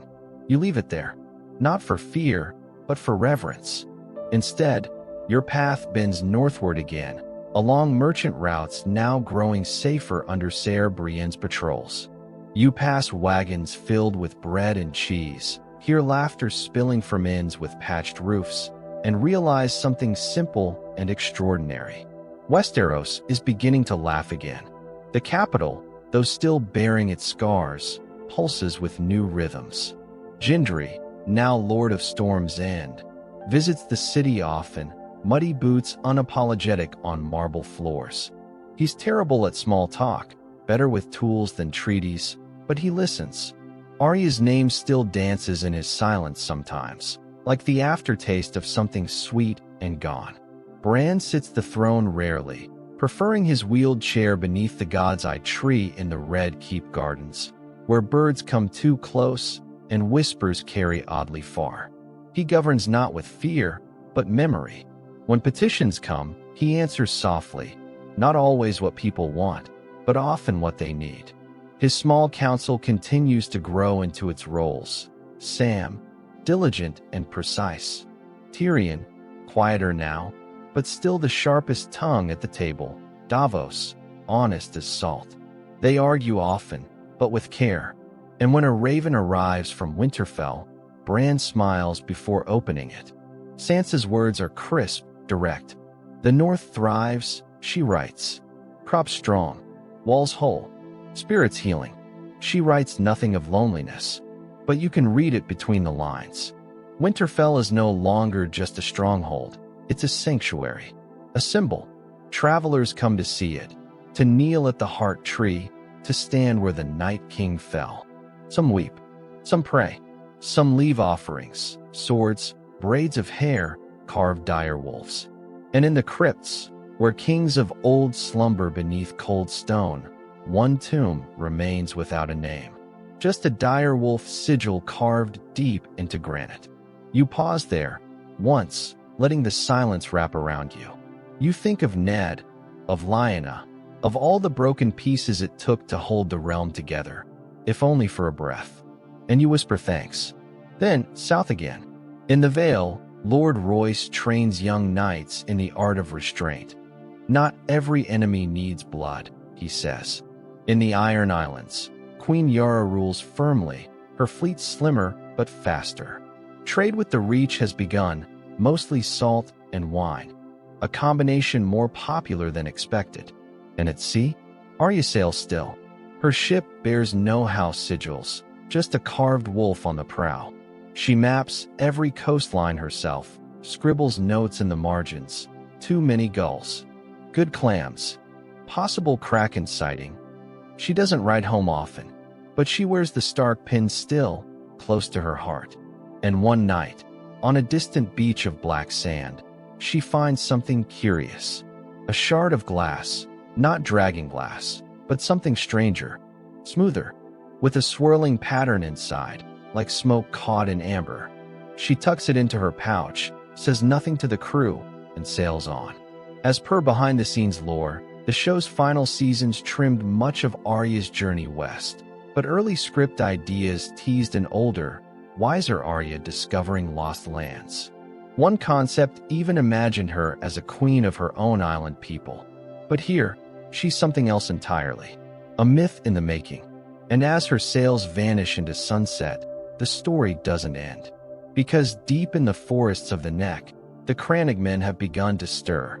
The green men of old, once considered legend, have been spotted again. Their eyes glint green, and they speak of the old gods returning. They say the children of the forest were not wiped out, only hidden. They speak of balance. And with every corner of the realm slowly, delicately realigning, one truth begins to settle into your bones. This isn't just the aftermath of a war. It's the breath before the next age. Westeros, land of kings, of blades and betrayal, is learning to pause, to tend, to look inward. You can feel it, in the wind, in the way flowers now grow where fire once raged, in the silence where once there was only scream and steel. Something old is sleeping, but something new is beginning to dream. And so, as Arya's ship disappears over the western horizon, lost to the mists and mystery beyond the maps, you turn your eyes back to the heart of the world you've walked with for so long. Westeros breathes in its new rhythm, not steady yet, not entirely whole, but breathing all the same. From the far reaches of Skagos to the crumbling cliffs of Old Stones, from the stony shores of Blackwater Bay to the mist-veiled mountains of the Moon Door, the land is remembering how to be still. But stillness does not mean silence. In the north, the snow melts slowly, and summer returns hesitantly, as though afraid to linger too long in a place that has known such long winters. In Winterfell, Queen Sansa walks the battlements with careful eyes and an ever-deepening understanding of leadership. She no longer wears the soft silks of girlhood.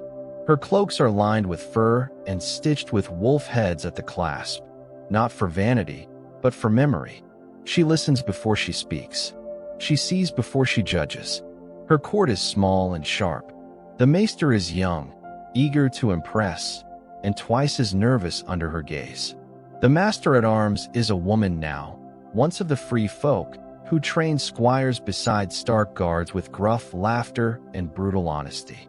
And there, in a quiet corner of the Godswood, Sansa has planted a single rose, a red one, out of place among the white snow and the pale weirwood leaves. She doesn't say why. Perhaps she thinks of her mother. perhaps of Marjorie, perhaps of all the gentle things lost to harsher tides. Winterfell is not just surviving, it is becoming something new. And yet, just beneath the surface, old magic still stirs. Down in the crypts, beyond the sealed doors and the carved stone figures, rumors persist of strange sounds. Whispers, flickers of light where none should be. A visiting bard claims he saw a dire wolf carved in ice at the foot of an unopened tomb. No one believes him, not entirely. But the story spreads, and in Westeros, stories are often truer than truths. Further south, in King's Landing, the capital is once again becoming a city of gold and dust. The Red Keep, though still scorched in places, now echoes with quieter conversations. Tyrion walks its halls with a limp and a mind as sharp as ever. He rarely drinks now, preferring tea laced with dried lemon and ginger. When he laughs, and he still does, it is a quieter, older laugh. He speaks often with Samwell, who has made it his mission to rebuild the grand library of the capital. Scrolls are shipped in from Old Town weekly. The walls of the newly dubbed Dragon's Archive are already lined with history. And in the center of it all, under glass, lies a weathered book with no title. It is Jon Snow's story, though his name never appears. Sam says it is better that way. Outside the Red Keep, the streets teem with life. A new play has begun at the Globe of Westeros. This one about a queen with silver hair who flew too close to the sun. The ending changes nightly. Sometimes she becomes fire incarnate, devouring all. Sometimes she walks into the sea and is reborn. The audience always applauds, whether in awe or unease. On the eastern docks, Gendry helps build ships now, leaner, faster. One is called the Arya. He never says why. He doesn't have to. Across the sea, Braavos is rising too. The Iron Bank has resumed lending, now more cautiously than ever. They look west with wary interest, watching Bran's reign unfold with the eyes of economists and shadowy strategists. But there is a new respect there too. They remember how close the world came to ending. Gold means little in the dark. The House of Black and White remains closed to most, but its windows sometimes glow faintly. And once, only once, a traveler with no face at all is seen boarding a ship bound for Myr. No one stops them. Whispers abound. And in the Dothraki Sea, the Khalasars have changed. They no longer roam aimlessly, no longer fight for supremacy with every moon. After Drogon's last flight across the skies, a strange hush fell upon the grasslands. Some claim they saw the dragon land upon a mountain near V's Dothrak and remain there, guarding a single figure cloaked in ash. Others claim it was only a shadow. But now, the Dothraki speak of a sacred place, a temple built from the bones of old dragons and the banners of fallen foes. A place where warriors go not to conquer, but to be tested by flame. A place where one woman, silver-haired, silent, presides, asking no allegiance, demanding only truth. In the books, the Dothraki arc splinters wider. Their faith and strength remains, but George R. Martin envisioned them evolving, adapting to the rise of dragons not as a threat, but as a sign of return. And in this quiet retelling, the Dothraki become more than raiders. They become keepers of fire. Back in Westeros, Ser Brienne of Tarth now rides farther than most knights ever have. She travels not for war, but for reckoning. She finds those who vanished in battle, old comrades, deserters, survivors. She offers justice or mercy, depending on what their eyes ask for. With her rides Podrick Payne, taller now, a sword at his side and a tune always on his lips. Children cheer when they see him. He sometimes sings songs of lost queens and cold walls. Brienne rarely comments, but when she does, it is usually, sing the one about Catelyn. Slower this time. One day, they reach a burned-down inn by a river. Only ashes remain. But in the ashes, someone has carved a sigil, a scale balanced atop a sword. Brienne touches it once, then moves on. Somewhere nearby, a woman walks alone with a face no one remembers. Justice, it seems, walks quietly now, and so do the dragons. Because deep in the Shadowlands beyond Ahai, where the sky is wrong and the rivers run black with memory, a legend begins anew. A girl with silver hair walks barefoot through the shadows. She does not speak, but dragons follow her. Not 3, not 1, but many. Small, wild, still growing. They emerge from deep caves and ancient nests, drawn to her like embers to wind. No one knows her name. Some say she is Daenerys reborn. Others say she is something else entirely, something older than Valyria, something that sings in the tongue of fire and shadow. And as she walks deeper into the dark, the sky above her cracks with faint light, like the first line of dawn. Back in Westeros, Bran dreams. He dreams of the old gods, not as men with crowns, but as trees with faces, rivers with voices, stones that remember. His eyes go white, and his mind drifts far. Sometimes he speaks names in his sleep, names no one knows, or names long forgotten. Sometimes he sees Arya's ship. Sometimes he sees Jon. Beyond the wall, the snows fall softly now.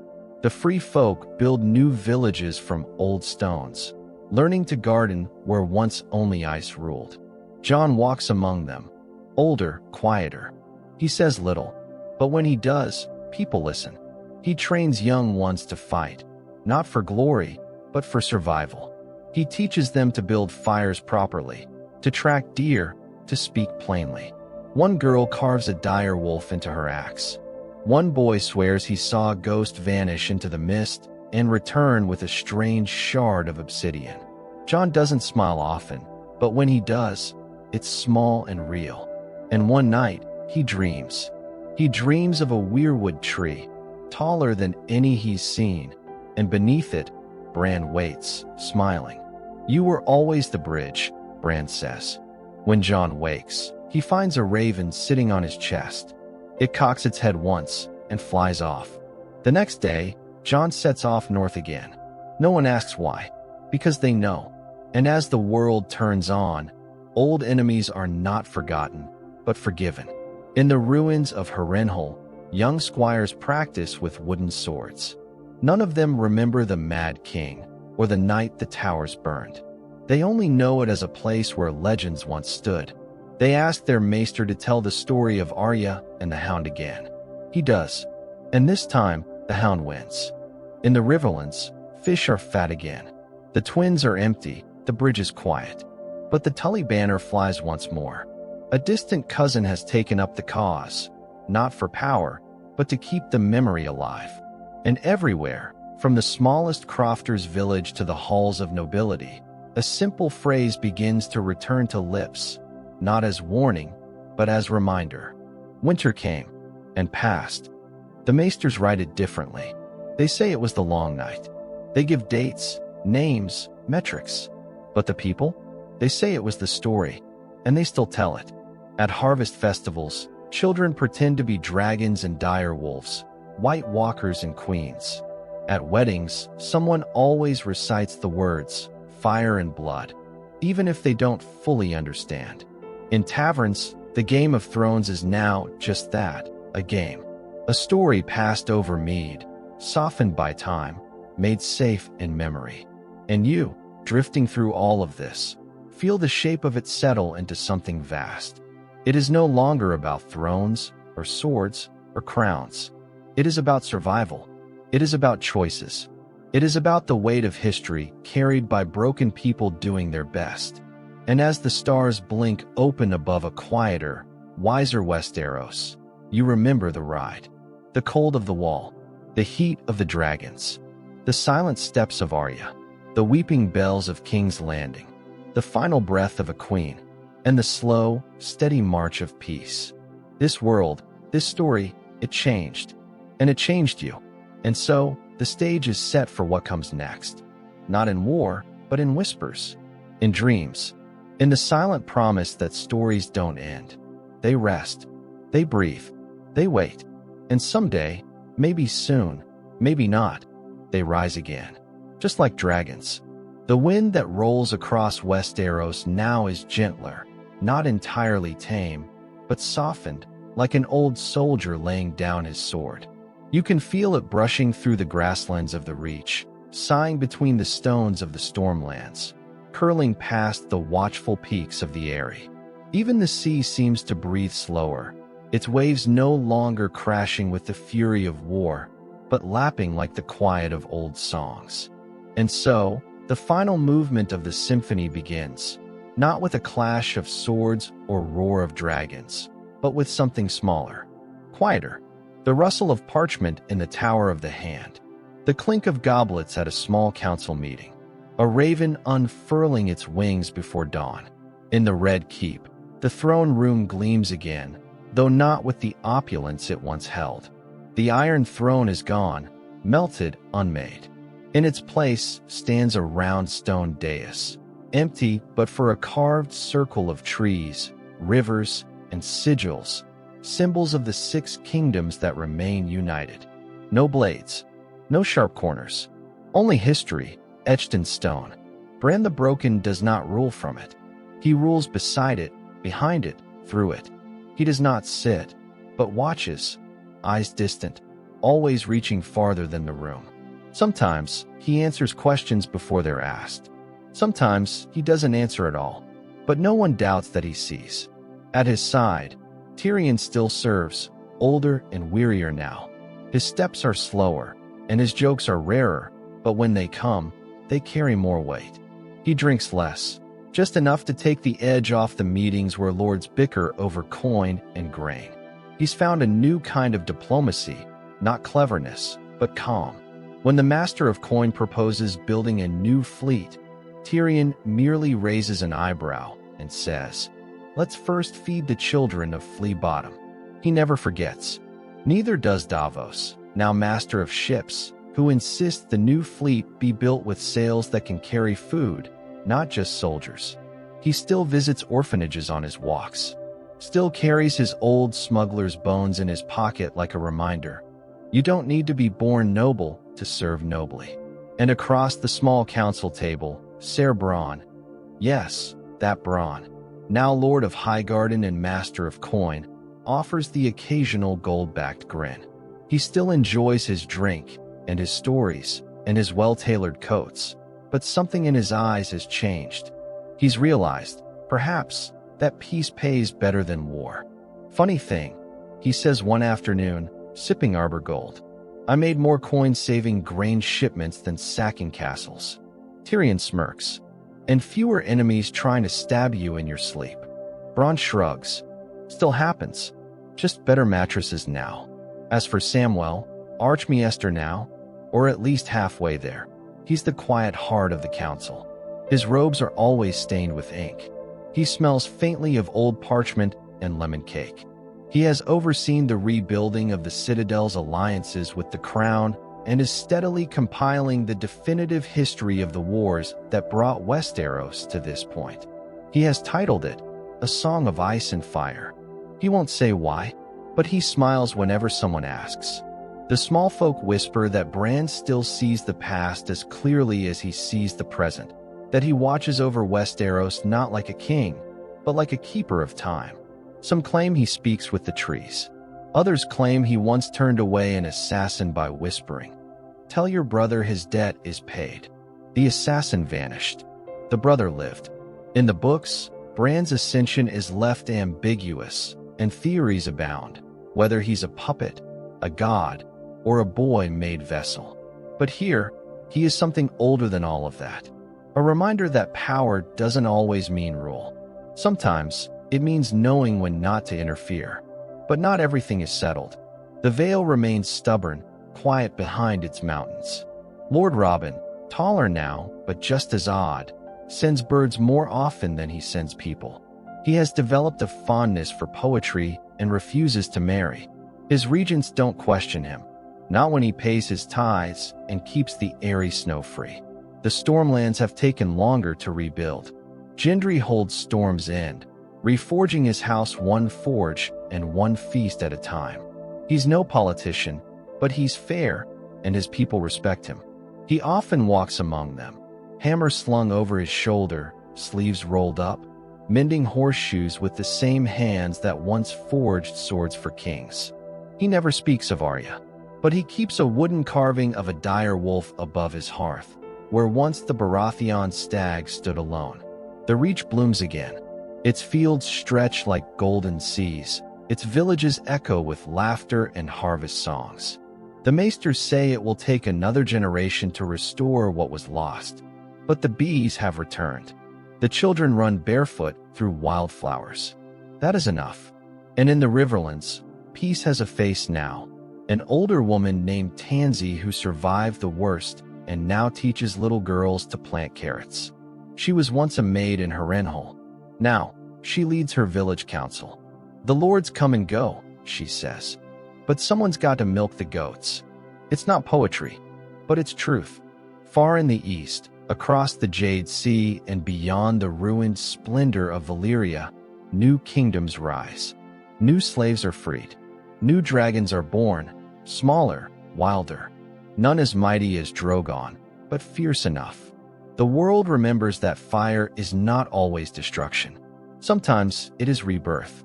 And in the northmost reaches of Westeros, the free folk speak of a new wall, not of ice, but of agreement. A promise between people. Jon Snow, though he never calls himself that, is their leader in all but name. He counsels, he protects, he watches. He still walks with Ghost.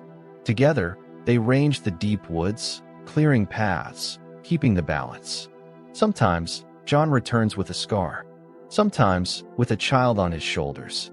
They call him the White Wolf. Some still whisper king in the north, but not in rebellion, not in ambition, only in reverence. He rarely dreams anymore. But when he does, he sees fire, soft, distant, in Bran's eyes, watching, always watching. The people remember, not all of them, and not always clearly, but the stories linger. The girl who flew east, the queen who walked through flame, the bastard who never stopped choosing what was right, even when it cost everything, the little man who spoke truth to power, the knight who kept her vow, the boy who fell and became something more. The old stories fade, but new ones grow. In Old Town, children gather to hear Sam read tales of dragons and dire wolves. He teaches them to read, to write, to ask questions. Knowledge is power, he says. Then he adds, but kindness is the key. In Winterfell, Sansa plants a second rose. This one is white. She walks among her people with calm certainty, her voice steady, her court diverse, free folk, northern lords, even former enemies. The north is free now, but it is not isolated. She sees to that. On the eastern shores of Essos, Arya steps ashore in a land no map has ever shown. The people there speak a different tongue. They bow not in fear, but in curiosity. She learns their ways. She teaches them hers. She never settles. She keeps moving. Her blade, needle, stays sheathed more often than not. But she never forgets. Somewhere across the stars, a new maester writes of her. The girl who became no one, then chose to be someone again. That, perhaps, is the story of them all. Of every soul who played their part. In blood and fire, in frost and fury. They were broken. They were flawed. But they chose. And they changed the world. And now, you lay back and feel it. The weight of that world, not heavy, but warm. Like a cloak pulled close on a cold night. Like the pages of a book closing softly. Like snow falling in silence over Winterfell's towers. You've walked with them. You've watched them fall and rise. You've felt the fire of dragons in your chest, the chill of the wall on your skin. You've stood on the battlefield. You've hidden in the shadows. You've sat on the edge of thrones and the edge of ruin. You've seen kings, queens, fools, heroes, monsters. And you've seen that sometimes they're all the same person. You know now, this wasn't just a Game of Thrones. It was a song, of fire, of ice, of choices. And now, the song quiets. The torches burn low. The banners rest in their halls. And in the quiet, something new stirs, not danger, Not prophecy, just peace. So now, let your breath slow. Let your eyes drift closed. The story is not over. But for tonight, it sleeps. The fire crackles gently in the hearth, and outside your window, the stars hang in soft, silent witness. They've watched kingdoms rise and fall, armies march, dragons fly, and children become legends. They've seen every story that ever mattered. And now, they see you, safe, still, and ready for rest. Feel the air around you soften. Let the sounds of the world fade. The rustle of parchment, the creak of old wood, the faint echo of footsteps down a stone corridor. They all blur together into a gentle hush. Take one last slow breath. Let your shoulders sink deeper into the bed, your hands relax, your thoughts stretch long like shadows at sunset.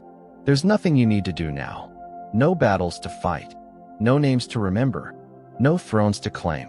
Just the quiet hum of a world you've walked through, step by step, story by story. In the distance, the wolves still howl, not in mourning, but in memory. The dragons rest, wings curled in warmth, dreaming of the skies they once ruled. And somewhere, far away, the Weirwood trees still whisper, soft voices in ancient tongues, telling old tales to the wind. Sleep comes easy now, like the slow snowfall across the north, like the gentle rocking of a ship bound for unknown lands, like the turning of a great wheel that has, at last, come to a halt. And as your dreams carry you across the lands of Westeros and Essos, remember this. You've lived the story, you've heard its heart, and now you get to keep it, forever. So good night, sweet dreamer of stories, and may your watch be peaceful.